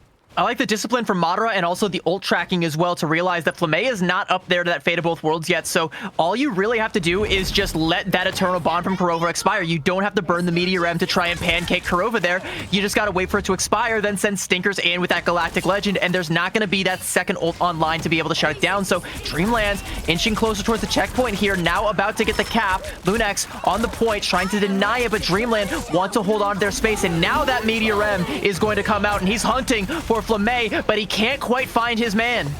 Yeah, desperately in need of this time refresh here, but not without crossing through. Lunex first here. They are throwing ults down. Dreamland looking for some kind of breakthrough or a tear in the fabric that they can cling onto, but can't quite find it yet. Lunex in control of the Halo now, but bodies dropping here. Velocity, Chuckles, Stinkers, you name a member of Dreamland, and they are in your KO feed now. Rymazing, the only one able to walk away, buying a little bit of time, but he goes down as well. Dreamland will find the break they needed. 1:45 on the clock for them, and they are looking at the 3rd and final checkpoint here on map number 2. Some swaps coming out from Lunex, though. Yusher over onto the Namor. Flamay went to the Rocket for a second, but now back over onto the Luna Snow. A little bit of indecisiveness now showing from Lunex. They have the ultimates to try and win this fight, but I'm wondering if they have a coherent plan here, or if it is just desperation, kind of feeling like their control of this map is slipping, and they need to try and get control of this defense once again. They have the ults to do it, like I said, but the question is, then what? Right. It's about that next step after everything gets activated. When the dust settles and you're back to neutral, what do you do? What is the strategy here? There is one ult coming out from Kurova there. Eternal Bond on the ground. That will create some space here, and Kurova will pick up a 2-piece there onto Dreamland, while Rymazing in the mix as well, holding on to that Devil, not letting him out quite yet here. But that is the question. Is this Lunex defense has posed a lot of questions to Dreamland, and though it's been tight sometimes, they have found the answers to them. So what does Lunex need to throw at them to shut this down for good? They need that Horn of Proteus. They need to combo it real fast with this Strangling Prison. There is the Meteor M coming out from Techie, looking to try and find Velocity, but he's gone in way too deep. We can't find Pay Dirt with that Meteor M, so that's a big resource taken off the field there. And an End Song Inferno from Chime is going to wipe the field clean. Chuckles is there with the cleanup, and that is 4 KOs. Lunex just sent right back to spawn, and now with 20 seconds left in the time bank, there is still that aforementioned combination. Crimson with the Strangling Prison and Yusher with that Horn of Proteus, and there might not be a defensive utility online for Dreamland unless Renko can manage to hit the fade of all time. That Dark Teleportation has to be frame perfect. Yeah, Feast of the Abyss looking like local Chinese buffet of the Abyss here. Dreamland on their final fight here, potentially as time ticks away here. One pick from Velocity onto Rymazing. Stinkers overhead yet again. Satellite here on that Galactic Legend to try and get through enough not enough damage put down here though, and he is going to be scrambling off the point. Rinko, Eternal Bond coming down now as well. They are looking to lock in here, and heels dug into the point. Big Horde of Proteus comes up and over, but does not stop the Dreamland roll here. Less than 1 meter to go, and they will clear the map here. I was eyeballing that Horn of Proteus combo with the group, but I don't know if either Lunex were on the same wavelength or if Dreamland just went hyper aggressive and forced Crimzo to flinch, because that Strangling Prison got nothing. I think was trying to maybe catch Dreamland off guard going, right up to the spawn door, maybe try and confirm a KO or two, but it just didn't pan out. So, I mean, Dreamland essentially get all of that for free. It really felt like a non-fight there, just two teams jostling for position and Lunex struggling to get out of the spawn door, while Dreamland just claimed all of the space for their own off the back of Stinker's Galactic Legend. Again, doesn't find any KOs, but it zones Dreamland out. All they can do is find the nearest foxhole and dig their head into it. I was going to say, very surprising scoreboard here, too. Almost everybody on Dreamland, 20 elims plus. They did struggle to get through that Lunex defense, but Lunex is not converting on a lot of these KOs here. So definitely got to shore up the numbers here. But Lunex on the offensive here, 3 points captured for Dreamland. So they will have to clear the map and take this thing to extra rounds if they want to get to an early match point. So the question now becomes, what does Dreamland's defensive strategy going in here? They are going to be rocking triple support here. Madara on the Rogue this time. Triple Vanguard, triple support, with Madara on that Rogue. Chuckles over to the thing, of course, Stinkers on Magneto. So quite a lineup here, but a pretty traditional one we've seen on Convoy before. And I think the biggest thing here is look what Renko is not playing. I don't see an Adam Warlock on Dreamland's side, so you can teach an old dog new tricks. He has learned his lesson not to square up against Rymazing on the Daredevil, but Bro is on the Storm now, and that's going to be damage boosting Yushur, and it's not even Yushur that's going to be the first one in the KO feed. It's actually going to be Lunex just marching on forward, finding all of the damage as Techie finds the opening frag, and Yushur taking a fair bit of damage, and Dreamland trying to fight back, but they're doing it down a man and without a res. Yeah, a lot to look out for from this Lunex offense. This is full Siege Breaker mode here. Storm for the damage boost. Moon Knight for the rapid fire ults. As you can see, Yushur already got one up, and they don't even need it to take out Dreamland either. Almost complete ace onto them so early on in this run, and that is critical for this run here. When they tie this thing up, they want as much time in the bank as they can possibly get. So good shouts for them so far. Yushur, Hand of Khonshu coming down as well here. So raining Hellfire down on Dreamland so far on this offensive run. Stinkers got cut off from the rest of the team, though. Everyone tried to go back through the TP when they saw the Hand of Khonshu. They wanted to go to safety, but Stinkers didn't get the memo, and so he falls, and now Dreamland trying to make up for that loss, but there's the Strangling Prison now from Crimzo, locking Dreamland down. Eternal Bond from Renko is not going to be enough to save Chime, so there's no BRB on the field now for Dreamland, and Lunex are in complete control of this cart. Yeah, complete control of the cart, and economy-wise, not doing too bad here. Madara on the ground, Heartbreaker from Rogue, lapping up some of the ult charge for Lunex, but not enough to really put a dent in that economy there. Crimzo finding one pick there, Flamme and Rymazing as well, picking up a couple more, so they are going to full send here. 2:15 is still on the clock, but now back in control of the payload and on the move here. Dreamland definitely will have an opportunity to stop them, but it's looking like one fight before this next checkpoint. I mean, that last fight looked like Dreamland kind of tripping over their own shoelaces, trying to make the most of that strange TP, but they don't have the opportunity to do that again. They have to have Chuckles go in, but you can see, like, all of this damage coming in right on Chuckles' hiding spot. They know where he's lurking. They know where he's going to come in from. He dives in onto the back line, but pops like a zit. They know where he is, and they don't even have Daredevil this time. So, yet again, this team's awareness is insane here. Lunex looking clean on offense. CYA coming in from Chime now as Dreamland back on the point and ready for a fight. Another Hand of Khonshu down from Yushur as well. He will find one. Rymazing yet another KO, and Flamme dance floor on the floor here for Lunex. They will push through. 1:30 still on the clock. Now back up to just under 4 minutes. Checkpoint 1 secured here, and a bit of extra time in the bank, but Dreamland's defense able to suck up some of Lunex's time here, maybe just not as much as they were looking for. I'm curious what ends up happening here with Lunex. Okay, they are going to make swaps. Rymazing off of the Storm and onto the Daredevil. Yushur over onto the Namor. Now you do still have an ultimate that you can combo with that Groot. I wanted to see that Horned Proteus combo last time around. Maybe I will get my wish on Lunex's attack here, but as the Galactic Legend comes out from Stinkers, Yusha has already been felled, and I don't think I'm gonna be getting at this fight. No, I don't think so. Sonic Seduction on the ground from Teki. They'll find Velocity. So Loki back to spawn for now. And Teki cooking here, taking down Chuckles as well. 2 KO for both of the Vanguards on the side of Lunex as Crimzo picks up a couple as well. They are clearing the path for themselves here and rounding this last corner before checkpoint number 2, still with 3 minutes on the clock. So big shouts here on offense for Lunex so far. Yeah, but good shout again for the discipline from Dreamland. They're not investing this time around. They realized the Galactic Legend got a little bit, but overall was kind of a failure, so they're not going to invest any more than that. Now they're about to have 5 ultimates, but Crimzo, with an aggressive Strangling Prison off the point, is going to force the Eternal Bond from Renko just to get a touch. Lunex can punish that, but they don't have the tools for it, so instead they're just going to respect it, give the space up, and let Dreamland reclaim control of the point, and that is a dangerous proposition. Yeah, just a bit early there on the Strangling Prison here, and now Dreamland gets an opportunity to apply some pressure now. 4 ultimates ready to go for them. Lunex running dry here. Bank is empty for them, so Dreamland hold a lot of the cards here with 2:15 on the clock. Lunex got to take an opportunity to get some charge going, and there are some things on the horizon for them here. A couple of DPS ults coming up very soon, but Dreamland maybe going to try to shut that down before they get the opportunity. Madara overhead on the Meteor, and as you can see here on the ground, Chuckles, Beast of the Abyss as well. They will put down some damage, denting those health bars on the side of Lunex, but not enough to turn the tide here. And now Lunex gonna get those ults charged up, but not in time there by Mazing and Crimzo, sent back to square one here. Teki will at least even it out a little bit by taking down Madara, but so far, kind of an even split here. Lunex on the charge here, just under 4 meters to go. They are looking to finish this thing off and get that time refresh.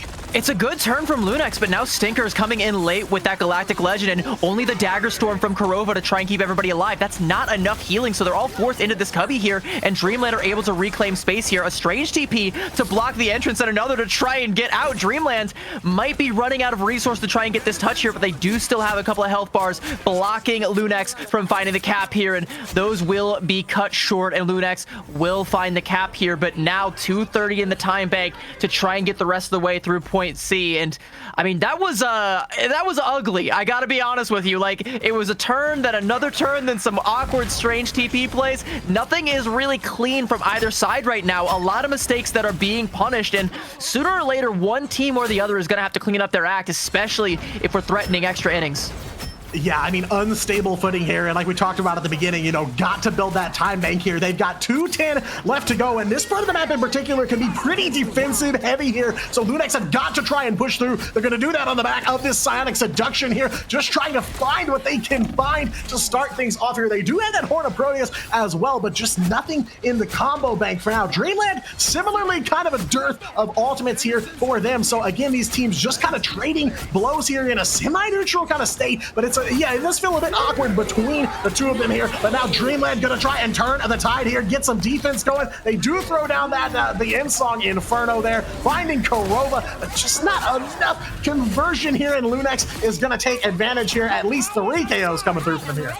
Yeah, but I mean, there's that Horn of Proteus combo that I wanted. We're gonna have that Fate of Both Worlds now from Velocity just to try and stall the cart here, but it's just Dreamland surviving and trying to bleed off more time. They are not at all thriving, but Yusha getting cut off from the rest of the team there. Teki able to clean up Velocity, and now the healing should be there, and this cart will continue to march forward, but Chuckles wants to keep being a nuisance, forcing more attention away from the front line and towards the back line. Even in death, Chuckles still does allow Dreamland the opportunity to reclaim some space, but Lunex recognize that and instantly snap right back and do the same thing Dreamland did to them. Go for that spawn hold, but they weren't able to pin down Stinkers. A Terror Cape nearly puts him to bed, but it's not enough.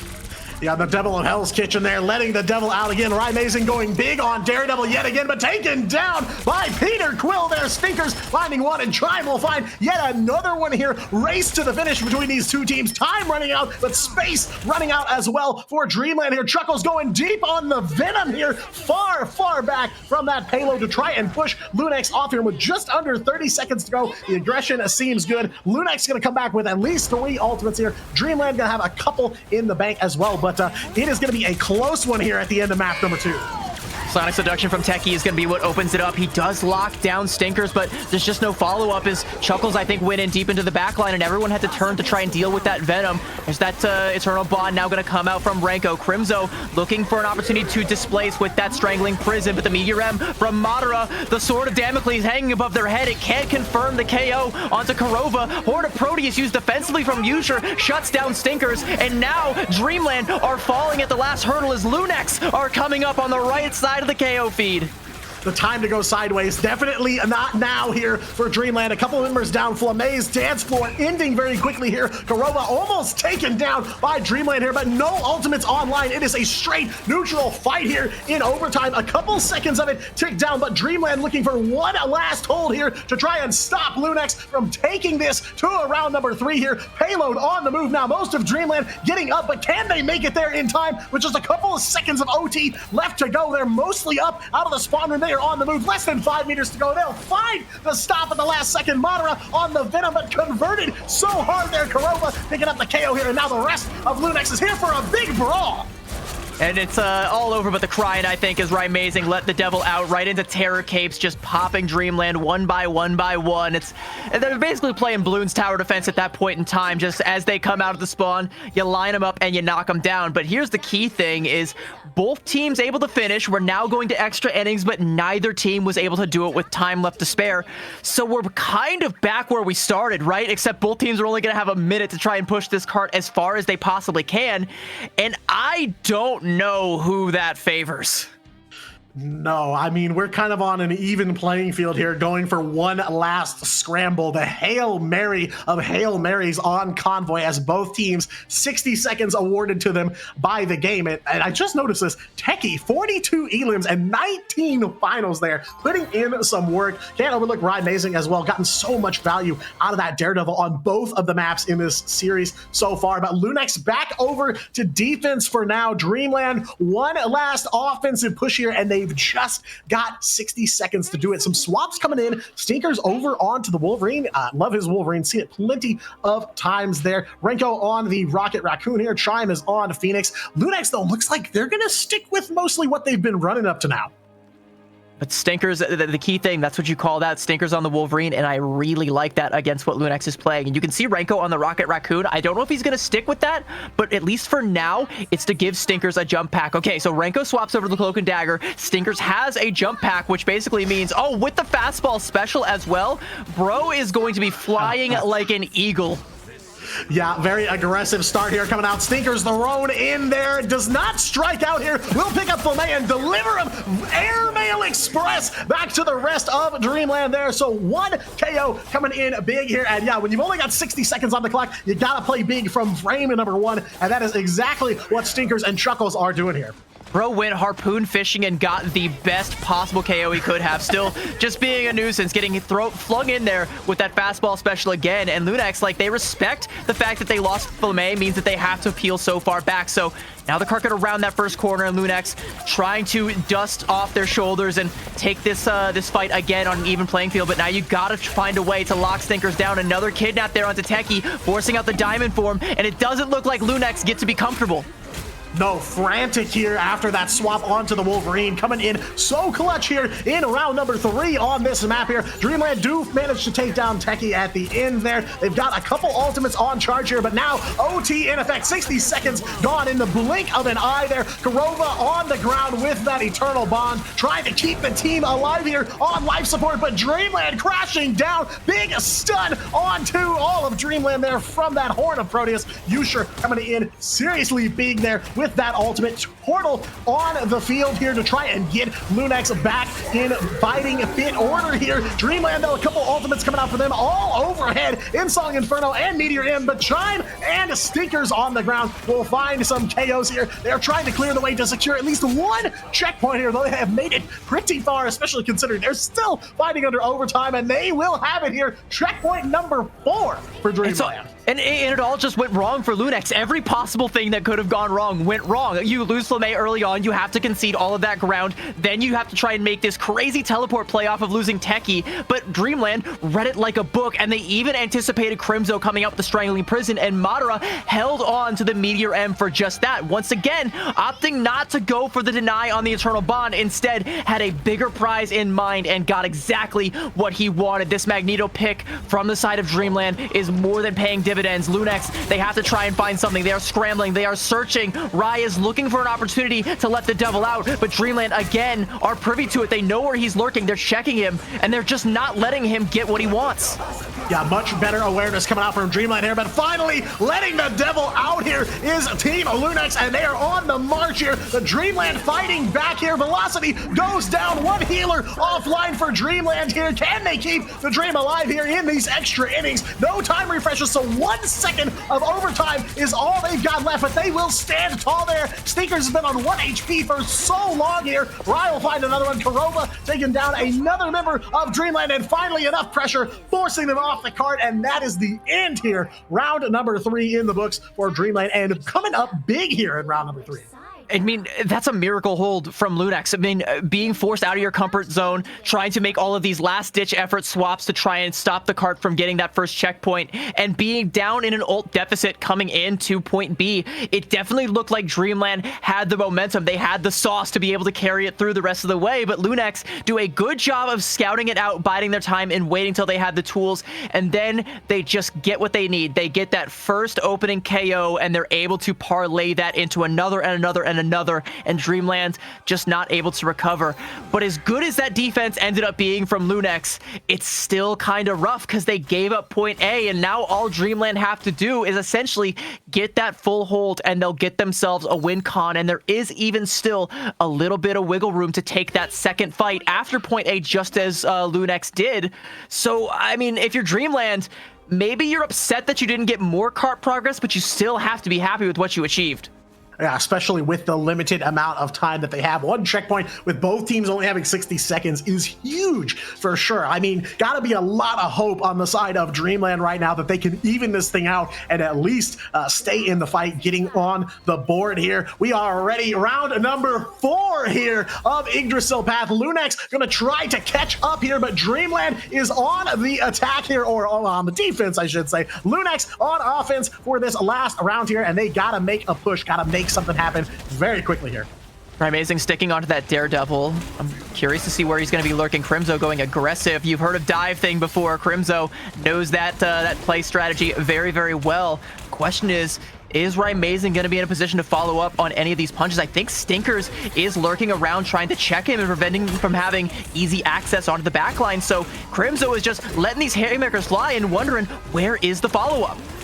Yeah, and these extra rounds, rapid fire here. 20 seconds left to go for Lunex. Big pick there from Velocity coming in clutch yet again. Will find Yusher. So 1 damage piece down. Lunex going to be slowed there, dragged to a halt. Meanwhile, Dreamland still all on the board there, and Madara will take down Techie as well. 5 seconds on the clock. Velocity's already got a Loki ult ready to fire here, and there's an Insong Inferno waiting in the wings for Dreamland here as they are looking to keep the Dream alive, get themselves their first map win of this series here. Overtime going into effect, and there is an Eternal Bond on the ground courtesy of Velocity there. They'll find Crimzo. Now Flamme full to use that dance floor there. Fate of both worlds to keep the team alive here and wait for the full refresh here. But so far, Lunex just not able to make a lot of progress here. Rymazen just deflected a Meteor M, by the way, and then casually just turns his attention over to Stinkers and says, goodbye, my old friend. You kept me out of this fight for so long, but now that I'm in it, I am your problem. You gotta do something about me. Horn of Proteus coming out from Yusher, not able to find the stuns, and despite heroics from Rymazen, Dreamland are clinging onto this defense here as Chime finds Techie. He finds Crimzo. The front line of Lunex is all out of sorts. Yusher forced to try and stabilize with the bubble. A freeze onto Chuckles, but it's all defensive posture from Lunex, and they need to turn it. They need to be on the attack, and overtime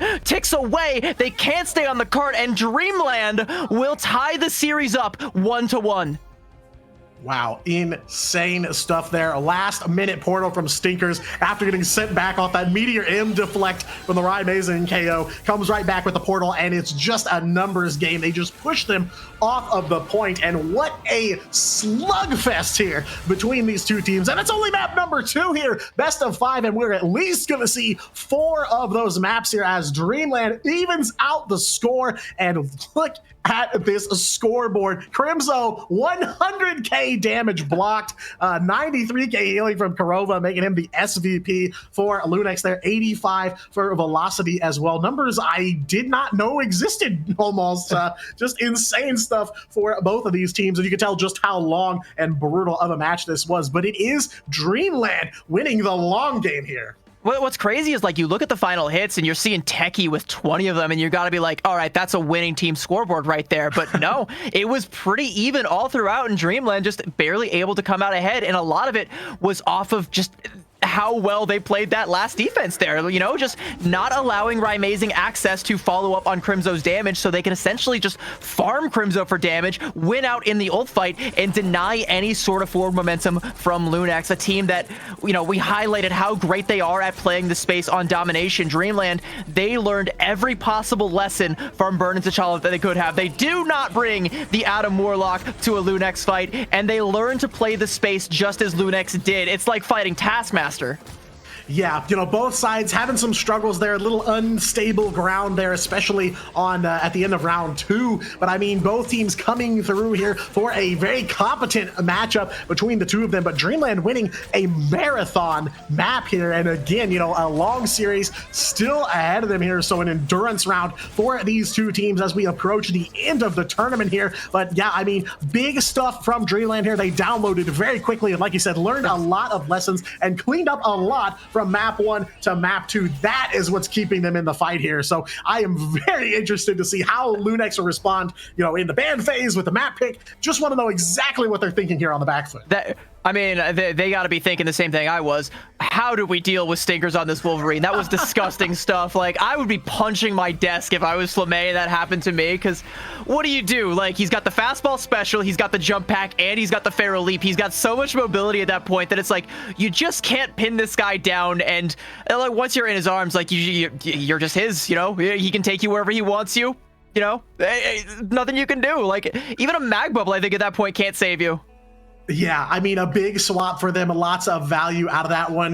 You know, of course, just like Rymazen swapping over to the Daredevil, we've seen some very high impact changes from these teams, and that's kind of what's gotten them this far in this tournament. It's what separates the good from the great, is that versatility and being able to swap quickly, not just realizing, I need to do something different here. These teams are responding in kind to each other. So very competent back and forth between the two of them. I absolutely love to see it. And I believe last time around, when Lunex beat when Dreamland beat Lunex in the upper bracket, it was a reverse sweep, and we might see a microcosm of that. But remember, we are going best of 5, not just best of 3. So as we get ready to load up here into map number 3, I'm wondering if we do at the very least see echoes of that momentum carrying over, where Dreamland drop domination, but then still go back to back on Convergence and Convoy. We do know that it will be Convergence next up, and if you're Lunex, where do you take them? For Convergence? I mean, okay. We're on the Heart of Heaven. I was going to say, they answered the question for me. They made your job easy. You know, I think they'll pick Heart of Heaven, but no, I mean, you know, I like this pick for them. I don't think it's a bad choice necessarily. I'm always a fan of Central Park in this kind of situation too, but you know, Heart of Heaven, you know, the visibility differences on this map, right? You've got smoke clouds everywhere. You got some more sneaky potential. I mean, are we going to see more of the Rymazen on the Daredevil here is the real question. I mean, this map was introduced alongside Daredevil for a reason, right? It was because of his ability to see through that smoke and basically make it a non-factor for him. And I think that is a huge boon for Lunex, is Rymazen's prowess when it comes to this Daredevil, but it's also his flexibility. He can swap over onto the Mantis, although I don't know if he will if Dreamland opt to go ahead and go for the ban onto that one. Indeed, they will. All right, he could swap over onto the Mantis, but he definitely will not be able to. But he's also very good when it comes to other heroes. Like, I mean, I know I'm just kind of throwing out random things here, but you know, the Magic, the Iron Man, he's really good as well on the Iron Fist. He's also good when it comes to the Star-Lord. He's a very flexible player. I think he has a tendency to go into some of those suboptimal ones like I listed, but the guy can play pretty much anything and be one of the best in North America on it. Yeah, and make a lot of those heroes look even better than suboptimal too. So definitely one that you can't track down here in the draft phase. But a lot of similar notes here. One-sided Cloak and Dagger coming out for Lunex here. One ban left for Dreamland. They did take out the Namor for Lunex. Both teams going to get some Loki here though, and neither side going to be able to play out that Mantis. So one save and one ban left to go. Lots of questions for both teams to answer heading into this matchup. Now the score is even, but no, it's going to be a one-sided Namor for Dreamland. I don't know if they're going to go for the Hella Namor team up. Lunex does have one ban left, but I'd be curious to see if they want to try to employ that here.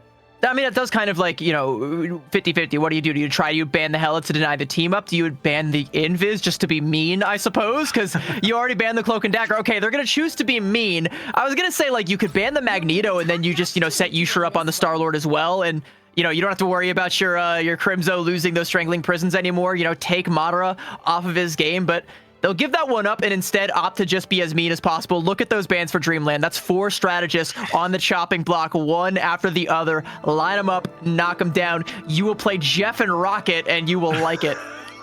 In this day and age, in the big 2026, yeah, hurts a little bit here, but we will have to see the versatility of the strategist backline there on map number 3, evening the score now. Dreamland taking that second map, but Lunex, I feel like they came into this match with some momentum, right? They beat Na'Vi there. They did turn that set around. They came in and won a 3rd map in a row, but now it feels like they've cooled off just a little bit here, courtesy of Dreamland taking that previous map. So definitely looking forward to seeing what they do now that they're a little bit on the back foot. For Lunex here, they are going for 2-2-2 straight up here. Crimzo back on the Angela. He put out insane damage blocks last game too. So here's the thing though, like with both Lunex and Racecar, we're used to seeing like Hella Phoenix or Hella Namor alongside that Angela to try and capitalize off the space and just set your poke comp up for success.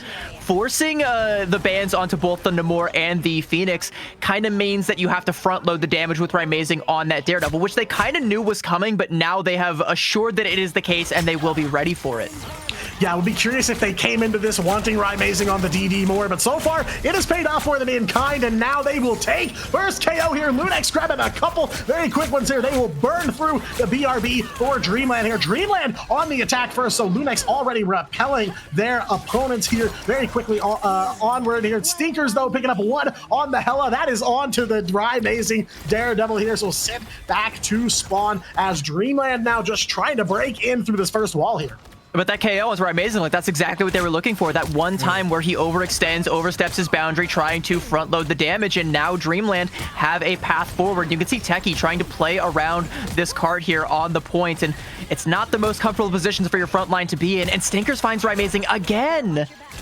Yeah, around every corner feels like. Gotta check to make sure he doesn't have the Daredevil sight, but another BRB popped now for Lunex this time, and a little bit more devastating of a BRB pop, a lot longer of a walk back for defense here, so gonna have to play it a little bit safe here. Velocity first all thrown down here, gonna copy the CYA for Dreamland here as they shore up on the point here, looking to unlock that payload very quickly. Yushur there in the Hela duel. 2 ticks already secured for Dreamland as Raimazing portals back in to get the team back online. There's going to be some straddles for Lunex here. Cosmic Yarn Amplifier coming out, but it's mirrored, and it's a damage-boosted Feast of the Abyss that comes out from Chuckles, and Kurova never stood a chance. That was just... Bro got swallowed whole there by the Venom, and this is inevitable that Dreamland will find the cap here, especially considering Raimazing is already swapped over to the Doctor Strange and made the TP. Techie tries to get the Meteor Rem to happen, but it just ain't happening. Yeah, just a matter of time. Very unfortunate on the loss for that all. They're really going to capitalize on it too. Make them pay for it. Is Tribe on that Namor. This time they are rocking that Hella Namor team up, and they have got some serious damage here. Lunex going to take a couple of swaps here. Raimazing over onto the Ultron. Maybe one of the first few times we've seen him in this tournament, I believe. That's questionable, because right now Stinkers on the Hela kind of has the hot hand. Do you really want to play a flyer up against a hit scan who is clicking all the heads? Like, I mean, it's a gamble. It can pay off, and you do get the benefit of putting this drone onto Crimzo for an extra bit of healing, and maybe you can use that to try and buy a little bit of extra space, but I don't know. This kind of feels like one of those desperation picks. yeah, I mean, I can see it. You know, they get the triple support advantages while still being able to maintain some damage output here, but we'll have to see how it plays out for him here. Heartbreaker coming out from Madara, but the only heart being broken here. Chuckles will be back up after that BRB, but a big KO to start things off there. Horn of Proteus comes in good onto a couple members of Lunex, but they play on through here. Heaven's Retribution is good from Crimzo here. Nails down several members of Dreamland here, but can't quite convert on it at this time here. So Lunex now overhead is Amazing. Rage of Ultron raining down on to Dreamland here. But so far, Dreamland's still kind of on the push here. Not a lot of KOs from them, but they are still in control here and on the move. There's a duplicated Cosmic Guard amplifier from Velocity, and Dreamland are getting all the damage. There is another amplifier now coming up from Renko, and with that damage boost, Chime is able to take down Yushur. Chuckles gonna go in mighty deep and force the resources, force the regen domains out from the side of Lunex already. Goddess of Death now coming up from Stinkers, and Lunex are just so far on the back foot that their feet aren't even under them anymore. No, it feels like Dreamland's got them right where they want them here, able to make value out of everything they've fought so far. But Lunex, bright spot for them here, lots of ultimates, big opportunity for them to try to lock in a hold. But with just a few meters and 2:30 still on the clock, it is going to be tough to stop them here. So the name of the game is to eat away time in this fight. Overhead, Yushur goes up for that Goddess of Death, looking for some big damage onto Dreamland here, and another Rage of Ultron ready to go for Amazing. Pretty quick succession there, a fast ult charge for sure, and a bit of damage on that one, so maybe that explains a little bit more why they're going for it here, but no conversion so far. Chuckles on that Feast to the Abyss, but unfortunately the plate is empty here. No KOs on that ultimate either. Madara, yet another Heartbreaker ready to go here, and slowing Lunex down, taking away that Meteor M for just a moment here, but it's a window of opportunity they're not going to capitalize on too much. Still fighting to grab that second checkpoint, and they just have not found the breakthrough. It's the hardest part to break through because both team spawns are right there. You have to make sure that your fight wins are crystal clean, and so far it just hasn't been on either side. There was a KO onto Chime, but it got res. Chuckles has been felled, but he's Venom. He'll be back really quick, so you have to try and use this window to confirm more KOs, and Lunex just don't have the space to make it happen because Stinkers is denying all of it with just some fair daggers coming down there. Heaven's Retribution now from Crimzo is going to pin down the backline, but everybody from Dreamland able to weather the storm and stay alive, and now with Chuckles back in the fight, I mean, all we've done is waste time. That strategist on point for Dreamland. I'm surprised they lived that Heaven's Retribution. Yushur gonna follow up in the air. Yet another Hella ult coming down here, but nothing coming of that. They do at least create some space for themselves, buy some time. No KOs though so far. Dreamland gonna come back in kind here. Less than 60 seconds to go to try and get that second time refresh here, but it is gonna be Dreamland finding a couple here. Renko will get Chime back up off of the BRB, so still in the fight here, but time very quickly ticking away. And you're 100% right, CB. I feel like they've won some fights here and there, winning some duels, finding a pick here and there, but nobody has truly cleared the way. It's so important for Lunex to not just win this fight, but at the very least, just not lose it. Bleed as much time as you can. We're only 30 seconds left, and Dreamland are coming up to a wealth of ultimates, but Lunex have done what they need to here. They've managed to white-knuckle their way through this, and it has been a war of attrition, and neither side seems willing to tap out. But now, Dreamland going in with that Heartbreaker. It's damage amped as well, so Dreamland should be able to buy back this space, but can they confirm the cap? Right, that is the big question here. They have played, both teams have played these fights very well, but they are looking for something big here. Chuckles Feast to the Abyss. Yet again, they do manage to take out Yushur, so Hella offline for Lunex for now. Crimzo coming in on the shish kebab there with the Angela and Techie overhead. Meteor M is good, does find Stinkers. Amazing will follow it up with a KO onto Chime. BRB pop yet again here as we go into overtime, and now the name of the game is pushing Dreamland away. Lunex doesn't have to win necessarily, doesn't have to rack up the KOs, but they need bodies off the point here to close out this defense. I mean, I think Dreamland might have overplayed their hand. Stinker's gonna pop that Ensong Inferno. Will collapse down onto Yushur, but that Rage of Ultron from Amazing cleans up Renko. No more BRBs for Dreamland. No more second chances, and Lunex have managed to draw a line in the sand, stand their ground just shy of that point B cap, and that essentially means Lunex only have to go 2/3 of the way through this map in order to find the win. And again, it's so hard to break through that second point because both the attacker and defender spawns are right there. It's that little loop-the-loop that you go through there to try and push the cart to that point that just brings the spawns so close together that you have to have a clean fight win. And the messier you can make it, the more bloody and scrappy you can force it to be, the better it's going to favor the defensive side. And Lunex, they know just how thin they have to stretch themselves and do not go a shred thinner.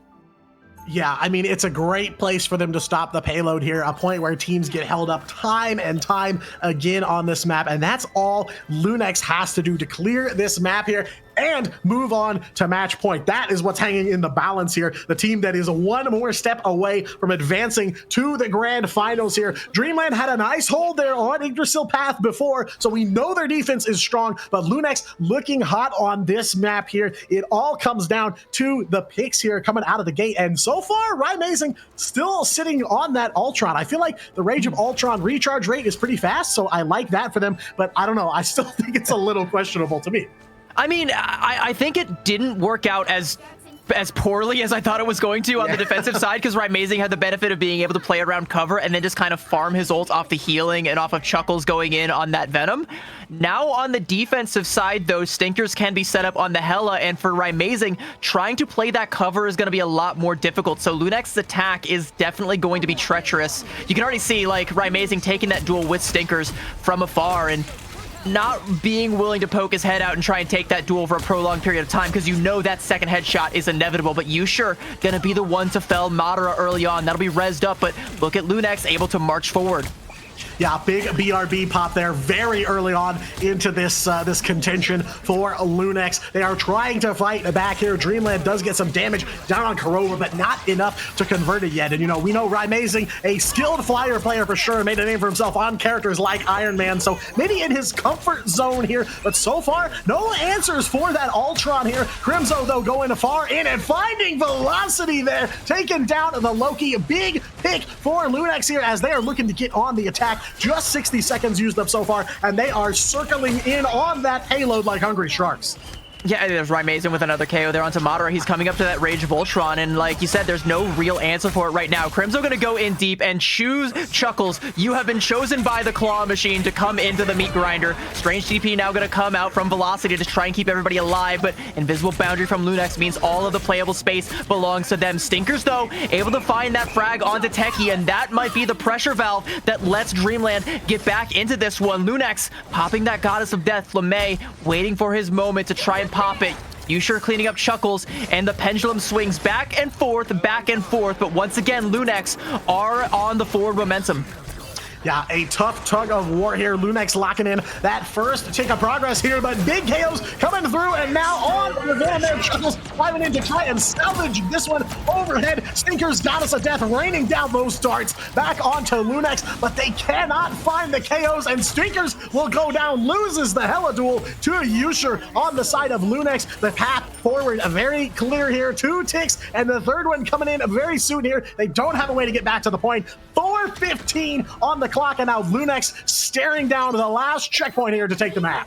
Rising is going in so deep right now. I think he's looking for a straggler to try and confirm a little bit of extra damage, try and build up that next Rage of Ultron, maybe get a KO if he can, but he's basically playing this like a flyer hit scan, and it's a little bit risky, again, going up against a Hela Namor composition, but if you can't play Phoenix and you can't play Namor because they're banned, this is your next best option to try and play that poke composition. They just need to make sure that Rising stays safe, and so far, they've done an excellent job of doing so, and now the punish on Madara gets too aggressive. That's gonna bite Dreamland in the butt. They do still have a fair bit of time to collect themselves and go for another defense here, but Lunex now have an opportunity to snuff it out.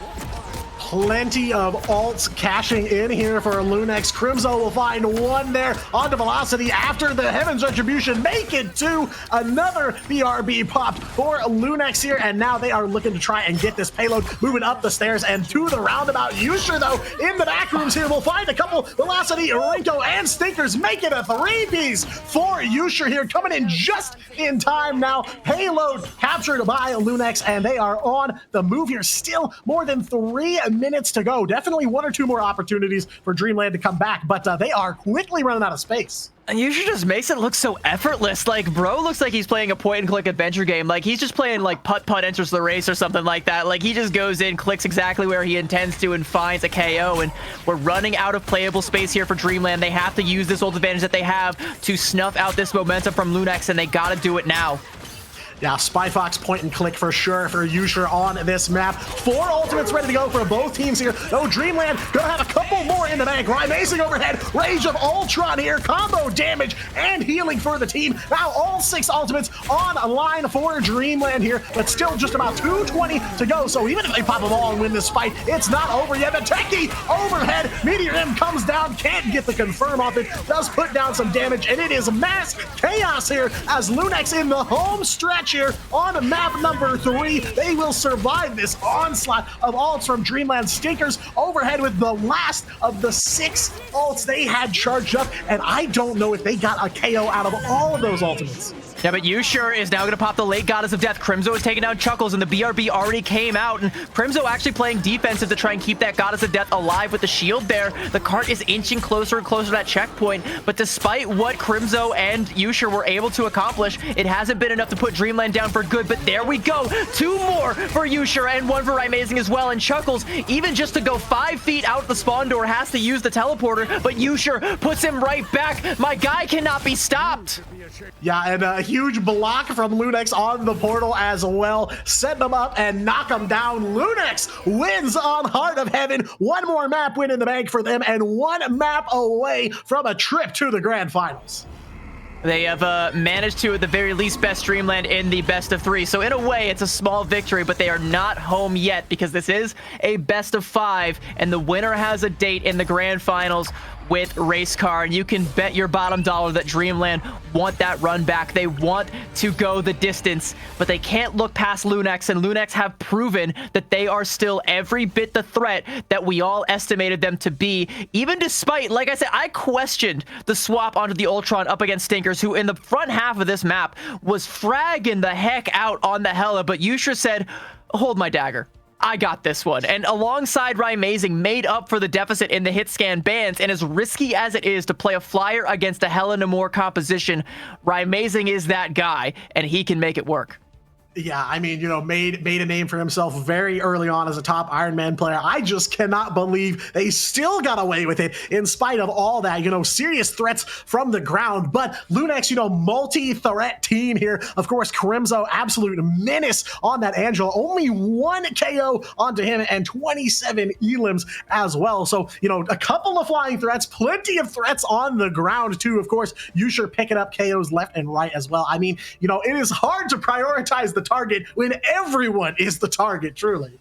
Yeah, I mean, everybody had a bullseye in their forehead, and Yusher was like, I mean, what do you even say? He was hitting every single shot. Every dagger found its mark. He was winning these duels outright against Stinkers, and I mean, Chime on the Namor just wasn't helping as much as you would have liked with this duo. I think he was under a fair bit of pressure from Crimzo, and you saw a lot of times where Chime was trying to take an angle, Crimzo just denied it. Meanwhile, Lunex just played the front-to-back game perfectly. Rymazing was getting the damage down range. Yusher had his team in front of him, knew he was safe, and just kept lobbing them down this hallway. And a nice little meteor M there from Techie off the backboard. It's so beautiful from this team. When they are firing on all cylinders, they are one of the best teams, but the question is, can they keep this momentum up?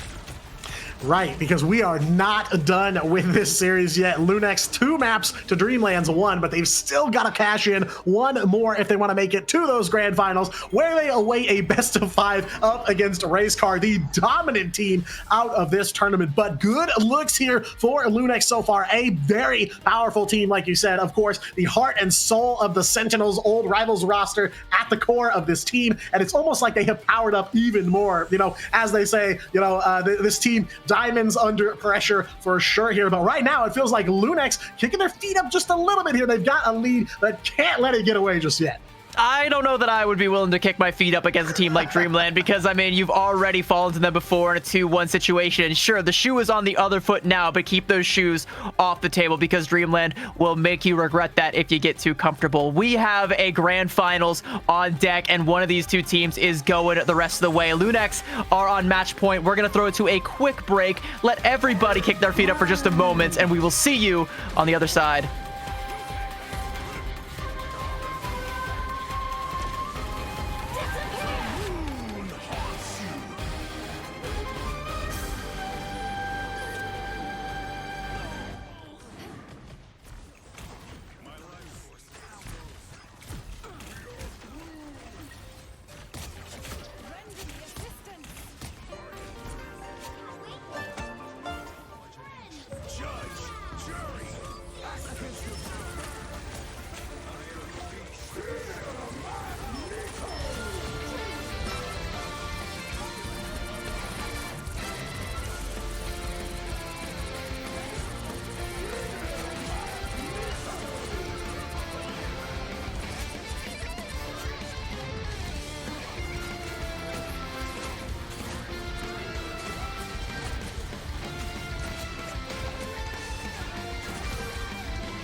future tomorrow feels unknown. We're dragging heavy footsteps through the silence closing in. I wonder if hope can find a way to glow in the dark, wishing for the night to end. We're storming through the heartache as the city lights burn out, trying not to break what we stumble up within. Something we must face, wanting to heal. Trust that you will pull me through. Wake up now, see the truth, ready to face the pain. You'll stay through the storm. Come on, let us hold on to hope. Yeah. Here we go again. Stand tall, fist out, reaching for the stars. We fight together now to show the world we are glowing, just like a shining star. Once more, stand strong, fight on, believe in us. You see, we got the magic touch. Do you feel the love in the air? Let's dance to get to there.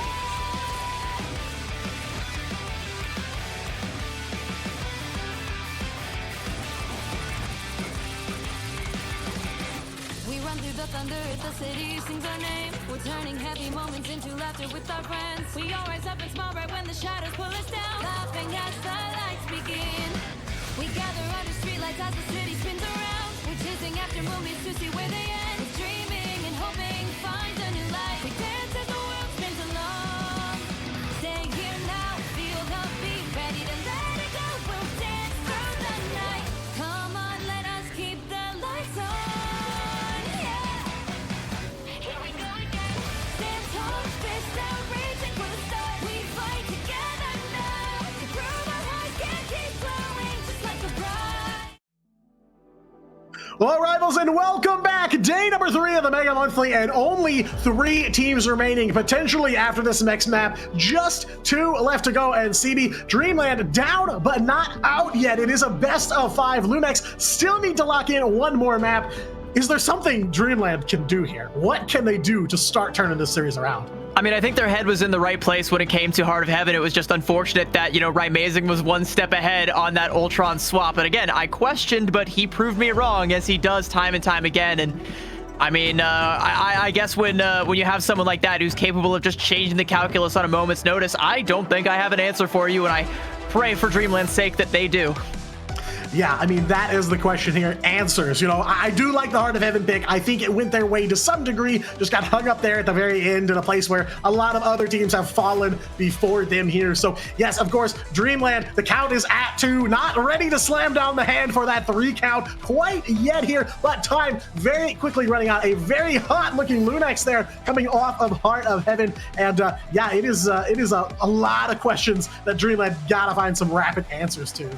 I think one thing I do also want to highlight, though, for Lunex is the fact that, you know, well, a lot of people did predict that it would be Na'Vi and Lunex in the grand finals, and there's still a chance that we could be half right, but Lunex can't look past Dreamland here for even one single map, because this is a team that has historically been your kryptonite. They have put you down to the lower bracket over and over again, and if you give them an inch, they'll take a mile. There is still an inch on the table, and if Dreamland win this map, that mile might become a lot closer than you might think. Yeah, I mean, that is the name of the game here, not giving up just yet. And of course, Dreamland, the ones to put Lunex down here in the first place. So in a way, Dreamland created this matchup for themselves several rounds in the bracket ago. But that's the Dreamland we're wanting to see. You know, their previous match definitely contested for sure when going all the way to 3 maps. But we need that Dreamland to come back if they want to keep that dream alive. Of course, Lunex shooting for the stars here, looking for that grand finals invite and a run back opportunity against Race Car. So, you know, obviously, if you've been watching all day like us, you know, that's the question is, how do you deal with a Race Car? We'll find their opponents out potentially after we head for Central Park. How are we feeling about this one? I mean, I do think it does kind of shut down a little bit of that Hela play from Yusha that you might be worried about. Kind of brings, you know, things like Garut and Moon Knight back into the fold, and I kind of feel like we're going to see something maybe similar to Yggdrasil Path, and you're holding on to maybe just trying to pray that if you win this one, because it plays similarly to a lot of those convoy maps, that if you go to a convoy map for map number 5, that you're good. But, you know, there is still the dangerous proposition of being taken to domination. And need to remind you, Krakoa is still in the map pool, and Lunex have not lost a Krakoa throughout this entire tournament. So if you're Dreamland, I mean, like, even if you win this one, you're still not guaranteed a way forward. Nevertheless, I do think they have a strategy here, and that strategy is going to involve protecting a Loki. Yeah, very similar ban phase so far as we have seen before. Mantis banned out for both, Gambit banned out for both, no shocker there, and a Loki save coming in for both of them. So yeah, I do feel like Central Park shuts down a little bit of the Hela action. Yusher has been absolutely cooking on the Goddess of Death there for sure. Not as much nice, clean hallways to shoot down on this map, but that is the question, right? They overcome this hurdle, and an even higher one awaits them afterwards. So they need that turnaround here and need it fast.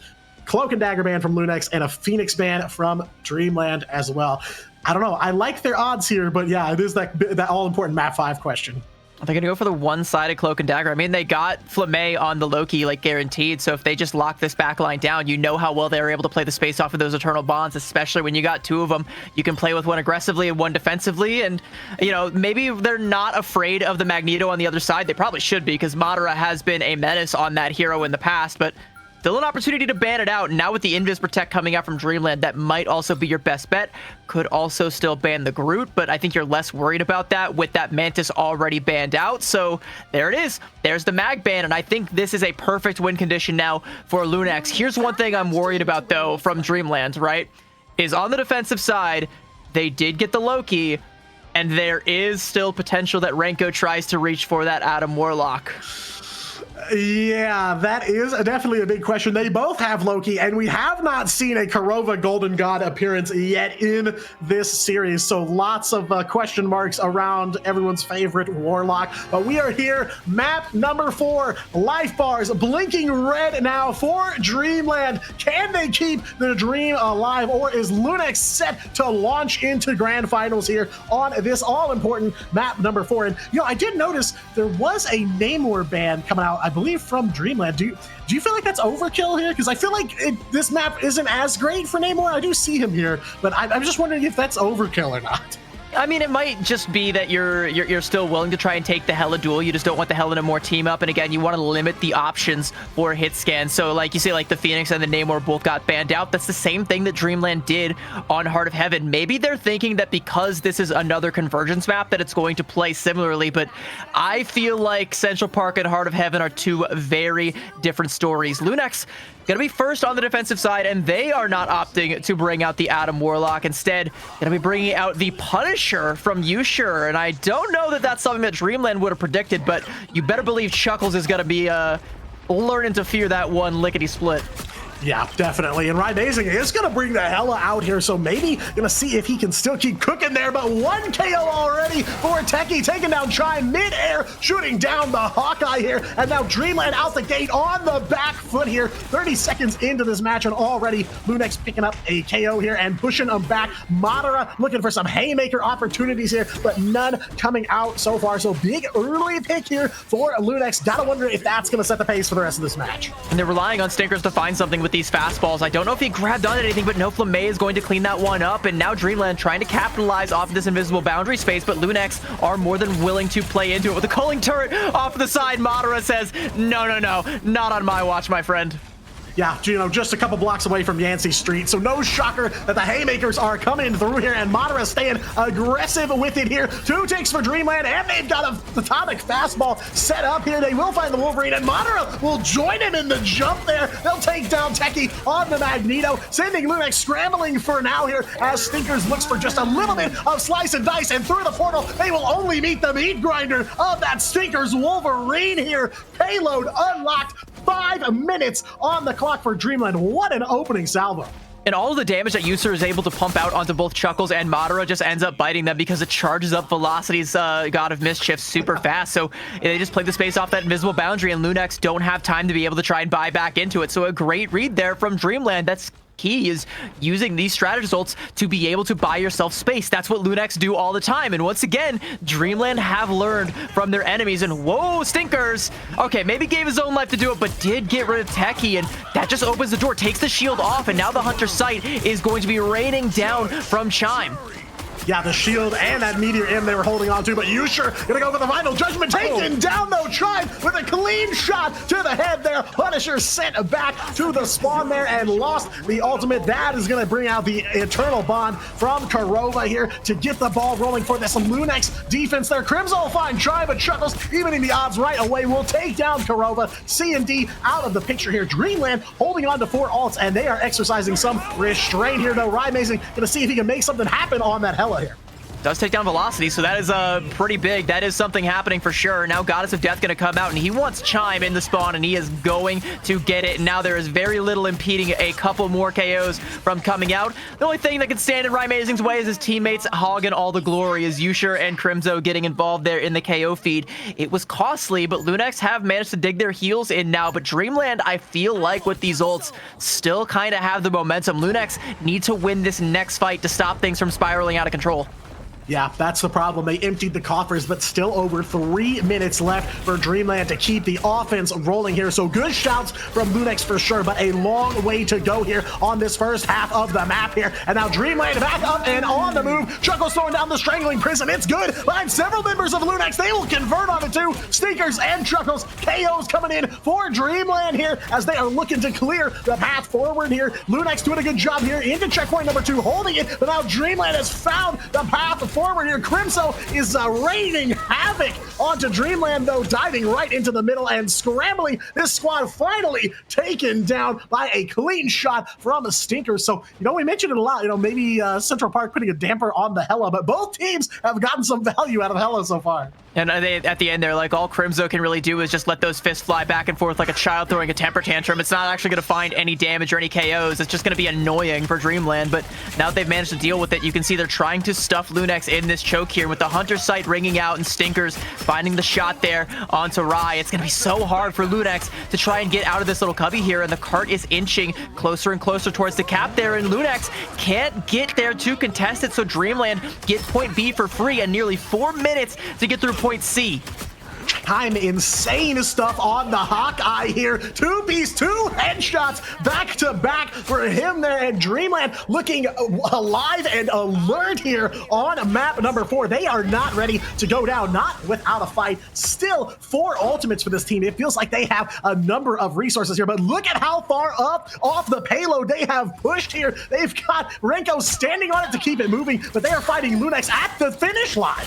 Oh, Rymazing though with the swap onto the Daredevil. That is how you pressure out a Hella. Bro just jumps right on top of Stinkers and reclaims that space. But Madara lurking up here in the rafters, and surely Lunex do not know he's there. Well, they know he's there now because he's dove in onto the backline. I think the Feast of the Abyss attempt got denied there, but he still has the ultimate. Gonna opt to hold on to it for another second there, but as Rymazing finds another frag, Dreamland are gonna think twice about looking to invest it, or any other ults for that matter. They're going to be building up to another competitive ult bank here. A lot, in fact, everything about to come online for both sides. It's going to be a bloody fight, and I think it's going to be the one that dictates whether or not Lunex are able to find the hold here at all.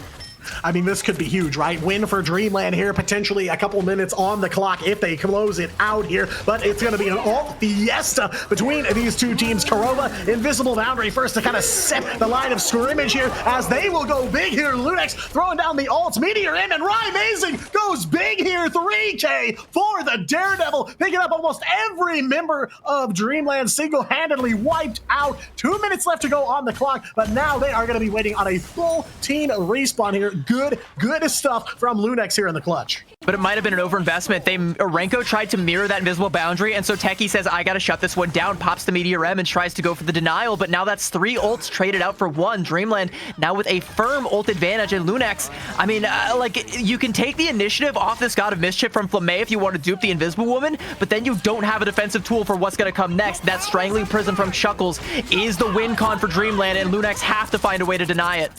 Yeah, Velocity up on the Invisible Woman copy here, gonna look for an opportunity to put the boundary down, to set the boundaries for this fight here. It's dueling Invisible Boundaries. Venn diagram coming onto the battlefield here. Yusher goes up for that Goddess of Death, trying to find a breakthrough here. Chuckles going low and going down there. Big fight here for Lunex.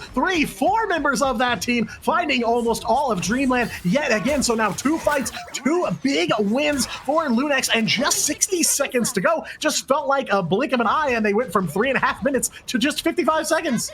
And it's because Chuckles got greedy in that Venn diagram with the invisible boundaries. He thought he could use the Strangling Prison to pull Lunex out of their safe haven, but it didn't get anything, so he ended up being the one falling into the mousetrap, and Lunex just clamped down on top of him. And now the ball, I feel, is in Lunex's court. Even though more ults are coming online for Dreamland, Lunex are the ones with the wind in their sails right now, and they can ride it all the way to this hold.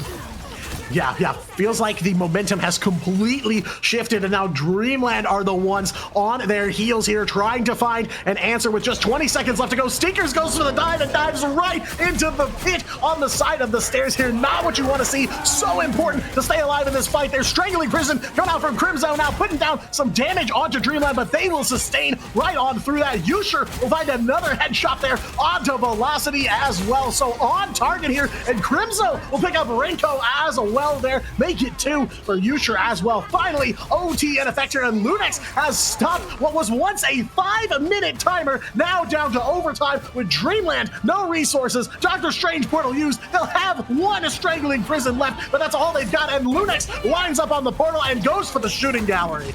Invisible boundary coming out. Dreamland are doing all they can to try and stabilize here, but it feels like a token resistance if that last stand coming out from Stinkers. But the Meteor Ram is going to deny any follow-up. Techie is looking for his man, but meanwhile, Yusher has found 2, and Dreamland have only found the door. Lunex ushering them out of Dracula's castle, say this castle still belongs to us, denying the full cap. So only 2 points for Dreamland, and a lot of momentum that they were riding to get that far got snuffed out off of just that one ult fight. Like I said, it was going to be all 6 on deck for both sides. And again, Dreamland, I feel, overplayed their hand.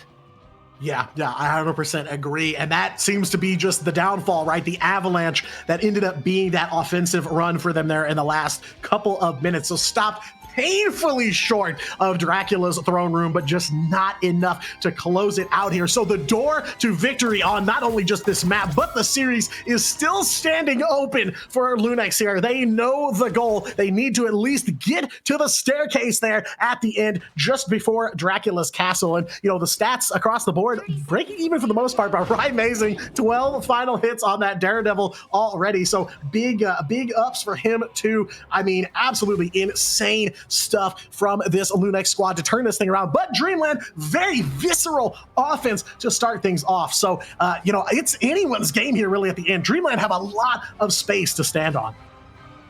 Yeah, it's going to be Dreamland now on the defensive side. And Renko, I don't know if I like this, my friend. It is the double Adam Warlock composition that we have dreaded seeing, and Rymazing is going to be able to sniff it out on that Daredevil. So, I mean, I kind of feel like Dreamland, their goose may be cooked. It's too early to call it. There's still a lot of room for them to reclaim it, but this might be that last misstep if Rymazing's able to find it. He's actually going to swap over onto the Storm as well. So going for that full siege break composition, as we like to call it, with that Storm and that Moon Knight. Now you don't even care about the Adam Warlock. You just want to make his friends hurt.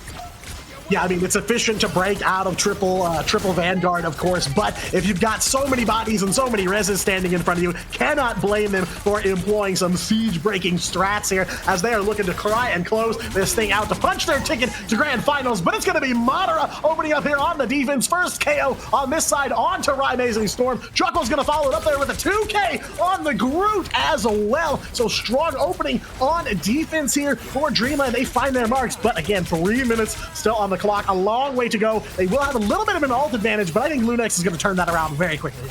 But it's still key that they're able to win that first fight, though, and they're able to do it ultless. So, I mean, like, Lunex now have to try and make that adjustment. Do they commit to this composition, which indeed they will, but they're not going to have the ults to be able to break through this and also follow up on the res. So as long as Renko can stay alive, this is good for Dreamland. That 3 minutes is going to be gone in the blink of an eye, just like that Meteor M from Techie. Blink and you miss it.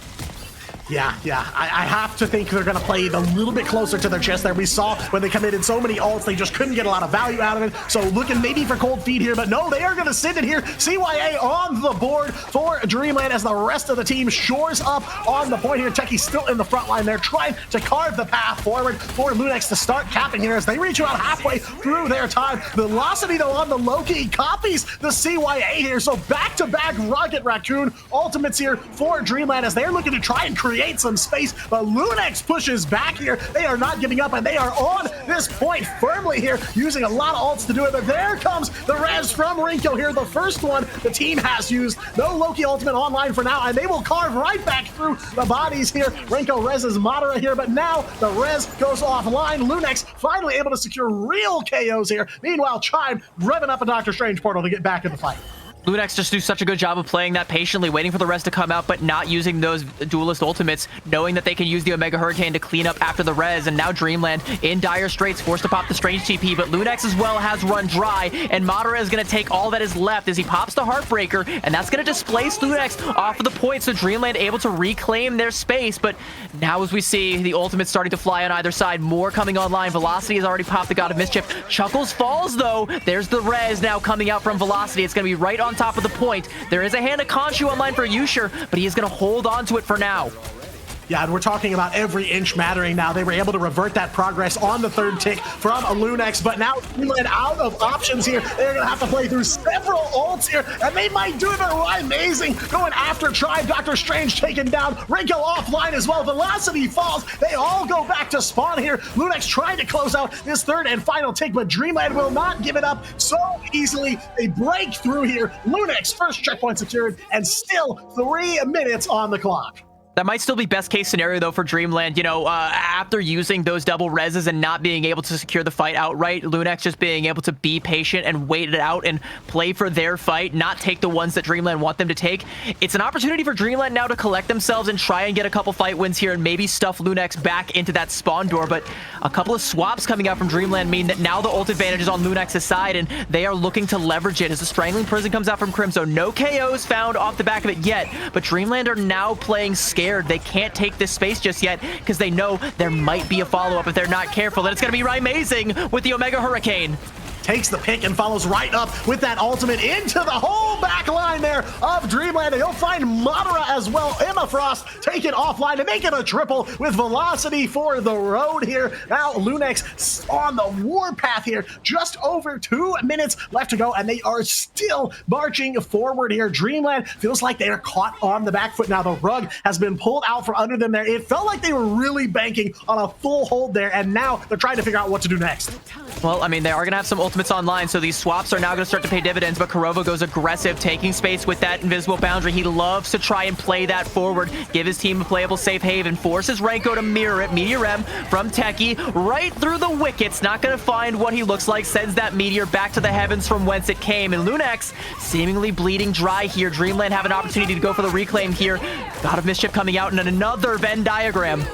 3 meters left to go here for Lunex to get this time refresh. 1:30 left, and Lunex now out of ultimates, but Dreamland cashing in the last of theirs, safe for that Feast of the Abyss. They will find Amazing though. Chime on that Phoenix will burn out the storm here, and now pushing this cart back more than 5 meters of breathing room, and with just 1:10 left to go, it is going to come down to the wire here, and it is going to come down to maybe a pick here to open things up for Yusher, but not a lot of ultimates left for either side here.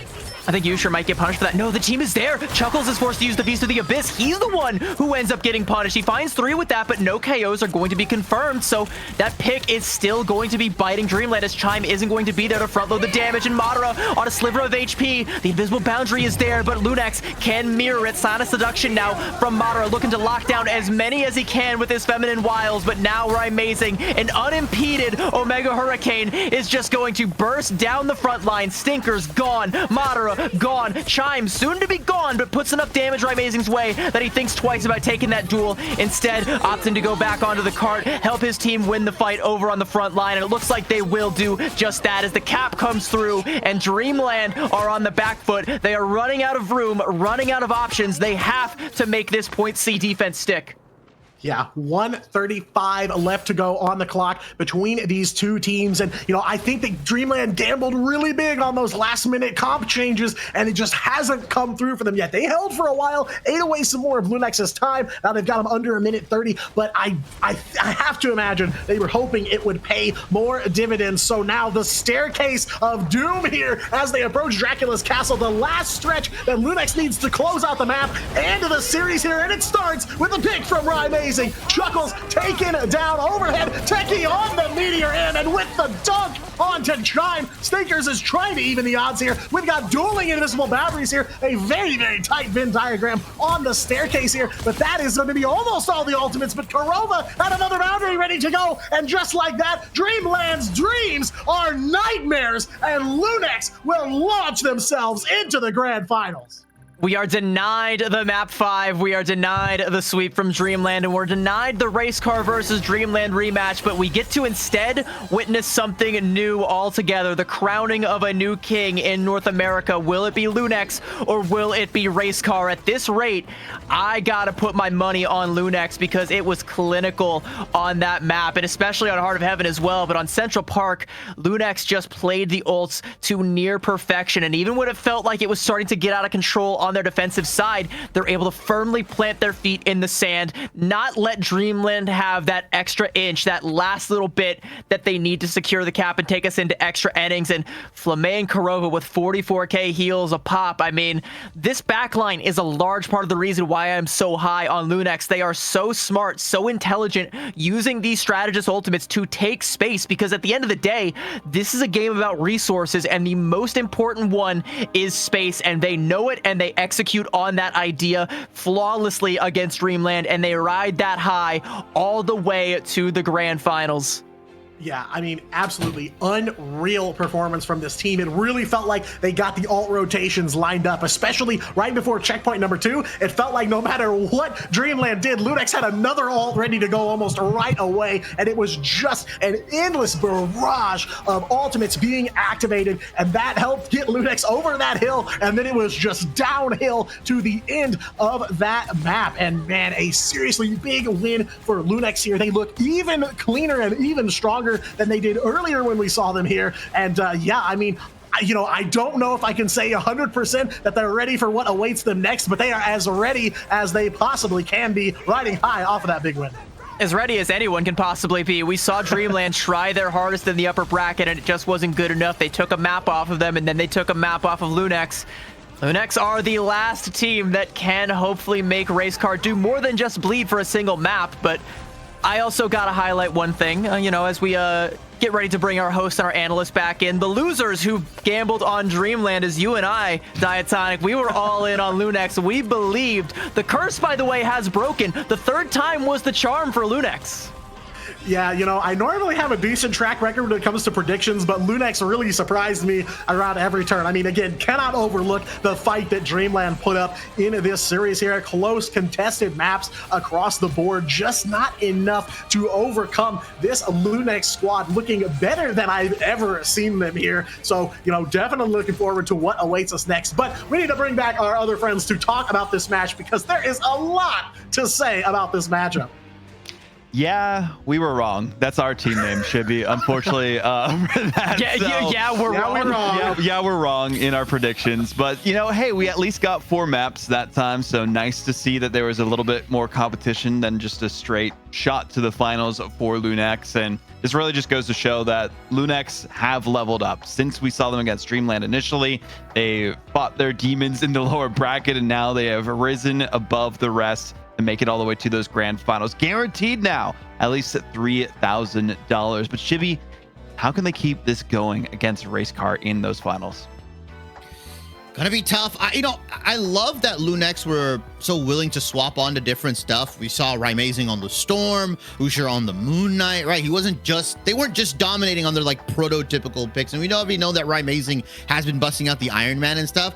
I think that's the way you're gonna beat Racecar. I think that's how Dreamland were able to take that first map. They ran a really cool Punisher, Mantis, Soul Resurgence, Last Stand or Final Judgment composition, and it kind of threw them out. I also think, unlike Dreamland, Lunex does have the pieces to counter that Daredevil, that Racecar were so hell-bent on saving and protecting every single time. So I think they got the pieces.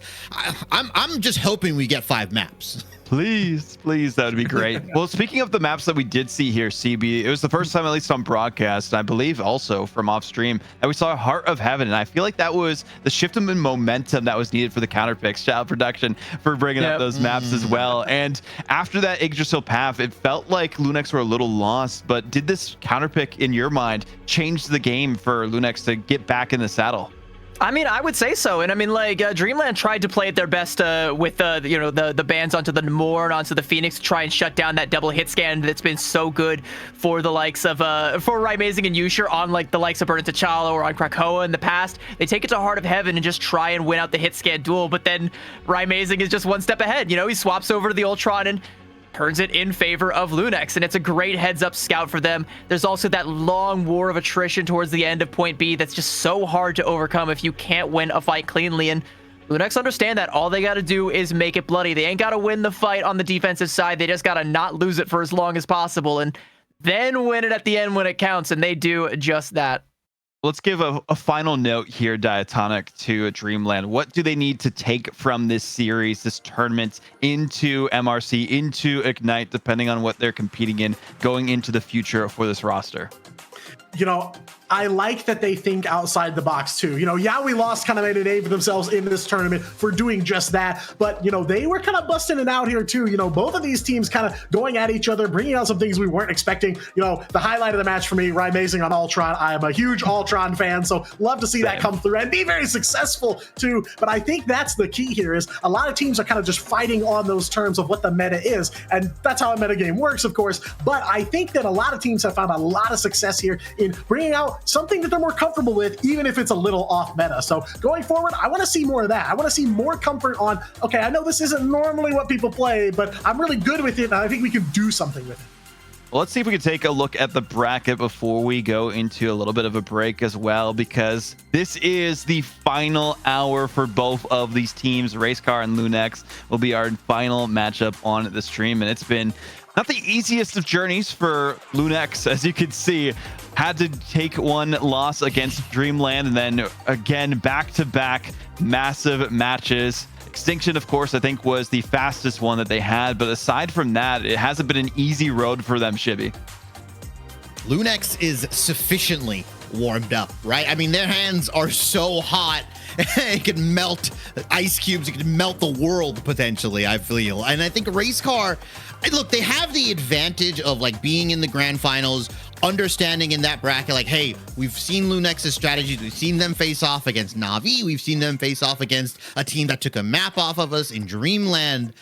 I feel like they're pretty confident, but at the same time, I mean, like, I almost believe Lunex has more in the tank when it comes to strategies. Is that crazy to say? No, I don't think that's too crazy to say, but I also think it's interesting enough that we haven't seen either of these teams play each other yet. They started in different groups, different sides of the bracket. The #1 team from Group A versus the #1 team from Group B. It is going to be a masterclass of a Marvel Rivals performance in our final best of 5, but we aren't going to take too much time. We're going to be headed into our final, potentially, break of the evening. So we'll see you with those grand finals after this.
$9,000 on the line. It all comes down to this 3 days of action leading into 2 final teams out of the 12.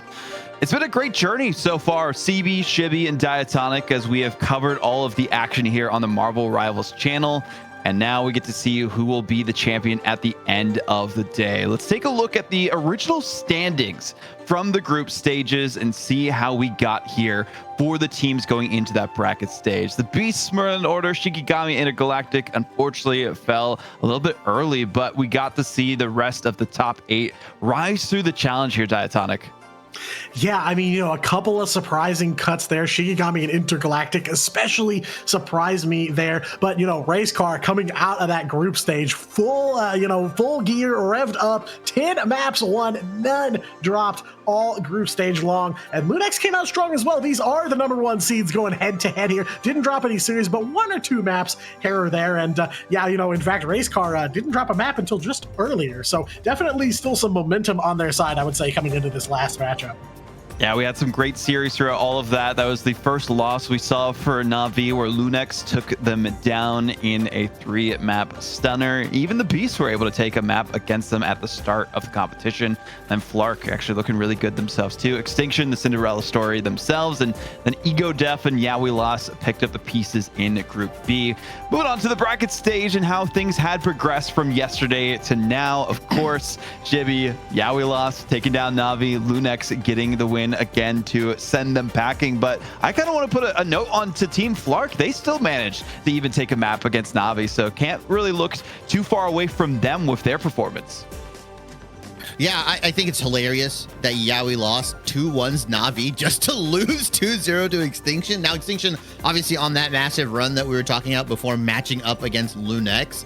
But I mean, this tournament overall, not how we expected for anyone, right? We all, I think, had Lunex, Na'Vi in the finals, but Race Car coming in relatively undefeated, not dropping a singular map until the upper finals. Like, that is insane in of itself. And they could very much come in here and 3-0 Lunex, and that'll be the only stain on their record. But I think Lunex sufficiently warmed up. Massive losers bracket run, Na'Vi, Extinction, Dreamland defeating their demons. Now they get the run back, or not the run back, but they get the run in with Race Car here. I think this is going to be really interesting. It's going to be a great series. Again, we've seen, a lot of these roster members from Race Car on FlyQuest, a lot of these Lunex roster members from former Sentinels. So it's kind of an old heated rivalry just under different names and brandings between these two. So great to see it all come to a head. And the Race Car run so far here, Diatonic, it kind of reminds me of what we saw for Virtus Pro during the grand finals at DreamHack Atlanta a little bit. Yeah, I mean, they have really come out here as the dominant team throughout this whole tournament. Again, just seeing them drop a singular map to Dreamland, who are no longer here, eliminated by Lunex in that last round. And, they have tackled some tough teams here. Of course, they had a couple run-ins with Dreamland along the way, but Lunex here really is the team that I think I said before the last match, forged in fire here. They've taken on Na'Vi twice. They've had to take on Dreamland twice, and they turned things around in their second run-in with them. So yeah, Race Car definitely a threat for sure. I definitely expect them to see them take a couple maps here, but Lunex is a serious threat coming into this last match that have built themselves up throughout this whole bracket. Well, we've been watching through the journey of Lunex the entire day here, CB. Do they have it in them to take more than a single map, do you feel? I mean, I think they do, because historically these two teams have played quite close to one another. In fact, I believe Lunex even holds a victory in MRC over Mutants, which I want to touch a little bit about that chapter of Race Car, because I touched a little bit on it last time around when I said, who it was that Lunex lost to that got sent to the lower bracket in MRC? It was Dreamland under the name Team Guilty. But you know who it was that they met in that lower bracket that eliminated them? It was Mutants, and it was a close series, but it was not before Lunex had bested Mutants previously. So I do think that these two rosters can play quite close to one another. There is a chance for Lunex, and Dreamland have shown that you can make God bleed. Now Lunex have the opportunity to make some non-believers. Well, we'll have to see who is going to rise to that challenge. But let's take a look at the rosters here as we go through them one last time. Race car zooms across your screen for a moment. Smash, Energy, Speedily, Spark Chief, Vest. Vinny's not really playing with them, but they're for emotional support. Memories and Cooper-tastic for this team. Shibby, who's been your big standout on this team so far? I'm biased for my role, so I honestly, Vest has been killing it, right? Drawing the Vanpool bans, swapping over to multiple different heroes. I just honestly think this Vanguard line for Racecar has been really, really good, and it's really underrated. When Spark Chief kind of locks in and doesn't play Thor and like random stuff like that, he just picks what's good. This team low-key feels a little bit unstoppable, and with Vest and Spark Chief together, it feels tough to play against, man. It is tough to play against this race car roster with the way that they were just high flying, performing against all odds, and nothing seemed to stop them except just a single map win that we saw for Dreamland. And hopefully Lunex, during the downtime between the last series and this one, had a chance to look at some of that footage and review it before they could get into this series. And as we take a look at some of the highlights, I mean, who are the biggest standouts from the plays that we saw in that upper final, CB? I mean, up in the upper finals, I mean, you got to give it to Yusher. I mean, bro has been making a name for himself over there on that hit scan. Like, bro was brought into this roster just to be a fragger, and he has more than lived up to his potential. And I also want to highlight Rymazing as well, who has consistently been one of the most flexible duelist players in North America, always just on the cusp of that conversation for the GOAT, where we're talking about maybe Energy or Speedery taking up that mantle once again now that Terra is there. Rymazing's making a strong case for himself, saying, hey, don't forget about me, my friends, because before there was Speedery, there was Ry. That there was. And now looking on the other side of things for Lunex a little bit here as well, Diatonic. I mean, they've had an amazing lower bracket run themselves. Were able to take down Na'Vi in the group stage, and then eventually did fall in that reverse sweep against Dreamland. But they got their revenge now. Only one more obstacle in their way before becoming champions. Yeah, and I mean, you know, my personal pick out of Lunex has to be Yusher. You know, I've watched him play for a long time in Rivals now, and he has leveled up his game so immensely in the KO feed around every turn. It feels like every match I've watched him in this tournament. But, you know, that's what it feels like this matchup is really racing towards here, is that duelist versus duelist talent. See what I did there? Racing, race car? Yeah, I get it. I had to get one. But yeah, it really does, you know, a lot of the duelist talent. Both teams have some insanely good duelist players here, and that's not to overlook the Vanguard or the strategist lines for either teams. Of course, Korova and Flamme have had insane chemistry throughout this tournament, and you know, I already thought very highly of Korova, especially as an Adam Warlock main, but now with Flamme there as well, this team has pulled off some insane stuff, so you cannot count them out going into this grand finals. I know how it looks, Racecar winning almost every single match, dropping one map along the way, but you can't overlook Lunex quite yet. Well, Shibby, as we take a look at these highlights, give us some insight onto what we can expect from the ban and protect phase between these two teams. Since they haven't played against each other yet, they don't really have as much footage as they would like against these specific rosters. Of course, you know, we did have Mutants playing against Lunex before, but it's still a little bit of a different makeup because Cooper wasn't on that roster at the time. Yeah, I think the big thing, and specifically for Lunex, right, and Racecar, I think that Daredevil protect and the answer to that Daredevil is going to be very, very interesting. I think both teams have the ability to match up against it. Sometimes you can just kind of frag out. The nerfs to Daredevil as well have allowed Phoenix, arguably the best hit scan in the game, to match up against, you know, all of these different dive heroes, whether it's Daredevil, whether it's maybe something like a Psylocke if that gets busted out. We also have seen, you know, I think to CB's point, Rymazing swap over to all these different duelists, right? I mean, Moon Knight, the Iron Man has come out. Maybe he needs to put that away. That's still to be contested, but there's a lot of different things happening. Yeah, a lot of different things that can happen between these two teams when it comes to the ban and protect phase. But again, Racecar, they have been the team to beat for a reason. We saw them only dropping the single map up to this point. They've had a relatively easy go of it all the way forward. So we'll have to see if they'll be able to carry that torch ahead into these grand finals where it matters the most. They've already guaranteed themselves at least $3,000 of the 9K prize pool, but of course they want that 6,000 to their name. They don't got to share it with anyone other than themselves either, because they're only under the race car moniker for now. I'm sure we'll see some of these players, if either together or on different rosters in the future for MRC or Ignite. It's going to be a great time of it. But looking at Krakoa being the first map for this one, now that we have a bit of an insight on how that one's going to be, let's get some predictions going here. CB, who do you think is going to take it, not just map 1, but the entire series, winning the grand final? So here's the thing is, like, you know, my heart wants to say Lunex again, and I think I might go with the Lunex prediction. And Krakoa, I mean, like I said, they have not dropped a single Krakoa across this entire tournament, but Racecar has also been pretty strong on it as well. So I don't know if that's enough for me to hang my hat on, but nevertheless, it didn't fail me last round. It ain't gonna fail me this time. I'm cashing in. Give me Lunex for this one. Okay, we got one for Lunex already. Shibby, how you feeling? I mean, last time our predictions didn't go as well, but we are getting into the ban and protect phase, so maybe we'll save that for later. You can tell us a little bit about that afterwards. I'll bug Diatonic once we're through at this stage. A little bit more important for now. And the Daredevil immediately coming through for the protect, Shibby. We're not surprised at all. No, and that's really interesting that they've hinged the second protect, or like essentially the second pick here on that Daredevil. That opens Lunex up to really pinch that race car hero pool, as we do see Loki being banned away. We could potentially get one-sided Loki, which is what I'm interested in for Lunex. That opens up a lot of different compositions, but instead they're gonna opt in for the Invisible Woman. So ban phase already going very different than what we're used to. Yeah, I'd like to see, I mean, Diatonic, any insight you can give onto why they're maybe focusing on that Invisible Woman rather than going for the Loki that we typically see? Yeah, that is kind of the question. I don't know if it's a gamble on their part of maybe they see the opportunity with the Daredevil save here. They can go for something in this simultaneous ban they're getting ready to go into. Maybe go for the throat, something that Racecar would really want to play here. Maybe they have other priorities in mind. It is very different than what we've seen before. Ooh. Yeah, trying to have it one-sided. CV, I know you got some thoughts on this one.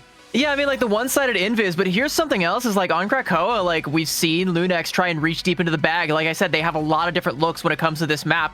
You're going to see that Angela Protect coming through. You know, to me, that signals that they still do want to try and play that Angela poke kind of composition with like Hela, not with Namor, but probably Hela and Phoenix, unless Phoenix ends up being banned here. But you've also managed to dodge the Mantis. Like we haven't seen either team reaching for that right now. So I have a suspicion that triple strat is going to be on deck. Ooh, yeah, nobody going for the Loki ban, at least for now. So there's it's going to be for free there's for the Lunex. Mantis ban. The Mantis ban had to come through for sure. Yeah. So now it comes down to this final protect for Racecar on what their options are, and the final ban for Lunex as well. Loki? Diatonic, got any predictions? Oh, sorry, Mantis. It could be Mantis one-sided, yeah. Yeah. I don't know. I mean, okay, Cloak and Dagger save from Racecar. I like the Angela save from Lunex. You know, Angela was big for Crimzo on Heart of Heaven when they started to turn that last one around. There's a lot on the table here. I mean, they could just stop the Loki. No, maybe the Phoenix ban here. Not a bad option either. We've seen her a ton in this tournament and a game changer for sure here. They're hovering it. They're going to lock it in. So Phoenix off of the table here. Definitely a different draft phase than we've seen through a lot of this tournament. Well, quickly, Diatonic, right back to you. Who do you got winning this one? You know, I think Lunex have kind of built themselves up here. They've collected the Infinity Gauntlet of defeated demons throughout this tournament. I think it's going to go 3-2 Lunex. Okay, I'm going Racecar just to make it easy to split things up. Shibby, as we are going into this first of our final best of 5 series, tell us who you got and take us into it. Well, surely I've lost the house on Dreamland. I've lost the kids. I won't lose my pants here because I'm going to bet on Racecar winning this series. I think it's actually going to be a 3-0 from them. I'm putting my money where my mouth is as we get into map 1 of the Mega Monthly Grand Finals between Racecar and Lunex Gaming. CB, whose side would you rather be on now that we've seen the pick and ban phase for both of these? Well, I got to be completely honest with you. I kind of feel like Racecar come out ahead being able to secure that Mantis, which you can already see energy on. So you're already going to have a triple strat lineup here. Lunex trying to make that poke composition work. Meanwhile, Racecar are completely changing the calculus here, and I don't know if they're going to be, if Lunex are going to be ready for it. So, you know, I predded Lunex, you predded Racecar. I kind of feel like it's a safe bet, but either way, the doors are open, the gates are open. A portal from Vess is soon to also be open. Let's get into it. Spidery on that Daredevil, very crucial for them to protect that Spark Chief as well. Opened up onto the Hulk. Cooper looking for that strat pool, and I like Vest this opening portal play, get them in position, but Usher and Rymazing on the hit scan sisters could prove pretty tough, especially for Spark Chief, who's not going to really have that shield there, and Techie takes down Spidery immediately. And it's off of the kidnap from Crimzo, and Vest trying that one out for a Maelstrom of Madness onto Rymazing, and Racecar seemingly looking to get themselves on the point, but it's just Vest all by himself holding up that shield and just being bullied back by Lunex, who even without Rymazing still have the damage to make Vest fear for his life, so he's gonna back up. Rymazing comes back, cleans up Spark Chief, and even though Cooper is looking to invest here, Lunex already have the first cap. Yeah, final exam actually being used for Cooper here, trying to get that jackpot 6 out of 7, trying to potentially empower his team here, but a nice end song Inferno from Usher to just buy them some space. Lunex are gaining so much percentage here. Soul Resurgence used by Energy, Rymazing close to that Goddess of Death, and you see Vess diving deep for this Hella here. I mean, that's absolutely insane how far they're going. They are looking to flip that point though. Korova has the invisible boundary available in about 5%. Memories looking to potentially use that eternal bond here. We'll see who cracks first. I mean, Crimzo's doing such a good job, though, of keeping everybody from Racecar at bay, and now the invisible boundary going to come out from Korova, forcing out that eternal bond now from Memories. Who is going to flinch first as the percentage continues to tick up for Lunex? Heaven's Retribution lands square where it needs to, but Cooper, with that final exam, is going to do a good job of keeping the team sustained with some of that AoE healing, but Spidery was not in the A of the E. Yeah, not at all here. The damage boost from Flamme was absolutely brutal, and Rymazing popping that Goddess of Death, ideally to get some eliminations, but realistically just forcing Racecar back as we do get a pause. Yeah, Racecar looked at this as, guys, why are we losing our first two team fights? That's not normally what happens. Tactical pause gonna come out there. I'm wondering if maybe Spidery got caught out, maybe like a mouse disconnected or a keyboard issue or something, or a mic issue, any number of things coming out, but you know, like I said early on, Lunex is doing such a good job of leveraging this Angela to just keep everybody at bay, keep displacing Vess. You know, every time he tries to hold up his shield, I mean, Crimzo's just licking his chops, being like, I can just take this Doctor Strange for a ride and deny all of that shield utility. Vess hasn't really done a whole lot but try and hold that shield in Rymazing's face, and it just hasn't been enough to stop this this percentage from accruing. So Lunex already in the driver's seat and approaching that 80% one fight territory threshold.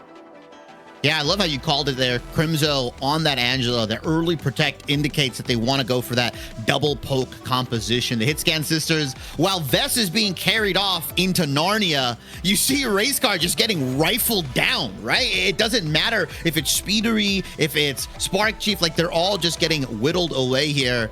And yeah, it's really, really good play, I think, from Lunex. And you combo that up. They haven't done it yet, but Flamme has the ability to throw the CYA with the End Song Inferno for a damage boosted, huge multi-kill. And I think that's going to be really, really tough for Racecar to deal with. But the match is paused. Unfortunately, we are having some technical issues with one of the players.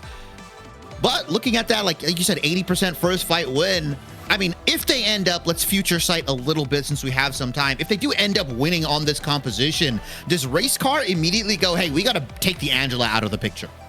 I mean, I honestly don't even know if the Angela is worth the ban right now, because in the meta she hasn't been that strong. But if it continues to be a thorn in your side and Crimzo is continuing to just displace your front line, deny your space, and make it so you are vulnerable to the wraths of Usher and Rymazing on the hit scan sisters, as you like to call them, maybe you do. I mean, a lot of these picks and bans that we've seen, like onto the Namor or onto the Hela, have been trying to just cut it off at the source. You know, you ban the hit scan outright, but there's enough heroes that you can kind of dance around that now. You still have to worry about Rymazing potentially on the Ultron, so maybe Crimzo is just the linchpin. We've all been sleeping on it, and maybe you do have to end up banning it out, but I think we're putting the cart before the horse with the future sight there a little bit, because that End Song Inferno CYA amplifier combination there, I think, is the first thing they're gonna have to worry about. Yeah, I said CYA amplifier, ATM machine, whatever. It's been a long day. All right.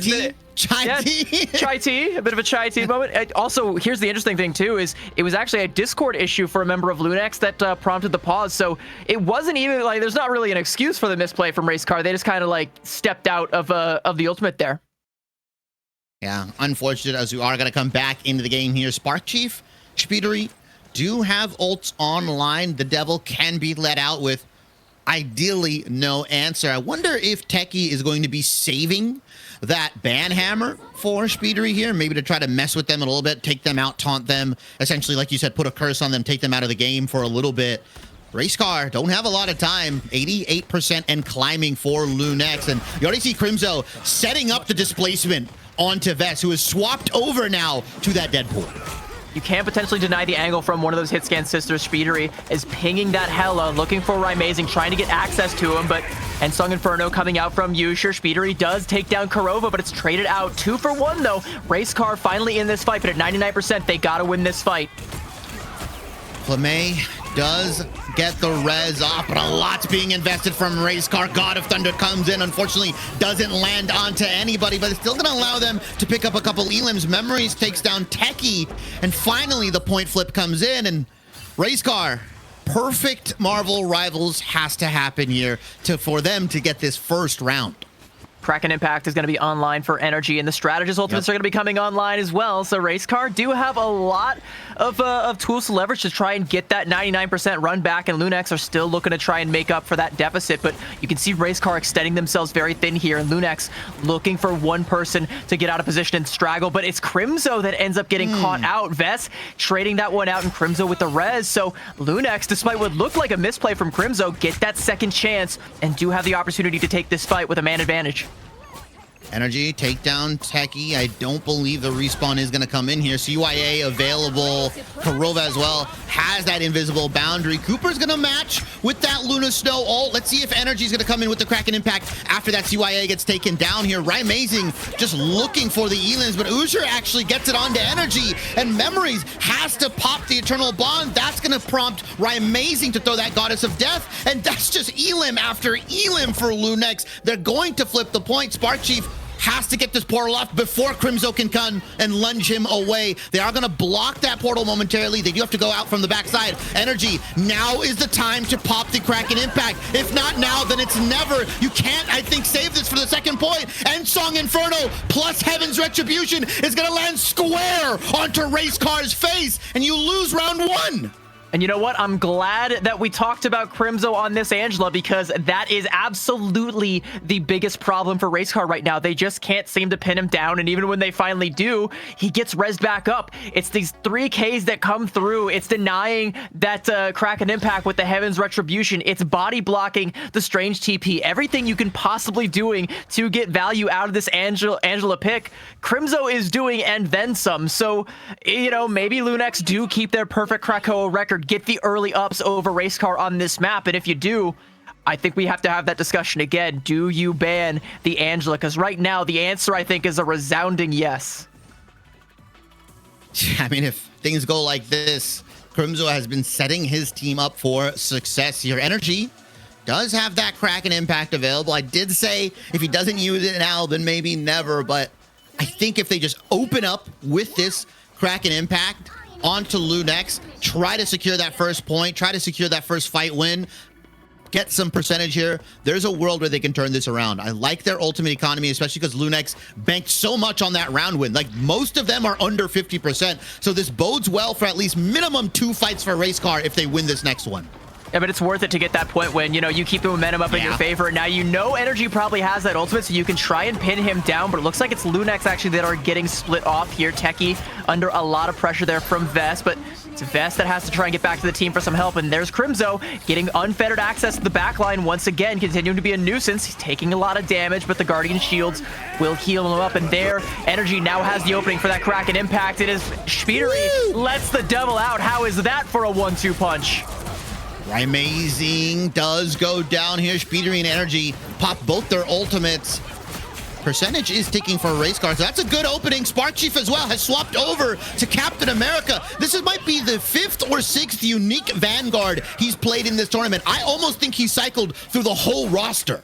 I mean, if not, he'll get there eventually, but I like him on the Captain America. It's one of my favorite picks for him because he's so good at just being annoying, being a nuisance, essentially doing everything that Crimzo is doing, but just a little bit more boosts on the ground, and with a slightly better ultimate for your team if you want to try and control the tempo. And I like it. I think it's a good swap for Race Car and a great way to try and keep this momentum and get themselves on the board here. Early Freedom Charge is going to help with this ult economy and force Lunex back. They have to be careful, though, do Race Car, as someone was threatening a back cap there, so they can't commit on this Freedom Charge.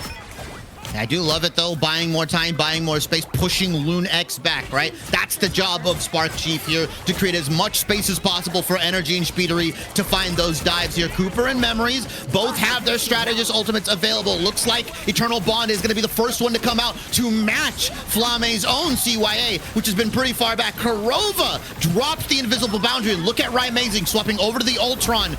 Extermination potentially available, and Song Inferno after the Crimzo ultimate. I don't think it's going to come in for multiple elims this time around, but Techie going on a rampage. 2 members down for Race Car. This should allow Lunex to secure the point.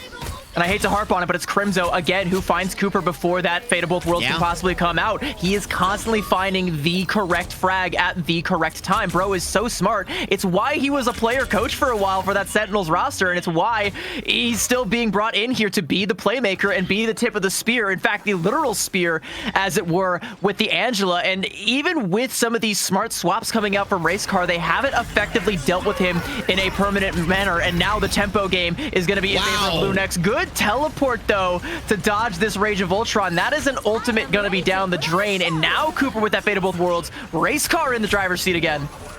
Yeah, they could potentially damage boost Speedery when he lets the devil out here. He looks like he's chasing for Kurova, now hunting the other strategist. Like you said, very good teleport from them. Lunex tried to go fast, but unfortunately, they weren't fast enough to catch the Race Cars, as they are going to flip this point. 90% and climbing, multiple members down for Lunex, and a big stagger potentially onto Crimzo if they can catch him. Strange TP looking to come out here from Techie. Is he going to be able to get it in time? It looks like he will, but there is going to be a Horn of Proteus from Energy online to try and shut them down, but he's going to hold on to it. Wait until he can get that juicier one, though. But nevertheless, Race Car are looking for it now. There we go. Good dodge there from Techie, jumping back through the portal to stop the impact from coming, and now we are at a full 66. Banhammer comes in as well. Flame and Usher combo up with the Ensong Inferno plus the CYA, and that means see you later, Race Car, as they're gonna get wiped from this point. Spark Chief gonna hold on to that Freedom Charge, just stagger out a little bit more, and 37% and Lunex are going to start accruing a little bit more here, but at 99, Race Car only have to find one more flip and they are in the money. That Strange TP being burned is going to be massive. Look at that cooldown, 126 seconds, practically 2 minutes from now and some change before that's going to be even an option for them again, assuming they can get the swaps and get the teleporter down in time. So no more second chances, but Race Car do still have that option. They just have to play this one patiently and play it correctly, and they can also play with the tempo. I want to see Spark Chief go in deep with this Freedom Charge and draw some aggro out of Lunex, but it's going to be Crimzo with the initiative.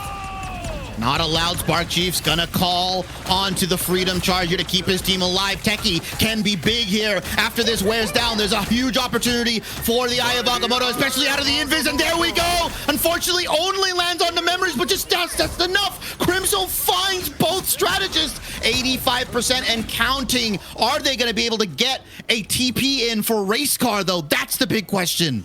I mean, I see Energy making the swap, 90%. It's kind of rough if he's going to be able to make it out the spawn door and get it there in time, or at the very least get close. It's kind of dicey, 97%. Vest is actually there to trigger OT, so the Strange TP will come out, and Race Car do have the ults. Crimzo stopped it! Crimzo stopped it! He charged in to Energy! He stopped the TP! They're just running the point. Speedery does have the Daredevil ultimate available. He's gonna let it out. There's nothing to respond. Usher does have Ensong Inferno, though, looking for the Elim. Drops it on Speedery's head, but it's not enough. Despite getting the TP stopped, Race Car's coming in, but they are falling like flies. Lunex are taking their time. They're dismantling them one by one by one. Usher is rifling them down. It's all Crimzo. You want to ask me the MVP of this map, which I know you do. It's got to be Crimzo. He denies the TP. He's constantly in the KO feed on the Angela. Racecar have no choice but to acknowledge him, but to deal with him, and they were not effectively able to do so at any point on Krakoa. And I think you are in danger if you go to a Heart of Heaven, if you go to a Central Park, if you go to just about any convoy map, he can do the exact same thing. Crimzo, Angela, not allowed in this tournament, not allowed in this series anymore. I have to feel that Racecar understands that. They invested the early protect as well into the Daredevil, and honestly, Speedery did as good of a job as he could given the circumstances. But Racecar, in my opinion, yeah, I think they're gonna need to not save that Daredevil, because they also got their strategist pool pinched heavily. Like, Cooper is on Luna, which is not the worst thing in the world, but surely you'd want to be on something a little bit stronger. And speaking of Luna, I don't know that Cooper ever got to pop the Fate of Both Worlds. I know it got denied at least one time from Crimzo, so. and you know, he was still holding on to it by the end of that second point there, so it just never came out when you really needed it to, and it's a suboptimal pick with suboptimal results, and it's all, again, on the back of Crimzo, who sets Yusher up to knock them down with this Endsong Inferno. And what's crazy is, despite all of the KOs that we saw from Crimzo, it was actually Techie that came out with the most final blows, and Yusher not too far behind. It was all members of the front line of Lunex going full steam ahead, taking the fight straight to Racecar, and Racecar don't know what hit them. Yeah, and some of the combos that came out from Lunex, they were mixing it up as well mid-match. They kind of just sometimes threw down the Heaven's Retribution plus the Endsong Inferno. Then there was a combo with Flamme on the CYA that allowed them. And this is really big, right? Because this keeps Speedery super low, doesn't allow him to go as far as he'd like. Cooper as well. Yeah, he didn't get the ultimate off for Luna. He actually went down before anything could happen. So that means Racecar don't have the ability to contest this point. Yusher rifles everybody down, and that's going to give them the 1-0 lead. So my question now is for Racecar. I mean, it kind of feels similar to what we had, you know, where they dropped the first map to Dreamland. Surely Racecar can go for the full run back, you know, brush off Domination. It's not real. It doesn't matter. Didn't happen. Wasn't Fake. there.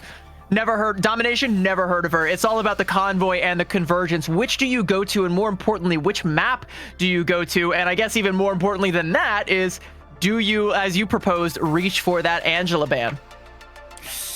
Yeah, a lot of questions for Racecar that need to be answered. And honestly, I wouldn't be surprised if they opt in for going for Museum of Contemplation. That was a map that we saw early on from some of the on paper, right, worst teams. In theory, they would take some of these teams that maybe haven't practiced Museum, haven't been on there. That might be Racecar's lane to try and take a map away from Lunex.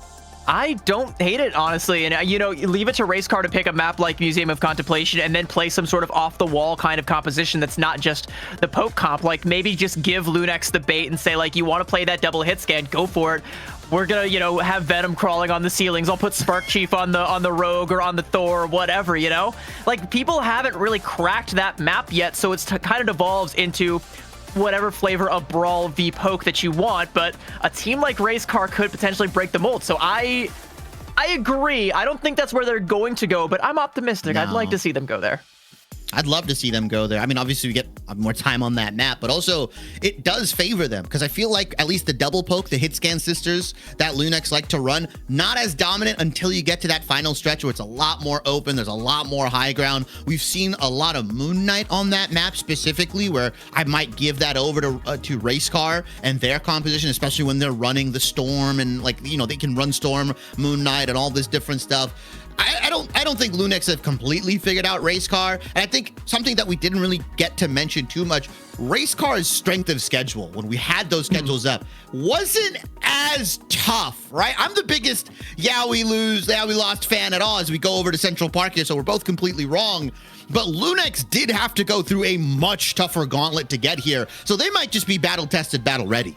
I mean, yeah, I mean, with the win over Na'Vi, yeah, we lost, did prove that they can beat the best in the world. The key word there is can. They aren't always going to do it. When they went up against Racecar, they fell down 2-0. And, you know, we don't actually know what happened there or how easy or how difficult it was. I like to think it was, you know, at least a bit of a sweat fest despite the 2-0. But, Still, yeah, to your point, it is an easier strength of schedule for Racecar. Lunex might very well be the first, well, second true test, because I'm not going to discount Dreamland like that. I can't do my boys that way. They are definitely fighters. They're definitely contenders. Unfortunately, out of contention, and it's up to Lunex to dethrone the team that took the fast lane to the grand finals. Yeah, Pick and Ban going a little bit more like we're used to. No wacky one-sided invis and stuff like that here. Lunex and Racecar both saving that Loki. Mantis being banned away, though, is pinching that strategist pool once again. No Gambit, no Mantis, no Cloak and Dagger. And I like the one-sided Mantis coming out from Racecar. Yeah, I absolutely don't hate that either. I mean, but you're going to be looking at Lunex to see what do they go for, because they can put Ry-Mazing on the Mantis typically, but that's not like their preferred MO. Like, that's, you know, plan C or D. They don't really have to go that deep into their toolbox. Instead, they can just try and, you know, play their game. You know, a counteract or a ban onto the Phoenix there to try and deny some of that hit scan coming out from the other side, I think is another good way forward. You know, force potentially that Helena Moore to come out from the other side and invis protect, making sure that you do have a strong backliner for Kurova and also a good dupe for Flamme. I like it from Lunex. I do still think, though, that one-sided Mantis opens up some opportunities for Racecar, but Lunex aren't going to be hurting too much on that ban. Yeah, one-sided invis has kind of been the monkey or the wrench in this plan, right? Like, it's really tough for Racecar to try to play. I know they have the Loki and the Mantis available to themselves. They might end up running that Res Cop here on Central Park specifically. But again, I don't know if I want to see Cooper on Luna again. Not because I think he's bad or anything like that. Not because he couldn't get his ult off, but because, to your point, CB, they were just so good at finding out where he is and making sure he goes down at least one of the first two eliminations every single time. It's really hard to build up your ult charge when you're getting ganged every single time. I mean, even if you have your ult, Crimzo is going to be on the hunt on that Angela. A little bit of a change up here, though, as Lunex are going to be on the attack, and Angela not always the best look on the attack here. I think Crimzo sticking to that group might be a smart idea, but Spark Chief on the Thor for the defense and a double res comp for Racecar. This is going to be a spicy defense here. Not a whole lot of stopping power for Racecar, but a whole lot of resing power. Yeah, Racecar opting in on the defense. Spark Chief opening up with that Thor. Vess as well is opting in for a 3-3 composition here on this point. Not something we've typically seen, but also in these kinds of cases, Spark Chief kind of will just play like a big duelist, right? That's what Thor is here. And Lunex running with that Storm Moon Knight composition that we're so used to them seeing. I'm really interested how fast Usher is going to be able to build his ultimate up. It's going to depend on whether or not he gets access to the backline, wherever those Loki clones from Cooper are going to be placed, and if he's able to start getting some of those bounces. Bro is already at 70% though, so I think it's fair to say he does have an angle right now. The question is going to be, can Racecar counteract that in some way? Can they prepare themselves for what is definitely coming their way in about 3, 2, 1? The moon haunts them as Lunex pick up multiple elims onto Racecar. I assume Energy is going to be the one to swap over to that Doctor Strange. There we go. So Spark Chief sticking onto the Thor. Vess has used the Banhammer. Cooper, though, 95% on this copy. Probably going to look to copy Memories here for that Soul Resurgence. But look at Flamme and Kurova. Both strategist ultimates alive. Crimzo does have the Strangling Prison available. Maybe looking to combo it onto Ry-Mazing's, ultimate here. Kurova does take down Vesto. I don't even know if they actually need it. Racecar, as soon as they TP'd out, they got rifled down, and Lunex capped the point. I mean, and there was an attempt, I think, at a res. You could see Speedery waiting in the wings, looking to try and pop that, but he doesn't get the chance to because he knows it would have happened off the point. Everybody on the point, like he said, got rifled down, and there wasn't an opportunity to go for the true recontest that they wanted. So Lunex, off of a lickety-split Hand of Khonshu from Yusher and a Penta KO that comes out off of that one, get potentially the fastest Central Park point A cap of all time, and they are looking to keep that momentum going. Energy finding that early frag there onto Ry-Mazing, but Lunex still have the tools to parry it. Yeah, that was really good because of Rymazing going into that Omega Hurricane. Spideria as well picks up one on the backside. Flame, even through that invisible boundary, is not safe, as Spark Chief is just playing bully ball on this door. How many times can you move a tree? 3 or 4 for Spark Chief. Like you said, bro just plays this like a duelist. He is Fat Wolverine, and Exactly. that is, I mean, that's all you really need. And for Racecar, okay, maybe you didn't get the point A defense, the full hold with that res comp, but this is the next best thing. A spawn hold on point B, you can bleed out a lot of time from the bank, and especially with this ult economy, we know how good Racecar are at cycling these ultimates. Yeah, and that's kind of the counter as well. One of the big answers to Angela in general is Thor. So Spark Chief really happy to play this, especially with the grounding effect. As Spidery is going to let the devil out on top of the God of Thunder. Energy does have the Galactic Legend just in case, but Racecar win another dominant team fight, and Rymazing swapping away from the Storm into the Ultron. And as I say that, egg on my face, he now swaps over to the Hela. Yeah, I mean, this is going to be to try and pin Energy down. Like, they know that he's got that Galactic Legend, and you know Racecar are going to try and play to bait out this invisible boundary. So you can't rely on just using this as a defensive utility once he pops that. You need to find a way to confirm a KO off of it. But look at the aggression now coming out from Racecar. There is that Galactic Legend. Forces out the invisible boundary, but Spark Chief does not care. Yeah, Energy just looking to get as much damage as they can down. Rymazing went down in the process. Cooper copying the Soul Resurgence. They are playing right up in your spawn face. Loon X just don't know what to do. You're gonna have to try and play something aggressive to break out of this spawn hold. Kind of feels like the life is slowly but surely being choked out of them, and this is what Racecar needs to do to make up for that point A defense that went awry, and they're doing such a good job of cycling these ultimates. Just like I said, Memory's holding on to that Soul Resurgence, so you still have a defensive utility or another opportunity to step your foot on the gas. Goddess of Death now gonna come out from Rymazing, and you need to find 2 or 3 big KOs off of this, but it gets burned. Immediately goes down. Energy Invest take multiple members down for Lunex here, and every single fight has been 5 meters out of the spawn door, and they've just gone down. Like, that's their home. They're comfortable with that. They've pitched the tent. Lunex are just not able to get out of here.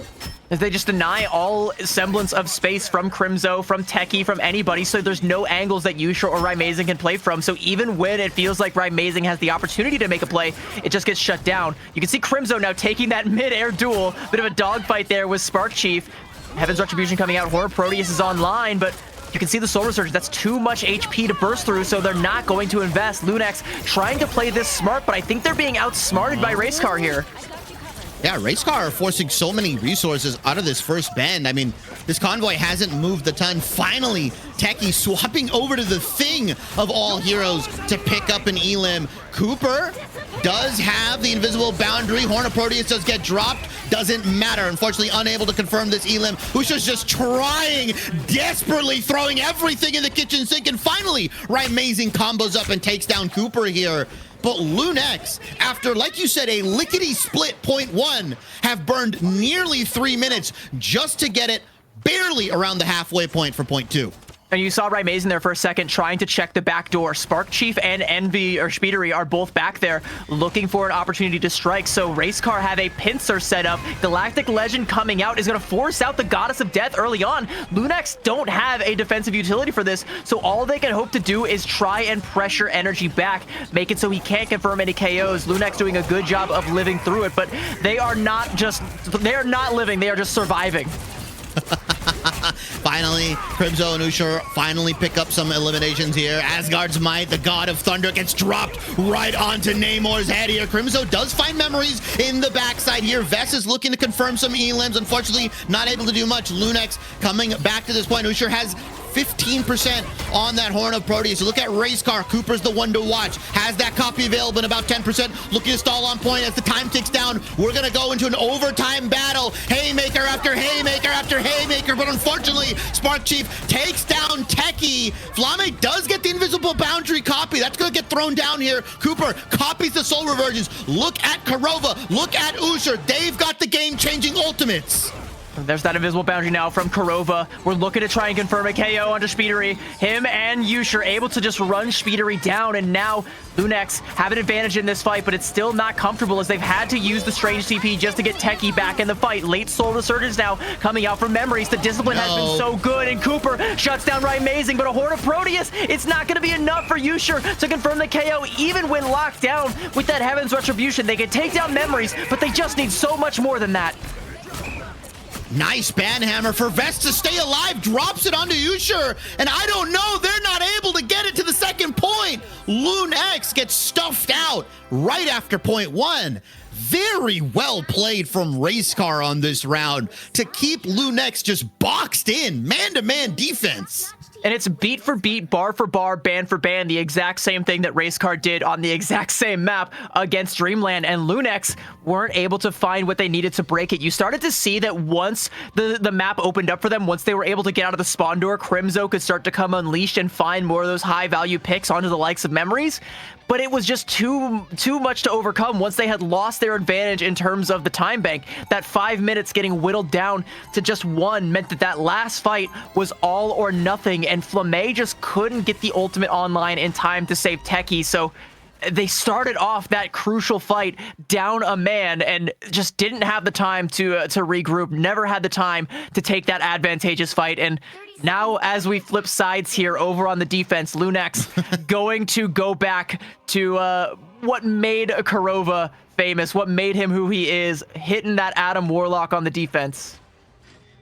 Flipping sides and flipping compositions, right? Racecar are now holding on to the de facto spawn break composition here, and they've got Memories on the Mantis for an extra little bit of increased damage onto Energy. Like Spidery plus Memories, like I expect Energy to get a sub 30-second Moon Knight ultimate here. Lunex, though, like you said, Korova, res available. Amazing has the individual res beacon. Oh, and by the way, if you get through all that, Flamme can then copy Korova for another res. So will be tough. Racecar might have to beat them out 3 times in a row here, but they've got the comp to do it.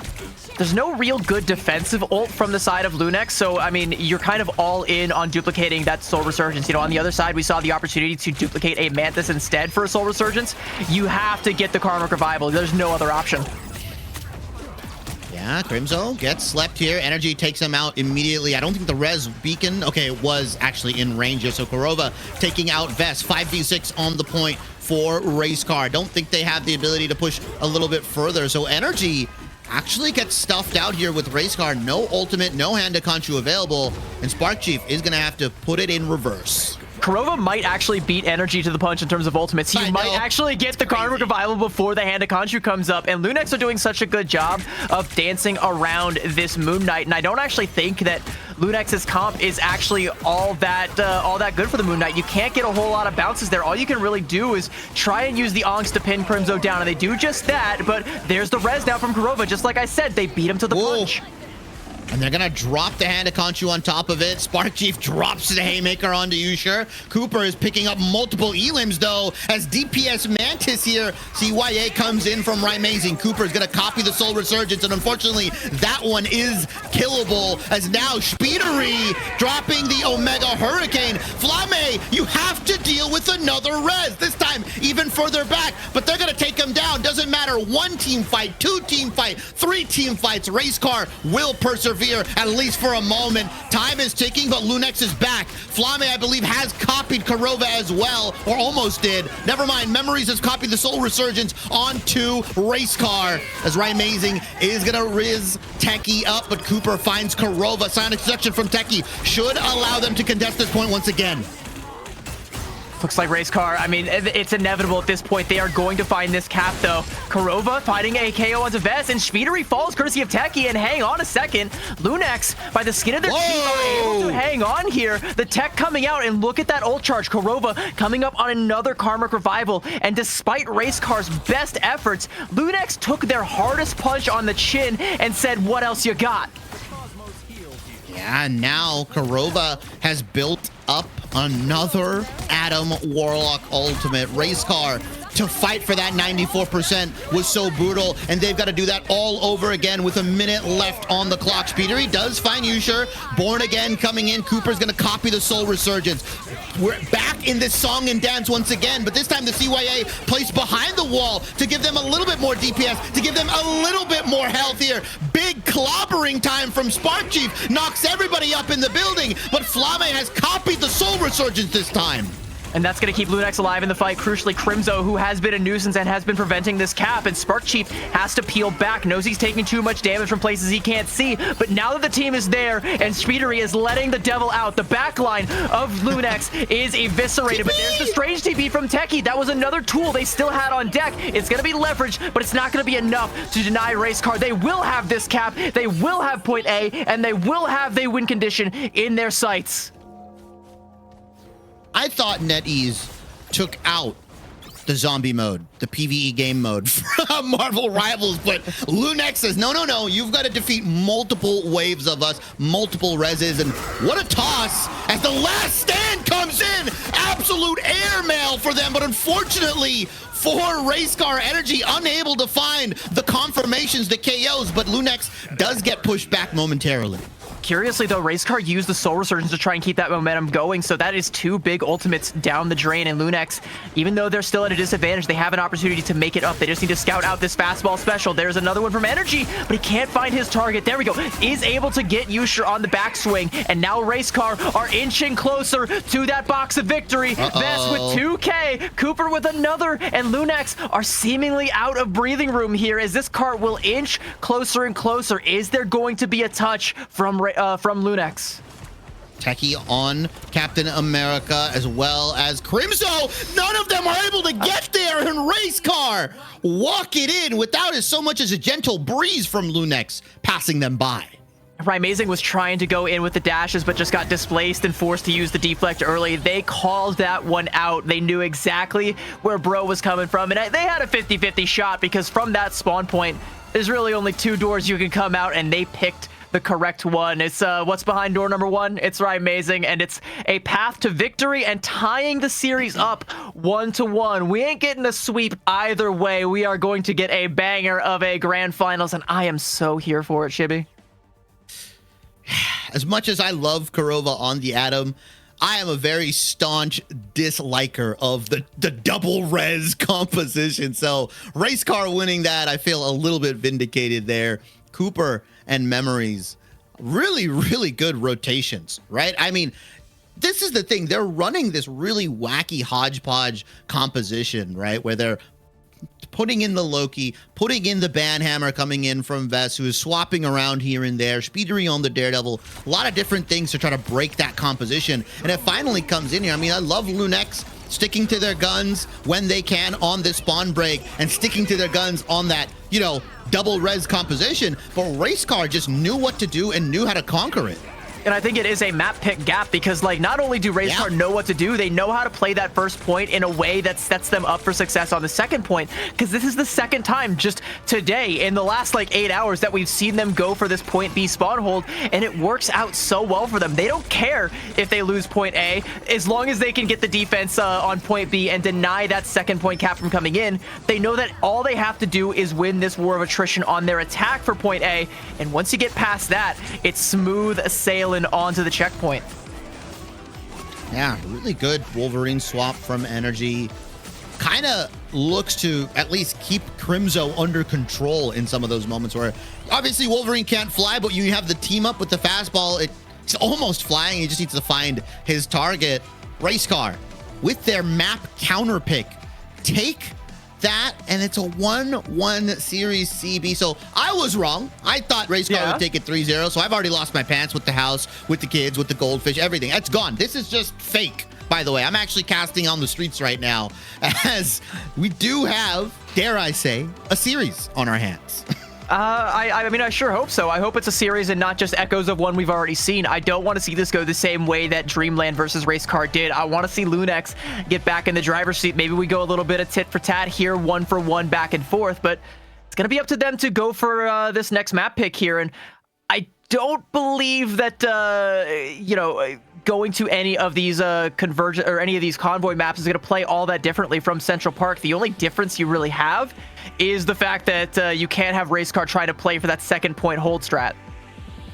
Yeah, I mean, there's the world that Lunex maybe lock in Museum of Contemplation. Again, most of these... You really want to see Museum of Contemplation. Yeah, hey, I'm going to throw it out there. If I speak it and will it into existence, I'm sure I have divine Bro's power. been reading the self-help books. You got to manifest. You got to really want it. You got to speak it into existence. Museum of Contemplation. But, I mean...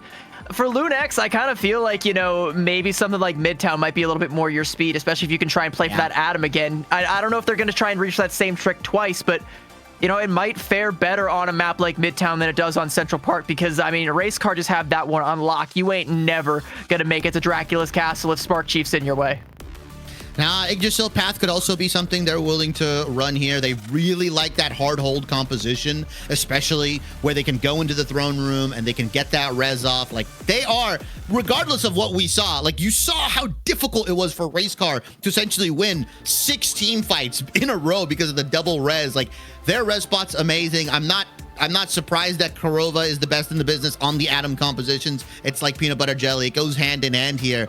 I don't know if Racecar actually have figured it out, or like you said, it's more of a map differential. Maybe it's a little bit of both. But yeah, I'm just trying to will Museum of Contemplation into existence, but I'm sure Midtown or Yggdrasil Path will probably be the choice for Lunex. On top of that, I'm going to ask you this. Does Racecar earn any bans from Lunex specifically? Is there a Daredevil ban in the works potentially? Is there something else that you need to remove so that Racecar just can't hard hold Lunex like they did last time? I honestly do not know. Like, I don't have an answer for that question. I'm kind of like coming up snake eyes on a lot of these questions I haven't thrown my way today. But it's like, I kind of feel like it was just a map differential on Central Park. There's not a whole lot you can glean from that composition-wise, because, like, what are you going to do? Ban Spark Chief's Thor? No, like, that's silly, because then he's just going to do, you know, just play the good hero's forehead. Like, well, like... Yeah. The only thing you could maybe potentially hope for is to try and ban out that Daredevil, but Racecar have been real quick to go for the Protect on that. So in order to do that, you would have to risk the Gambit going through. And I mean, like, an unmirrored Gambit is, you're signing your own death warrant. Yeah, you can just concede the round, right? At that point. Yeah, I was very skeptical, right? Of like, does Lunex have the answer for the Daredevil save that Racecar have been so lenient, or sorry, so prudent on, right? Like, they've just been going crazy on, hey, we're gonna protect Speedery's pick here, regardless of if he gets 3 finals or 30 finals, whatever. Like, we know what he's capable of on this hero, and obviously, that last round, we saw it. Every time the Devil was let out, it was pretty effective, combining it with that God of Thunder, dropping the hammer on top of them. I've really liked what Racecar have cooked up here. Lunex, kind of married to the idea of that one-sided invis. This time around, didn't work as effective as I thought it would. Yeah, I mean, it's just, you know, you're on the second best strategist right now. You know, I hate to say it to all my Invis believers, but I'm sorry, Cloak and Dagger is just better. And I know a lot of people in the chat have been asking, like, why are they banning Cloak and Dagger? They're so terrible. It's because double Terra Cape is nasty. It's disgusting. Try it in your ranked games. Just run it down. I mean, ban out Magneto first, but you heard it. Ban out Magneto, but then run it down with that Eternal Bond, hit the double Terror Cape on a backliner, and you can basically, like, I've literally had games that I've won on Cloak and Dagger where I have the most damage on my team. Sure, they were quick play games, but it doesn't matter. Still counts. You guys heard it here first. Play Cloak and Dagger, run it down. That's all I heard from Stevie. Run it straight down main as you can. But yeah, double Terror Cape, super powerful, especially... It's a really good counter into some of these dive tanks, specifically, right? Angela, who's flying in the sky, the moment she charges in, the Terror Cape comes out, and now she's blind. She's flying blind, and she's taking a ton of damage because she's vulnerable. And in another 2 seconds, she gets hit by it again. It is actually not a bad counter, and I think most teams, at least at the higher levels, have picked up on it in this tournament. Lunex, though, I wonder if they're married to that one-sided invisible win, or they're going to let something go, because a lot of their support pool also got pinched, I think, more than what they're used to. As we do go, CB, to Midtown, I have not willed my favorite map into existence. But hey, I've willed one of mine. You know, I'm a big fan of both Midtown and Spider Islands, and I think this is going to play very well into Lunex's strength. But I think, to me, it kind of forecasts that they want to try and go for Kurova on that Adam Warlock yet again, and that should be an easy read for Racecar to just try and ban that one out. But instead, you know, they're going to go for that Mantis ban, deny the triple strat from coming out with that Soul Resurgence, go for the Loki Protect as well. And I'm curious to see where Lunex goes from here, because they have to try and, if they want that Adam comp, they have to try and make sure that it gets through. And also, there's the curious case of if and when do we ban that Daredevil, or do we just eat it, you know? Maybe they feel like they have the tools, the capabilities to handle that. Double bans coming in. Has Racecar earned the Daredevil ban, or are they just going to be allowed to rocket through here? Magneto ban could be really spicy. Mind you, both of these teams have to lock it in at the same time. These are both, in theory, blind bans from both of these guys here. Cloak and Dagger removed from play. Mantis most likely going to be safe. So that's one-sided Mantis for Racecar, which, you know, they've been taking a liking to. But now Lunex get their final two. What are they going to ban out, and what are they going to want to save here so they don't get pinched too heavily? And my question now also for Lunex is going to be, what is the strategy in terms of the front line? Because we kind of have an idea of what they want the back line to be. There is that Daredevil ban. So at the very least, that back line, whatever they want it to be, is going to be nice and safe. And they're going to go ahead and protect the Invis, make sure they have, you know, something resembling a competent strat line. So Loki, Invis, backline for Lunex, and likely going to be the same coming out for Racecar. I'm curious what Racecar's last ban here is going to be. The Phoenix, which I think is wise, because you're not really worried about Crimzo's Angela on a map like Midtown. Yeah, not really. Not too much space to fly through. Not a lot of areas where you can take them off to the abyss. It's still pretty good if you want to, you know, disrupt the tanks, if there's a Strange on the team that you really want to mess with. But Racecar won't be allotted that Magneto, which could prove the difference maker here on Midtown. Mind you, this is Lunex's map pick, right? Racecar went down early in domination, countered with Central Park, then it comes in with Lunex on Midtown. Very comfortable map, very familiar map for both of these teams. Now it just comes down to this, as Racecar don't have their Daredevil available to them. The first Daredevil ban against them this series. They've earned it, the respect from Lunex. Now Spidery has got to show us something else. Well, he's going to show us something that we did see previously on Central Park, and that is going to be that Adam Warlock res. But I kind of feel like Lunex already know how to best that. Again, like, you don't bring the Golden God up against Kurova because he wrote the book on how to play this hero, all right? He knows how to counteract it, and Lunex are going to have that one downloaded. Remember on Central Park, they kind of abandoned this sort of composition very early on. So Racecar, yeah. I mean, you got a little bit of breathing room to play with in this series, so why not take another crack at it, I suppose? But I wouldn't be surprised to see them get rid of this Adam Warlock if they fail on this first defense. Spawn break comp coming in from Lunex. Amazing on the Storm. Usher on the Moon Knight. Not too Spark much of a Chief on the difference ground. here. Spark Chief, 6 feet under, unfortunately. Yeah, like you mentioned, a pretty non-traditional triple composition, right? Usually we see something like the Thing, or we'll see a double shield, but this one's a little bit different. Obviously, Vess piloting that Vanpool, the Banhammer, just really good at stalling for space and time. And none of these two are actually going to swap over to the Doctor Strange. They're going to wait potentially for that second team fight, most likely after the Hand of Khonshu gets dropped onto their foreheads. As I say that, energy swaps. It's always energy swapping, by the way.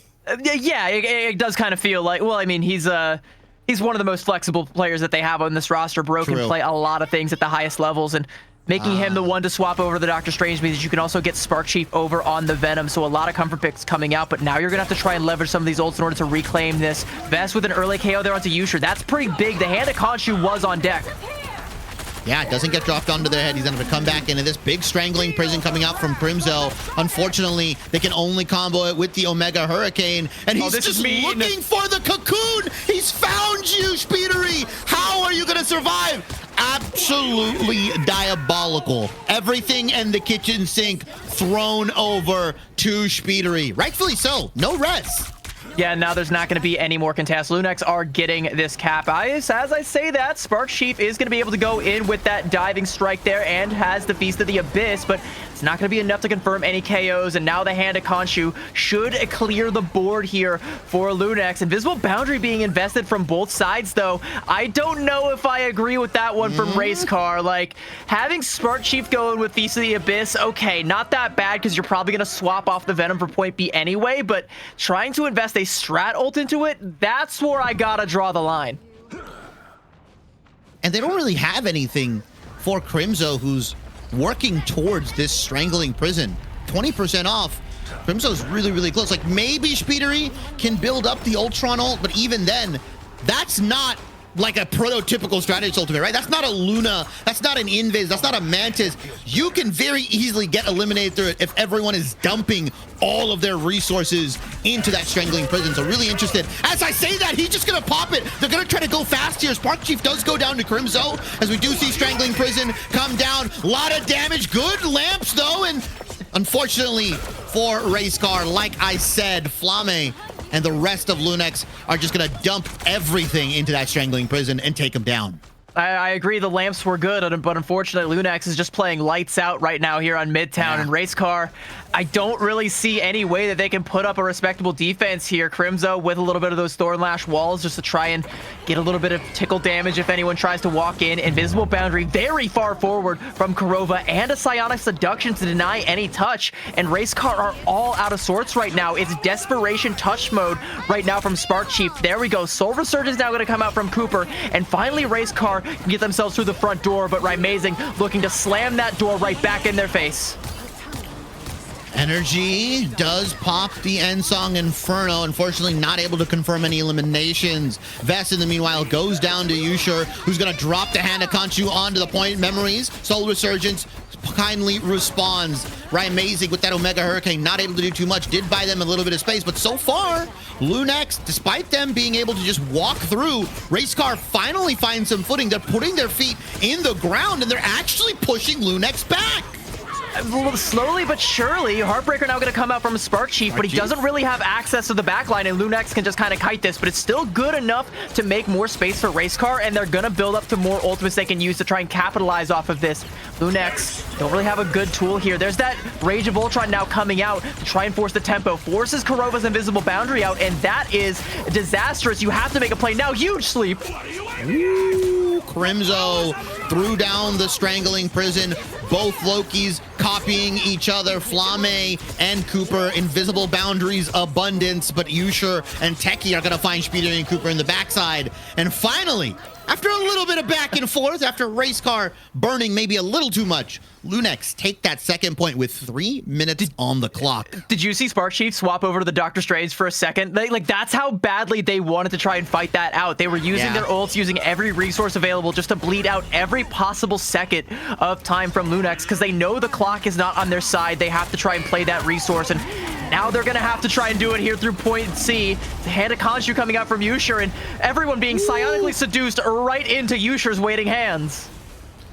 Yeah, Raimazing picks up Spark Chief. That's a big stagger. That's going to force Racecar to reassess how much space they can take. And look at Lunex just walking in right now, denying Racecar the ability to even set up on some of this high ground. Yeah, Racecar will have the opportunity, though, once they start to leverage some of these ultimates. Again, Speedery can go aggressive with this Rage of Ultron, but it's actually going to be the Soul Resurgence. Raimazing trying to burst through it now with this Omega Hurricane, but Racecar have more options, and that Ensong Inferno is going to put an end to the storm. Yeah, really well placed from Energy. Takes down the bonus health that this Omega Hurricane gives, and you just burst it through. This is the first team fight, I think, decisively that Racecar wins here on this map.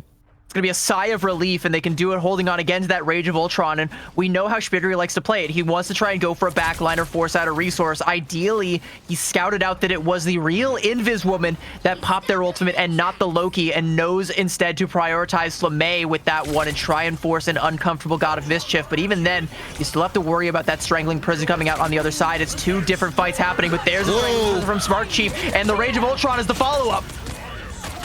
Rage of Ultron combos in. Energy's able to clean up some of those eliminations. Lunex do get stuffed out a little bit in their own spawn. Shades of map 2 coming in as Racecar are pushing super far up, and Spark Chief, beautiful, just picking the better hero, right? Yeah, just get this guy on the Groot. Groot is busted. Spark Chief is the GOAT on Groot. Just get him on this hero and you will pay dividends.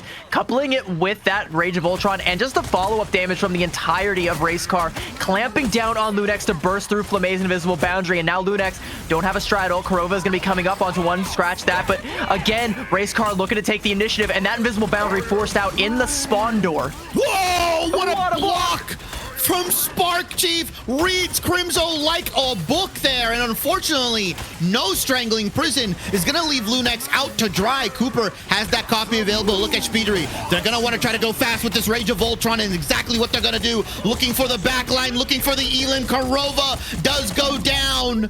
Very well played, and multiple members start falling like flies for Lunex. Racecar, after 2 points of getting dominated, are coming back into this. Less than 20 seconds left for Lunex to try and get a touch, and Spark Chief wants to play the bouncer, cut them off at the pass, not let them through. Early God of Mischief coming out from Flame. That's going to be onto Korova to throw down an invisible boundary just to make space, but Spark Chief yeets that Strangling Prison down range and catches onto 4. I don't know if he's going to be able to confirm any KOs, but no one is around to help Techie. Yeah, they tried to get the overtime. They are ticking it away. The moon is going to be called. Cooper still has that copy available. Good runes, good lamps, as unfortunately Lunex are not going to have the ability to contest this anymore. 2 points, 124 meters. Racecar see their finish line for this map. It looked so rough for Racecar through points A and B on the defensive side, but they managed to bleed out enough time to where they set themselves up for success on point C, and that's a win condition. That is definitely something that they can execute on. Lunex gonna have to be perfect on this defense. They can't let Racecar get away with what they thought they could get away with, just steamrolling through Grand Central Station. Racecar were so tenacious, so willing to invest just to try and bleed off those scant few extra seconds, but never stretching themselves too thin so that there wasn't something else about to come online to use. Whether it was Cooper's lamps, whether it was the Heartbreaker when Spark Chief was on the Rogue, whether it was the Soul Resurgence, they're playing the tempo game and just trying to slow Lunex's pace down. Even if they can't win the fight, if they can just slow the momentum and play the clock, that's good enough. 30 seconds before you attack.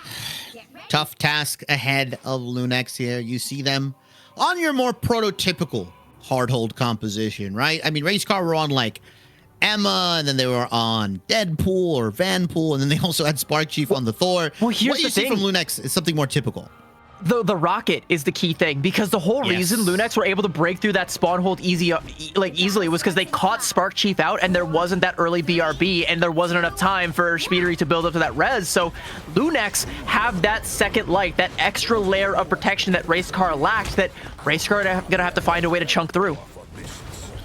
Yeah, they've got the spawn break composition as well as Vest with the Banhammer to take one of them out of the fight immediately. Spark Chief, no holds bar, charging in here. Speedery is just going to rip through Crimzo as he does get that BRB station proc. So back into the fight, 6v6 for Lunex and Racecar. Nice usage from Spark Chief. I feel like he really understands Thing to its highest level, which is a funny thing to say given how rudimentary this hero can be. But Energy is going to drop the hand of Conchu. Sub 30 seconds, and Vest, for safe measure, has that Banhammer available. I don't think Korova's going to get the res off. I don't think you should res yourself, yeah. Yeah, no, Racecar do a perfect job of just reading the flow of that fight. They realize the BRB is burned, and there's a small window of time between now and when Korova builds up to that Karmic Revival, so you need to secure as many KOs as you can in that window, and they do just that. But now, that's going to be on deck for this next fight. Can they pin Korova down? They do get Flame, and that might be just as good. Gets rezzed immediately. Cooper is going to copy the Soul Resurgence. Korova, watch your eyes on him when Lunex goes down. Like you said, Karmic Arrival available. Memories and Cooper. Back-to-back Mantis Elims is going to rip through Lunex. Finally, I think Korova should res himself. I don't think he's going to have time. No. He couldn't. He got pinched down there by Energy in the back line, and Speedery was there as well, so he knows if he tries to go for that Karmic Revival, he's cooked, so he has no choice but to die with it. Now he's going to swap over onto the Invis, and Racecar have successfully broken the res comp and forced Lunex to try and play defensively here. But look at all of the space. Look how far forward Racecar get to play, while Cooper just leaves his Loki clones to push the cart for him. I mean, also just look at Energy, right? Dropping the hand of Khonshu. Racecar's ult bank is just so massive because Kurova had to swap away from the Atom. He only gets 50%. So Flamme, most likely Lunex is going to try to go fast with this copy. Invisible Boundary onto the point. Memories, Soul Resurgence is there. They're still playing super far up. Unfortunately, Speedery did go down. No Omega Hurricane. Vest still has the Banhammer, and Yusher brings out the Shoddy and takes Memories down. And Memories caught a slug there. He was not ready for that one. And here's a crucial thing that happened at the beginning of that fight was Rising found a pick onto Cooper, which meant that Racecar had to peel back in order to try and keep this cart rolling. Ooh, Invisible Boundary forced out with the Banhammer. Even though Techie is going to clean up energy there, that's still a trade that favors Racecar. Speedery, though, maybe over-investing with that Omega Hurricane, and I think Lunex might be able to turn this one now. Yeah, Kurova had to burn that Invisible Boundary. Big Strangling Prison into the final judgment. A shooting gallery for Mr. Frank Castle as he goes nuclear. A triple for Yusher, busting out Big Gun Frank. And it's another case of the ult rotations. Now you're going to have that Goddess of Death. You're going to have the Meteor M. And if you can buy enough time, Flamme is going to have the God of Mischief. So you can match up to whatever Racecar wants to reach for. Interestingly, Speedery is once again going to go for that Ultron. We saw it before. You can build up that Rage of Ultron so fast and force the tempo that way. It's a great tool. One that Speedery, even way back in the days of yore, was leveraging to the best of his extent and is bringing it back to the future. Speedery and Racecar love to go fast with that Rage of Ultron. Rising forced to burn the Goddess of Death immediately. Oh, gets taken out. Flamme copies the Invisible Boundary. Cooper with the Soul Resurgence, just so much more effective. Techie, Meteor M needs to find someone. Tried to go for Energy, who was flying high in the sky, but Techie takes him down regardless. No follow-up. Spark Chief unable to find the Strangling Prison eliminations. Banhammer comes down onto Yusher. He's got to back up. Extermination is coming in, looking for Elims. Speedery has to be careful. He's getting rifled down. Lunex do a very good job kiting back. Strangling Prison now going to come out from Crimzo, and it's going to force out the Soul Resurgence now from Racecar. They're still trying to march this cart forward, and Lunex, despite a good performance, are on the back foot, and Energy going to trip their feet out from under them with the hand of Khonshu. Yusher is going to be felled, Rising the next to fall, but Lunex still want to fight for this just as Racecar did. Flamme with the Invisible Boundary, and they're going to slowly start to trickle back in through that door and keep the contest going. But another Strangling Prison now from Spark Chief. Spark Chief, it's a massive Strangling Prison. Energy is picking up Crimzo. Cooper takes Techie, and despite Lunex wanting to contest, they are just not allowed. Spark Chief, my brother, just play the better heroes. Look what happens. It's just that easy. So sometimes, you know, you just got to play the Groot. Groot is busted. Put your boy on the Groot. And now you get to carry over this God of Mischief for the next fight. Look at Speedery's ult charge, by the way. You talk about how fast that hand of Khonshu from the Moon Knight charges up, and Energy going to be getting a little bit more as I say that. But now you have two huge ultimates that you can use to force so much percentage. There's the hand of Khonshu. And even though it's not going to find any KOs, it splits Lunex right down the center and forces out two big resources. And it's not enough. Yusher popped the final judgment. Lunex are desperately trying to stall as much time as possible, but Energy, like you said, drops an early hand of Khonshu. And look at the resources for Racecar. Rage of Ultron. Vest has the Banhammer. Lunex banking on Rising and Crimzo to land the hand of Khonshu into the Strangling Prison. If it's not now, they surely will just lose this map.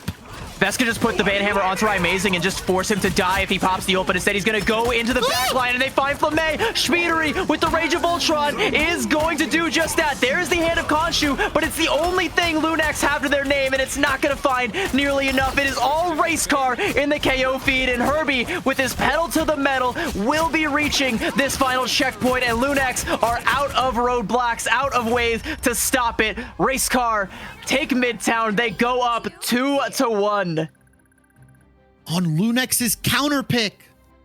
Of all things, on Lunex's counter pick, Racecar come in. They locked in on that last point against Lunex, and they just came in. They never swapped off Energy's Moon Knight. It was just too good.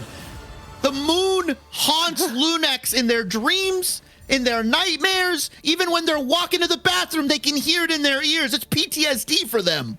It's 21 final blows for Energy. You want to talk about Energy's Moon Knight? Like, boy, was getting those hands of Khonshu's every single time you blink and every time he pops it, there's pay dirt. And I gotta respect, again, just the way that Racecar are able to play the tempo game. They understand not just the win conditions, but when they can take those win conditions. When are your windows of opportunity? When can you make a play, or when can you grind the pace down to a screeching halt and force Lunex to flinch, just to try and get that extra little bit of car progress, to work 10 times harder than they should have to get that point B cap, to bleed out a hefty time bank to seemingly nothing, and then to just wholesale shut them down on point C. Incredible stuff from Racecar, and it's kind of hard to ask the question, what do you do going forward? Because, well, like, what do you do against a team that just knows how to play the game better?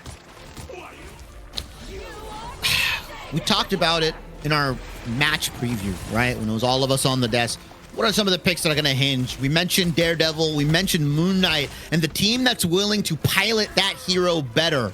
This time around, it was Energy on the offensive. And look, Usher does a really good job on the Moon Knight. He also can pilot it, but he just got outgunned here, even on this Punisher. The final judgment was good, but it was only a temporary reprieve for what Racecar just coming in. And shout out to Spark Chief. That guy is building up Strangling Prison super quick. Fun fact, both Moon Knight and Groot have the same exact ultimate charge cost. It's 2,800. And he's matching up to Energy, which means they always have the opportunity to use that combo. Yes. But that's if they even need it, because again, you saw in situations where Energy's charging that up so fast that all he has to do is pop it and force Lunex to split Clean in half, divide and conquer. And, you know, we also got to give, again, that shout out to Speedery, making those swaps over onto the Ultron and using the Rage of Ultron as a tempo tool. For a while, you were talking about how you can't use it like a strategist ult. It's not the best defensive utility. You don't use it like that. You play Ultron like a duelist, and you use that ultimate to force resources and force positioning and force Lunex into an uncomfortable position. And you gotta be uncomfortable against an Ultron, because that is a blast from the past, especially when it's Speedery piloting it. Yeah, beautiful triple strat composition coming out from Racecar. A lot of tools for Racecar. I'm telling you guys, no pun intended, for them to go fast, right? It's Banhammer, it's Rage of Ultron. Like, they are Lightning McQueen. You gotta get on your Ricky Bobby stuff. I want to go fast. They are. I mean, and it's taking Lunex by surprise. Quite literally, they just don't have the answers. They don't know what to do here. But with that win, CB, we go to 2-1. We do have a best of 5 here. We're going to go to a short break as we get both teams back into gear for map 4, Lunex's pick. I'm going to say it again. If you got to go to the bathroom, if you got to grab a stack, do it now, because we'll be right back after this very, very short break.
welcome back, everybody, to the culmination of the Mega Monthly Race Car versus Lunex. I'm Shibby, that's CB. Going into map 4, Lunex on their second counter pick, right? Race Car, they lose map 1, they counter pick with Midtown or Central Park, and then Lunex counter pick with Midtown. That doesn't work out, and now they get their chance on another map here. Race Car could do the impossible, maybe, potentially, as Lunex was a tournament favorite. Look, I'm going to say impossible because we had Lunex making finals with Na'Vi, but Race Car came through.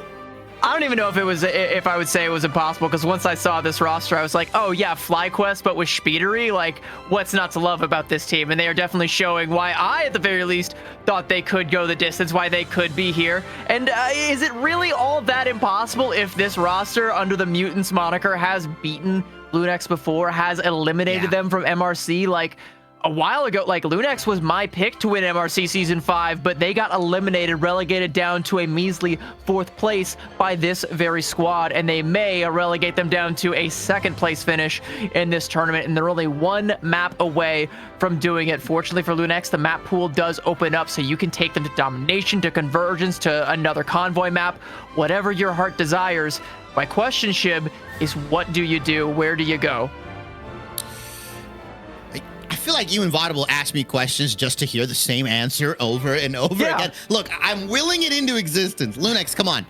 I like to hear you say it. I like to hear how much you want it in your heart. It's not about what you want, though. It's not about a museum of content. It's about what Lunex wants, and they want to go to burn into T'Challa. We're going to burn into T'Challa. We're going to burn into T'Challa. I could have led with my brain. They are going to take them back to that domination map. Makes sense. They won on Krakoa, so maybe they feel like they have the edge there. But it's really tough for Lunex because they win this map.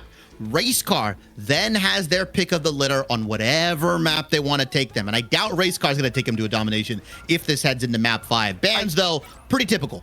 I do think this map pick is a good forward scout, though, because remember, you know, the same script we followed for Race Car versus Dreamland was domination won by Dreamland. It was burn into T'Challa. So they know that Race Car are weak and are vulnerable on this particular map. And if they can get a good pick and ban here for their side, I think they can buy their way back into this. But unfortunately, this is their Hail Mary. This is their last map pick. Even if Lunex win this, Race Car are still, again, as I've said several times, in the driver's seat in this series.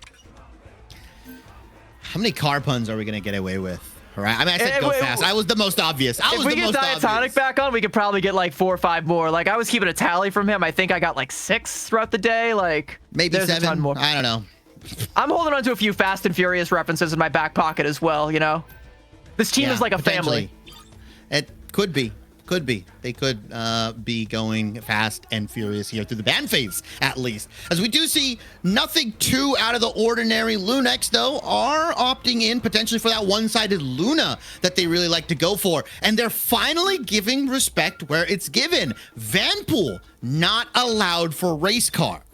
I do think that Techie on the Vanpool has been doing a lot to try and be the playmaker for Lunex and has helped buy them a lot of space. And you could see Vess was doing the same thing a lot of the time. Again, putting out those ban hammers and just letting Speedery go be the one to follow up on it, and paid off so well against Dreamland, especially on Central Park and all throughout that series. So it's a good scout all throughout here for Lunex. I like this pick and ban phase, but that's not to say that Race Car didn't come out of it with some pretty good things as well. That one-sided Mantis that has worked for them now 2 times in a row, they get it once again, and they also get a one-sided Phoenix as well. I don't like how Lunex are so willing to give this Mantis over 3 maps in a row. I feel like Soul Resurgence has just been the difference maker. Granted, right? Okay, you don't get the copy, so you only get 1 Soul Resurgence, but it's just so damn good, especially when you pair it up with the Groot. You get that little bit of extra healing, the damage boost on top of that. Like, at this point, sure, maybe the Vanpool was a problem, but are you not just willing to remove the Mantis completely, opting in for maybe a little bit more fair Marvel Rivals? I mean, well, like, pretty much every other team under the sun has. Like, Mantis is still S-tier, guys. Like, just because Gambit exists doesn't mean that Mantis isn't also still a threat. And I kind of agree. Giving this Mantis over to Race Car over and over again, I think you can only overpower it so many times before it starts to bite you in the butt. And here is another blast from the past, by the way. Spidery is hovering that Ultron, a damage boosted Ultron. We've seen this combo so many times in Marvel Rivals history, and it's been Spidery's bread and butter. And you know that Lunex are going to have to try and find a counter for that. Raimazing on the Daredevil. I do like this, though. They could potentially try and put some pressure onto that backline with that pick. Yeah, swapping over from Crimzo on the Angela with the dive poke composition. Now Lunex are going to be on more of a dive-centric pull here, and I like this. They've been really good at finding out where Cooper is, where Spidery is, and also you need something to contest Ultron in the skies. I can't think of anyone better than the quintessential flying tank that is Angela, as Lunex, Techie specifically, dropping the Banhammer just to provide them a little bit of space. Drops it on the Ultron as well, and that is a tough order for an Ultron because a lot of that extra damage is going to count as missed abilities. But once that expires, I mean, Lunex aren't going to be around to be the beneficiaries of it, and Spidery isn't going to fall. He comes back, in fact, claims a KO of his own, and Lunex already on the back foot as Racecar get early access to this choke point, early access to that Rage of Ultron. So even if Lunex start to come up to some other resources, Spidery single-handedly can force them out in this next fight here. And you can already see Racecar, they've got time to go back, do a little bit of redecorating on the point, and make sure they have unfettered access to this high ground as well, which is smart against Yushur on this Star-Lord because you can deny his angles of approach as well. Yeah, they want to bring the map down, force them into a choke here, as we do see Rage of Ultron coming in from Spidery. Takes down Techie. Yushur takes down Cooper in the back line, though, so a 1-for-1 trade overall at the moment. Point was in the process of getting flipped. Energy has found Raimazing, or has Raimazing found Energy. Ensong Inferno gets popped just for them to live. Crimzo goes down in the process. Spidery now claiming 2 elims for himself. This Ultron might be the difference maker, but Spark Chief has gone down in the process. Another 1-for-1 trade. Look at Lunex's resources, though. Kurova drops the invisible boundary. The Devil has been let out. Raimazing looking for something, but Memories is going to pop the Eternal Bond here. You better believe Cooper is going to pop that Soul Resurgence on top with Flamme putting out the CYA. It's just so much to try and burst through, though. That Soul Resurgence and the Overhealth and the healing, even with the Amplifier, Lunex don't have enough to burst through it. You sure should have a free Galactic Legend now, though, and Lunex are going to utilize that, force Racecar back into this little cubby. Techie confirming that KO, finally putting his nemesis in Spidery to bed, and should be enough here for Lunex to find the cap. A good bit of patience there from Yushur to hold on to that until all the Strategist Ultimates were burned, and a good understanding of the win con from Lunex that they know they have to burn out both of those strat ults in order to even have access to that.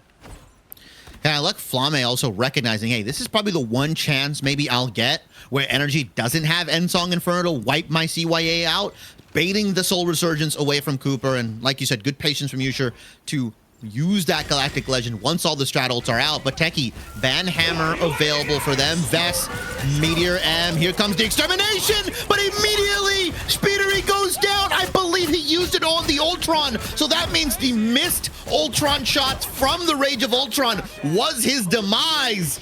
Techie, show me what you got with Deadpool, because that was beautiful. Techie says, down with AI, pick up a pencil, dweeb. It's time to, no more of this AI, just bull. Racecar, I feel like they wanted to try and do what they've done so many times, and that's use that Rage of Ultron to try and force resources out of Lunex, force the tempo out, and they just can't do it. Now Lunex, with that one single Banhammer, have managed to turn this fight on its head. They are now the ones in control. Raimazing trying to make the most of that control with letting the Devil out.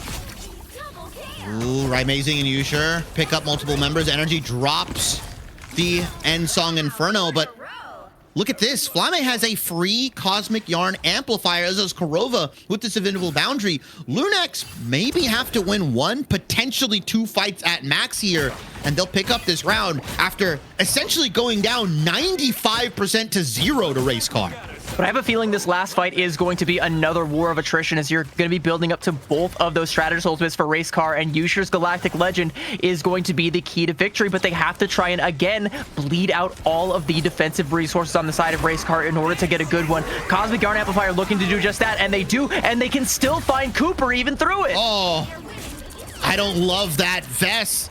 I mean, just popping the Meteor M to take down a Cosmic Yarn Amplifier. Maybe that was your best bet here, but now you have nothing for the Galactic Legend. You don't have a single resource available. Mind you, Cooper went down, like you mentioned, CB. So this point, most likely going into Lunex's favor, there is a potential for a TP, but instead, it's just going to go in the favor of Lunex. I mean, you sure just get so much value with that pick onto Cooper there because you deny that potential third defensive utility. And like you said, I don't like the fact that Vess also used that Meteor M to shut down the Cosmic Yarn Amplifier as well. Because, yeah, that is the next best thing when you don't have a Strategist ult to deny a Galactic Legend is the Meteor M. So with one fell swoop, Yusha is able to dodge the 3 biggest impotences to his ultimate and come up aces on it. And Lunex, when it seemed like they were about to lose that point, managed to wrestle victory from the jaws of defeat and carry that momentum over to the next point here on Burn into T'Challa. It's a strat ult on both sides. The key thing, though, as has been so many times, is Speedery with that Rage of Ultron. He's nearing it and could potentially force that invisible boundary out early, and there's no real plan B for Lunex there. Techie swapping over to the portal, Doctor Strange specifically. Maybe looking for that early play, looking for a kidnap potentially onto the Magneto, onto maybe Cooper, who has that Soul Resurgence, who's been holding on to it. It looks like they're going for something here. Are they just going for the first point, try to get on there first? Looks like it. They're just going to get on. They're going to hold their ground, but look where Spark Chief is going for Racecar. Bro, he's just holding W. Yeah, he's just holding W, and unfortunately, the Heartbreaker does get interrupted. Crimzo skewers him out, and that's going to reset the ultimate charge down to 55%. That's probably how they wanted to open this fight and win this first point. Speedery goes down again. Techie, I think, dropped the Banhammer. I'm not sure if that was the case, but nevertheless, Ultron is down, and Rymazing is going to be back up with the BRB. Soul Resurgence now coming out from Cooper. Racecar know they have to try and win this fight because they've already invested so much just to even make it happen. Energy is hitting the taps, though. Ensong Inferno, he wants to confirm this one, but he's not going to be able to put Rymazing down for good, and now Rymazing is going to turn the tides towards Racecar, letting the devil out, getting his revenge on Energy and on Cooper and on everybody on Racecar who dared stare him down. And Racecar, Speedery swapping out of the Ultron, saying, I'm done with this. I have gotten eliminated one too many times in my rage. Opting in for the Daredevil versus Daredevil, Rymazing versus Speedery. This is the matchup that we're looking at. Both teams almost running somewhat identical team compositions, although Kurova on this one-sided Invisible Woman. Lunex sticking to their guns here, and Flamme has that CYA. Mind you, Energy has not had a single Ensong Inferno to interrupt it, so Crimzo's just gonna drop the Heaven's Retribution on top of the Cosmic Yarn Amplifier, and that's another team fight won. It might be a little bit jumping the gun, though, from Lunex, because we're only at 30%, and this is a very aggressive play that's going to get them a little bit more percentage here, but they do spend 2 ults to do it, and sure, you have the Galactic Legend, but you're coming up on Vess's Meteor M, so you might not have the best opportunity to use it. Maybe you try and build up to something, maybe try and force that out before you bait them out into the open and pop this ultimate, or maybe you just go hyper-aggressive and force them to use it and try and play the clock, but Spark Chief on this Captain America is going to be a thorn in your side. We'll keep an eye on that, but as Yusha pops this ultimate, Racecar looking to just try and kite it. Nice usage from Racecar of the environment. Drops the Banhammer. Let's see if they can get more. Crimzo takes down Cooper once again on the Luna specifically. Angela is just poking and prodding and just destroying Racecar's backline. This dive comp from Lunex, a complete 180 from the previous poke that they ran, is absolutely running Racecar's pockets. And like you said, it was good use of the map geometry to not have to use that Meteor M to try and counteract that, but you also just kind of feel like you greeted that ultimate, gave unfettered access to Crimzo to your backline, and as he did so many times on Krakoa, took down Cooper. Freedom Charge now going to come out from Spark Chief, just trying to roll out that red carpet. Kurova going to answer with the Invisible Boundary, and Energy taking down Flamme. That's absolutely massive. Racecar could potentially get themselves on the point here now. 98%, and Rymazing wants to let the devil out. Amazing, like you said, letting the devil out. Spark Chief looking to beat somebody down here. Cooper has popped the Luna ult. Lot of resources to work with for Race Car. Are they actually going to be able to use them? Are they just going to flip the point here? Spark Chief takes down Techie in the process. Right, amazing, beating down Captain America, looking for something. As he goes into Speedery, the point is flipping once again. How come Race Car's not using any of their ults? We just see Amazing beating them down right now. Vest finally pops the Meteor M. Maybe they can look for something. Looks for the dunk onto Yusha, but he dodges it out. Spark Chief takes down Amazing, who was terrorizing their backline, and Speedery lets the devil out, but unfortunately he's unable to find any elims. Watch Crimzo, watch Flame, because they've been comboing these Heaven's Retributions with these CYAs, and there it comes. Memories is going to pop the Eternal Bond. Energy has Ensong Inferno to finally take down the Cosmic Yarn Amplifier. It's a dry fight, but only for a moment. Yusha sitting on that Galactic Legend at about 8%. It's all on to Crimzo. He's been able to be the hero and find the KOs that you need, but I don't know that Lunex have enough gas in the tank. There's going to be a BRB that brings Korova back into the fight, and Racecar wants so desperately to flip this, but the Galactic Legend coming out from Yusha. The point does flip over, so Racecar are going to be thankful that they were able to get even that much, but they still need to win this fight as Amazing lets the devil out and has complete unfettered access to your backline, and he is beating them to a bloody pulp with the Billy Clubs. 1, 2, 3, 4, all lining up and being knocked down for Amazing, and Lunex will find the flip, and Racecar forced to try and make a play, but Cooper will not be able to make it to the point as Amazing gonna take his 5th in the fight, and Lunex will take us to a map number 5. That was the Amazing show. The Daredevil dominance over Speedery, a hero that Racecar was so dependent on, right? They were the ones that were constantly protecting it, that were constantly in use, but Amazing just showing who the better lawyer is, who the better devil of Hell's Kitchen is on the table. Beautiful play from him, and really good enablement from Lunex. The Angela, the Star-Lord, like it's just so much to contend with for Racecar. It really felt like they did not get a chance to breathe that entire match. And yeah, look at Amazing, 19 finals to his name.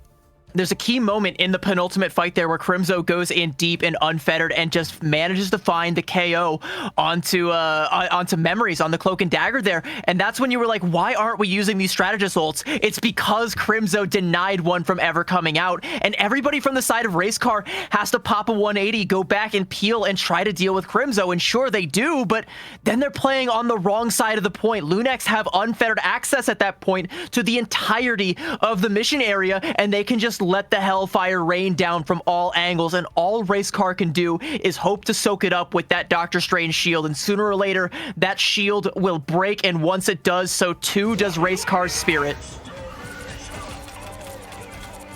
The spirit may be broken, but does Racecar have a diesel engine in their vehicle? Can they make it that extra mile, that last lap, as we're tied 2-2, CB? Lunex riding the momentum, but Racecar can take them to a map of their choice, any map actually. So it could be another domination, which I highly doubt. It could be my favorite potentially for Museum. There's still a chance. I'm hoping there's a shred of hope there, but I suspect it might be a Convergence map.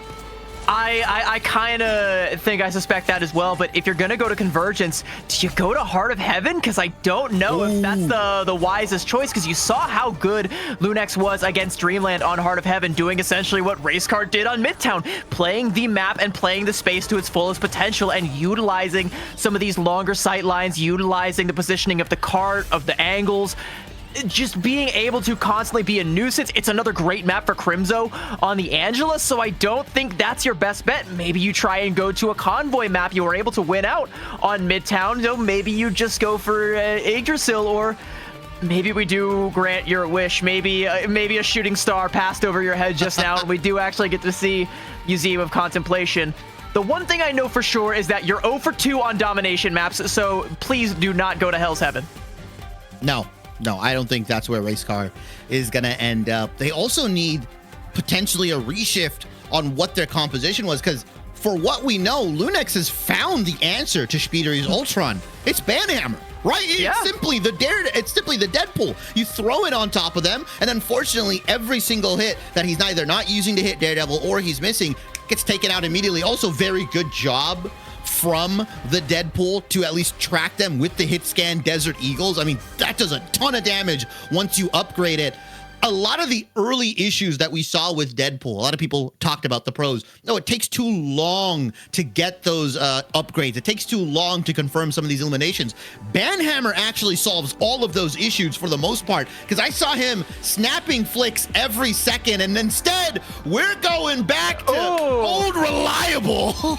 You were correct. It was a convergence map, but it was the one that we didn't mention. Symbiotic Surface. That's where we're going, and we have seen some bangers here. Need I remind you, this is the map that Lunex was able to initially best Na'Vi on in their group stage matchup, the one where Lunex seemingly shocked the world and beat the best in it, and we get to go, and this is going to be the site of history for one of these teams yet again. I couldn't be more excited. I'm glad this is where we get to bring it home.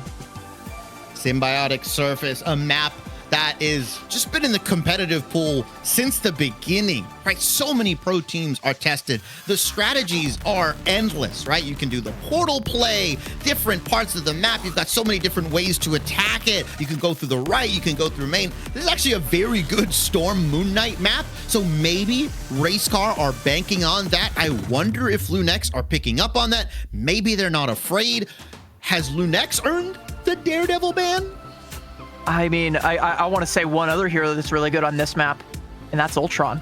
And it's one we haven't had to mention until this very moment, where Speedery is making us have the name Ultron in our mouths. We have no other choice but to acknowledge again, I call it the blast from the past, because Ultron Mantis used to be the most busted combination in the game, especially alongside Torch. And that was when Speedery was playing at his prime. He's bringing it back from the past, and it has been enough to get Racecar this far. But like you said, they maybe found the counter to it. So I think that Vanpool versus that Ultron is going to be the tail of the trade here. Like, what is the pick and ban phase going to look like for these two teams? We don't have to wait to find out. But while we do wait, I do want to also shout out Techie on this Vanpool. Like you said, that's the counter to the Ultron, and he's coming in as a sub while Dongmin is on vacation. And it took a while for them to reclaim that old Sentinel synergy between himself and Crimzo, but once they got those wheels in motion, bro has become more than worth his weight in gold lately. He has been a playmaker,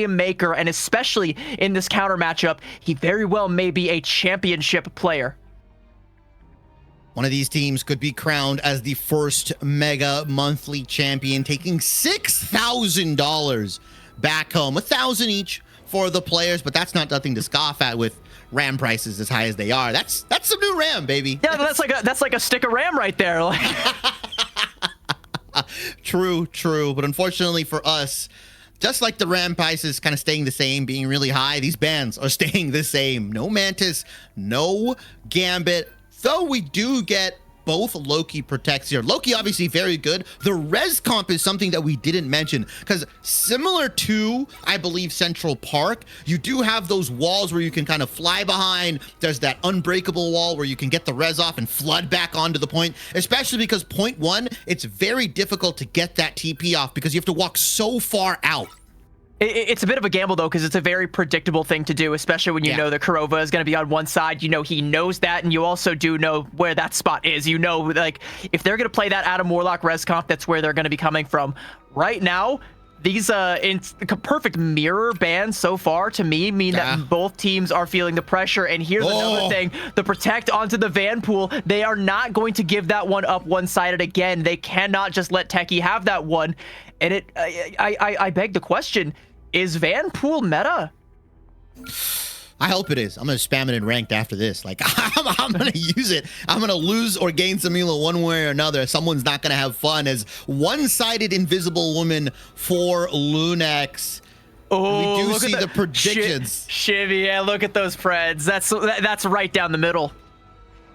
I didn't bet my house. I don't have any more points. I literally lost all of my points, unfortunately. I've lost everything. And it's unfortunate as we do see the one-sided invis for Lunex, the Groot being removed from Lunex's hero pool. But look at the bans on the side of Racecar. Look at those bans. Once again, it's 4 strategists ups, 4 strategists down. Gambit, Mantis, Cloak, Invis, all taken down.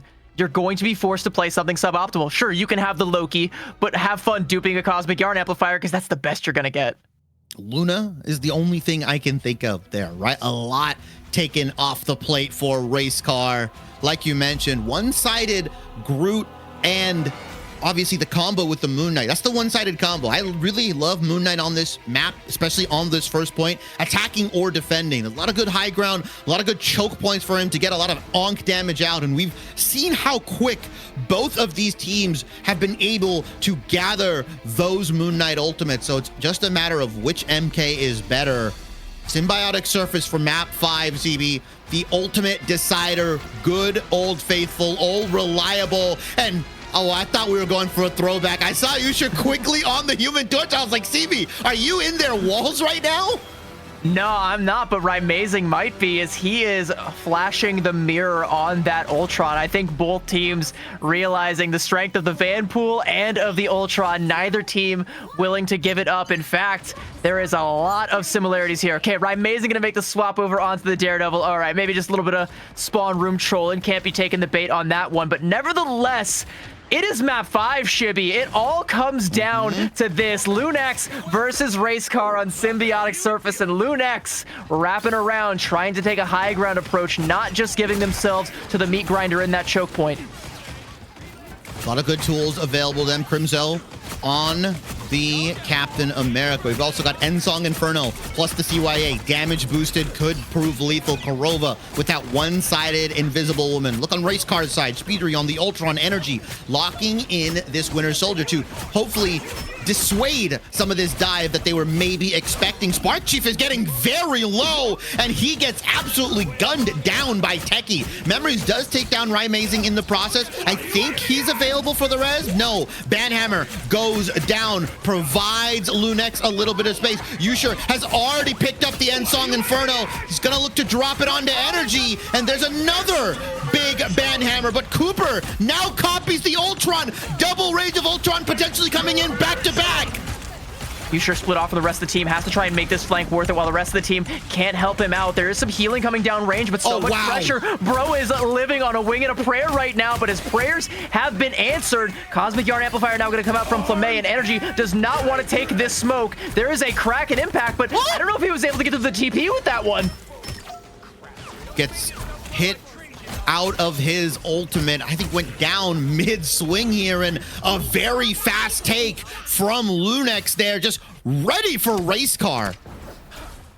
Now they get to carry on that Freedom Charge and that Invisible Boundary on into the next fight, and Race Car don't really have a whole lot to hang their hat on. And what's worse is Raimazing has full access to these back rooms, and they can get him nestled in nice and deep and try to pin down whether it's Cooper or whether it's Memories. They're gonna have to play with their heads on a swivel, because sooner or later you're gonna hear, "I see you." Veswa sees Korova, though, takes him down. Cooper as well is gonna eliminate Techie, so it's gonna give them the ability to potentially hold around here. Spark Chief was stopping the cart momentarily. That's the first team fight win for Race Car. I've seen this situation before. Lunex take a fast 0.1 on conversions to getting full held at a really awkward spot. This is a much harder one to go for that spawn hold than Central Park. So Lunex, I think, do have tools to, literally lay out the red carpet. Crimzo has the Freedom Charge. You can just play aggressively with that. Raimazing also going to let the Devil out, and that's going to force out that Fate of Both Worlds. Race Car aren't going to be sweating the damage that comes out from Raimazing, but they are kind of being forced to make reactive plays, and that is not what you want from a team looking to try and go for these spawn holds. But two big KOs and a third and a crack and impact from Energy. That is what you were looking for. Flamme, Res Beacon gets used on Korova. I'm not sure if that's worth it. Usher, though, is getting beaten down. They found him. Speedery came in on the Daredevil, and Spark Chief on this thing, just running disruption. And Crimzo says, I don't want to play Captain America anymore. Let me fly around so I can get away from this thing. Lunex, like you said, they're making some swaps there. Raimazing hovered over that Ultron again for a split second, but went back again to the Daredevil. Only the Cosmic Yarn Amplifier, and I gotta feel like this next fight does not favor Lunex. They need to have more tools than just this amplifier. All they can really do is hopefully use this to build up for the next fight, but they gotta make sure this one is efficient and bleed out as many resources as they can. Big clobbering time. Spoodery lets the devil out. Unfortunately, Yusha does get respawned here. Vest takes down Rymazing though, so that's a big duelist away from Lunex. And Spoodery going in deep, but full understanding of this hero is completely fine. Techie, Banhammer available. Korova, Invisible Boundary. Look on the side of Racecar. Cooper has copy. Memories 20% from between both worlds. I'm looking at where these Banhammers are going to go. Vest is going to be the first one to pop it, and that's going to give them the initiative to go in. Korova has to pop the Invisible Boundary. Yusha has Ensong Inferno here. Cooper, though, is holding on to that copy. Rightfully so. Ice in his veins, doesn't need it. Yeah, he trusts his team. He knows that they're going to be able to live through this one. And Memories holding on to the fate of both worlds now as well.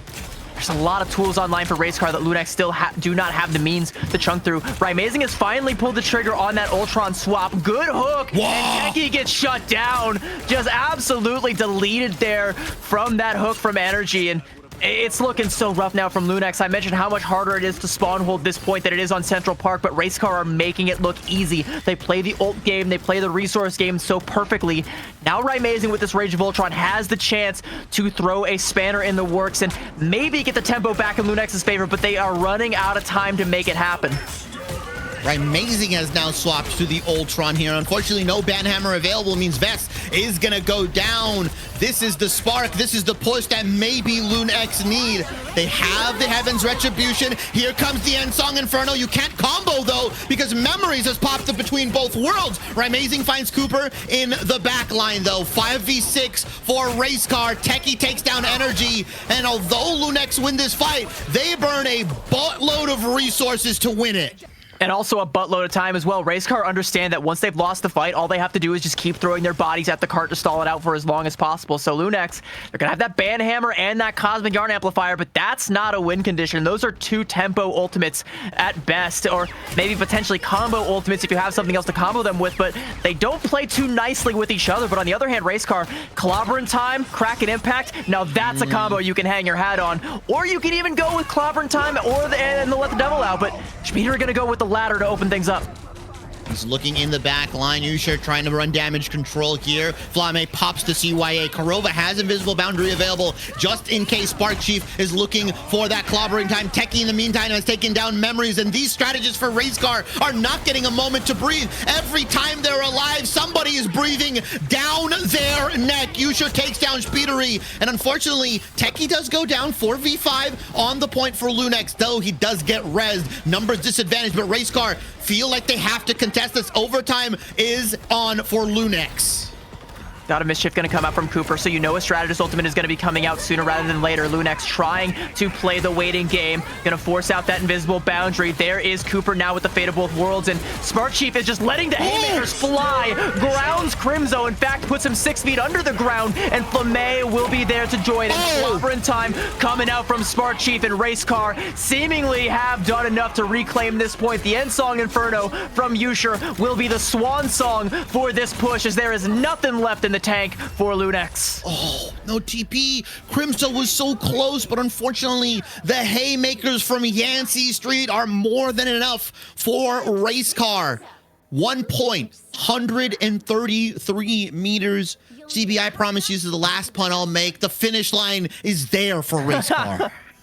And they haven't made a pit stop yet. There's one more for you. Just throwing that one into the equation. I mean, it's going to be a tall task for Lunex. I mean, they don't feel like they are as willing to go for those defensive spawn holds, especially on that point B once it unlocks. I think they're going to try and go all in on this point A defense, which I think is wise and I think is a good way to ensure you're set up for as close to success as possible. But essentially, you need to deny a point B cap from coming out if you want to crown yourself champion, or Racecar just go the distance. They prove they have the gas in the tank. They prove that they have what it takes to be the champions. And I didn't doubt them, but some others might have. Potentially. I had Racecar taking it 3-0. My prediction of the score is incorrect, but I do hopefully believe that Racecar will take this series 133 meters. They first have to get that first convergence point.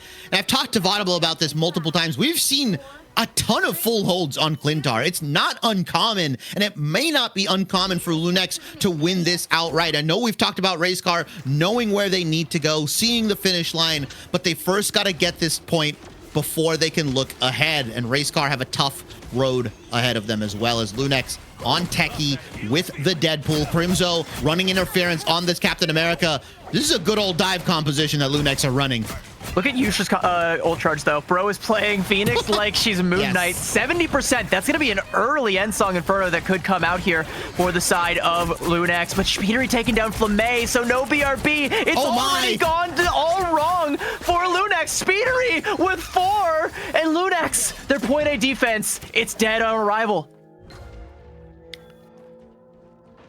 Beautiful from Speedery there. Multiple elims to just put the team on his back. It doesn't matter if Yusha has Ensong Inferno. If you're dead, if you're gone into the ground, you're not allowed to use it here. Lunex have to hold for 5.5 minutes. A heroic task for them. Racecar did it with 4. That's an extra minute, as Ensong Inferno is going to get dropped onto the heads of Racecar. No elims confirmed here. Not much else to work with for Lunex, but Rymazing does find Vess, and energy is going down ever so slowly. But Cooper says, I want to go fast. I want to go furious. Copies, I believe, Memories here is going to use the fate of both worlds to get them to that finish line.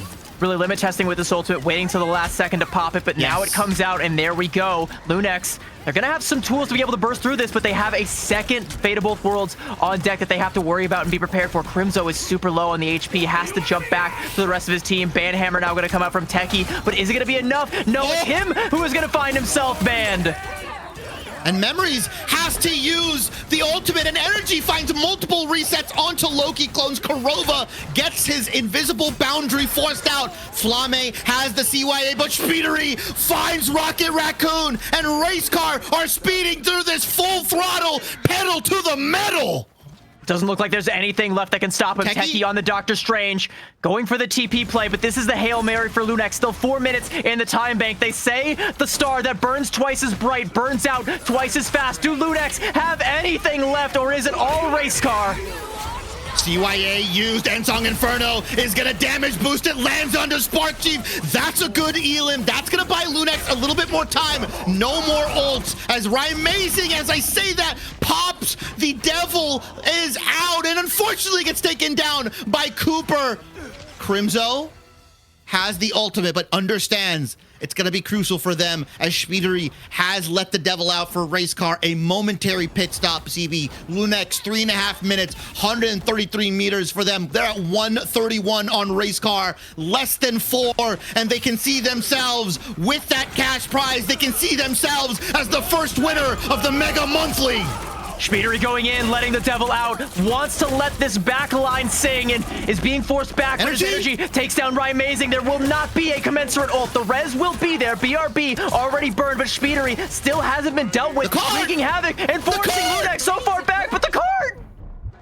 Oh my lord, Cooper has the copy available. Crimzo, nobody's there. Charlie Niner as Racecar are your victors. They will be the Mega Monthly champions off of an absolutely ecstatic Game 5. Speedery really said, y'all forgot about me, but I'm still that guy. I don't care what you heard about Envy. I don't care what you heard about anything else. I'm that guy. You gotta respect me. You gotta fear me. He goes in on point A and he finds a 4K, and Racecar take point A in blazing speed. And the second time he pops that let the devil out, there's so much fear from Lunex. They have no choice but to turn and acknowledge him with everything that they have, but they forget to acknowledge the cart, and Racecar just breeze on in to the finish line, and they will be your Mega Monthly champions. They were going full throttle, full speed, but the one play that gets them into the Mega Monthly champions is a slow crawl, 1.5 meters, nobody touching the convoy on Lunex's side. Congratulations to Racecar. The confetti comes in, orange and black as well. Can someone tell me, by the way, who the guy's face is? Is that one of the players? I can tell you who it is. Actually, Diatonic, why don't you tell them? Because I know you were talking with me about this as well. Yeah, that's legit RC because they put him on the car, so now he's legit a race car. There you go. There you go. There's the name.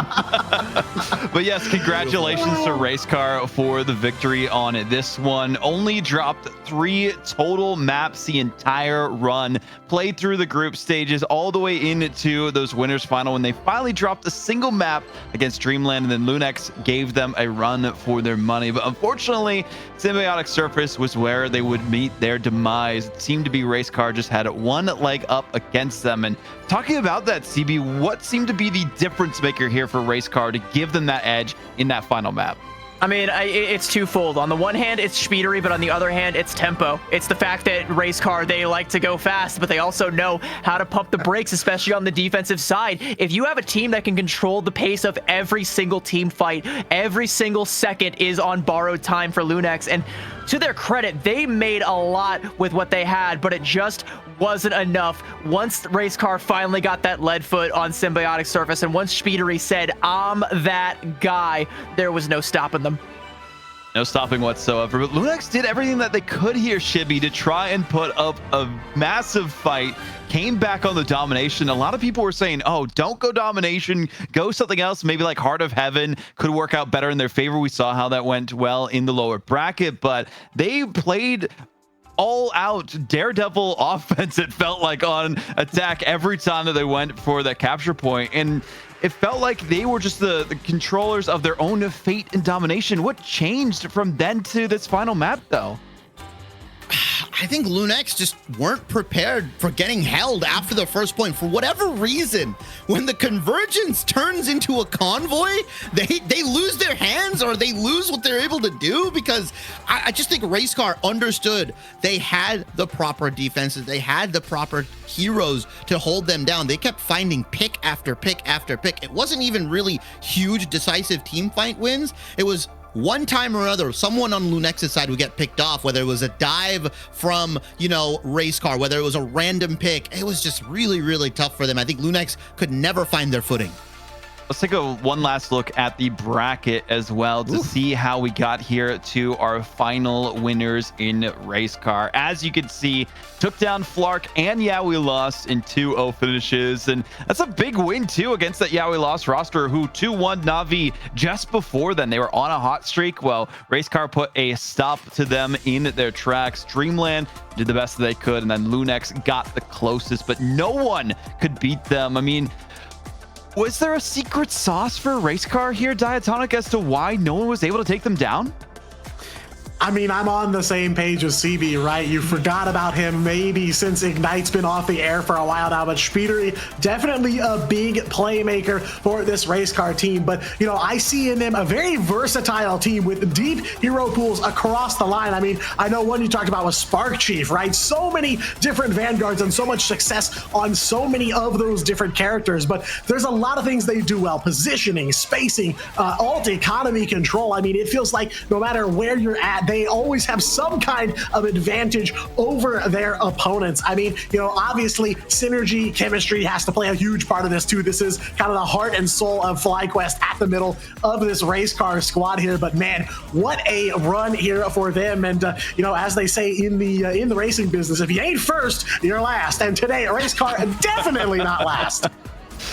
Yeah, Race Car race to the finish all the way to the end to become the ultimate champions of the Mega Monthly. They proved that they were the victors at the end of the day and looked solid throughout all of it. I mean, again, didn't drop a single map during the group stages all the way into that winners final and eventually the grand final champions. $6,000, mind you, of the 9K total prize pool that they were able to win for themselves. And I mean, Shibby, what do we hope to see from all these rosters that competed throughout this tournament? Again, a lot of these teams may stick together. Some of them may get picked apart for other rosters being built up on the back end. The partner teams we're still waiting to see when those announcements come in. And a great logo again for Race Car that they came out through. But all of these players, I feel like whoever gets them is going to be blessed with great players on their roster.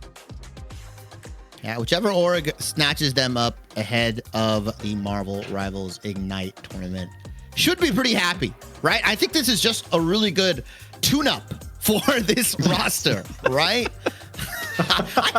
we can keep going. I can keep going, but I really love the way all of them played together, and I'm really excited. We saw this core 6, right? But if, Smash comes in, if Vinny comes in, right? Players that we didn't get to see, they have this 8-man roster. That's going to be really tough to stop in North America. But the core that we just saw today with Energy, Speedery, Spark Chief, Vess, all these guys, I mean, beautiful gameplay, going the distance against Lunex, the tournament favorite for a lot of people prior to how the matches came out. Very, very well played from them. Well, CB, I'm going to leave it up to you. Who do you think is the MVP from Race Car after this? I mean, is there anyone that comes to mind for you that you would say was the most valuable player in this matchup?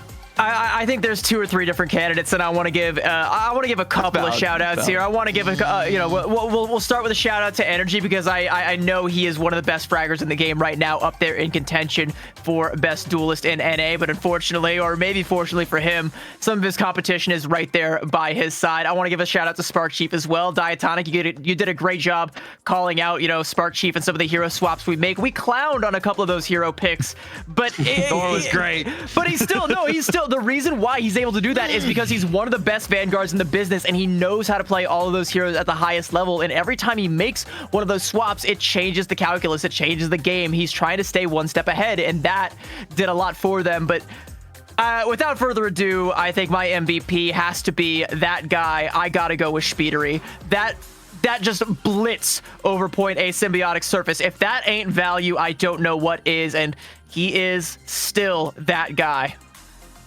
Well, there we go. Speedery is our MVP of the event here at the end of the day. Shout out to Racecar. Shout out to Speedery for getting that accolade. You don't really get anything total for it, but they got the glory, and that's what's most important for that as well. So congrats again to the match MVP that we have here for Speedery on their side of things. And I'm just can't wait to see where people are able to end up. MRC again coming up in the future. Next weekend will be happening for that. Signups are still available for both Pacific, EMEA, and America, so make sure you log into Marvel Rivals and sign up with your team. You just got to get Plat 3 to be able to sign up. It's not too hard. But still, the match MVP highlights. I mean, we saw so many amazing highlights throughout that series. Anything that stuck out in your mind, Shibby, that you want to give a little bit of a shout out to? Specifically in this match, I mean, there were so many, right? We have that blitz that CB talked about where Speedery just somehow miraculously ends up with 3. The double res into the double team fight win on this map. I think for me, one of the craziest plays, Spark Chief just blocked by LeBron, right? Taking out Crimso's ult. That wall was the game changer. That was the big defining moment, which is what turned them around on that point, on that half. And yeah, I think this is where the blitz happens. Speedery gets 1, and then he just goes crazy. Crazy plays throughout the event, throughout the final matchup that we had there. I'm going to go down the line, starting with Diatonic, and give me your final thoughts of the event before we close the show. I think it's been a fantastic window into what Ignite 2026 is going to look like, all the MRC seasons going forward. They may end up on different teams and in different arrangements, but this is really giving you kind of a who's who, especially in looking at the Americas region, for who is going to be that guy or those guys going forward this year. So, love to get to see that in advance. And so many players that have evolved so far since I started watching Ignite at the very beginning last year. I love to see the progress, and that ceiling seems to just be getting higher every single day. Awesome. Where can people find you as well, Diatonic, for those who want to follow you as well? Everything is at Diatonic Rivals. I'm on X. I do a lot of YouTube videos. I do some TikTok stuff too, so please go check it all out. All Rivals esports all the time. There we go. Shout out to the Rivals Report. Shibby, what about you?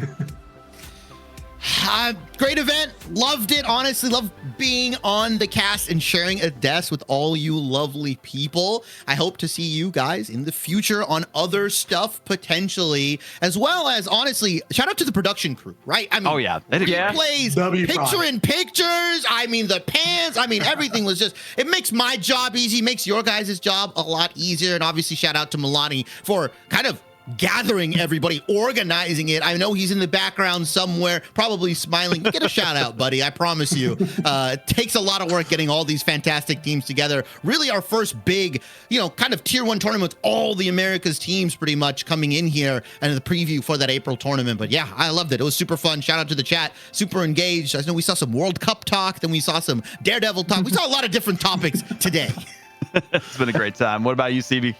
I mean, what a great tournament. What a great showing for North America. Maybe not the best showing for EMEA as, Na'Vi shows up, goes down in lower round 2, Rip Bozo, NA on top. And we'll see if that carries on into MRC and into Marvel Rivals Ignite, especially once we get to those international lands. But hey, at least for now, I can rest on my laurels and say, hey, NA on top, baby. Esports is for everyone. And I'm so glad that I get to be here alongside you guys to share it. And I had a blast. I can't wait to do this with all you guys again here shortly.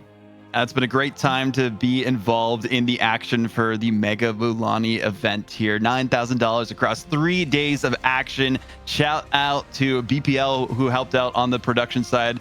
Solomon, June, we saw Spooky reached out as well. Mega Mulani.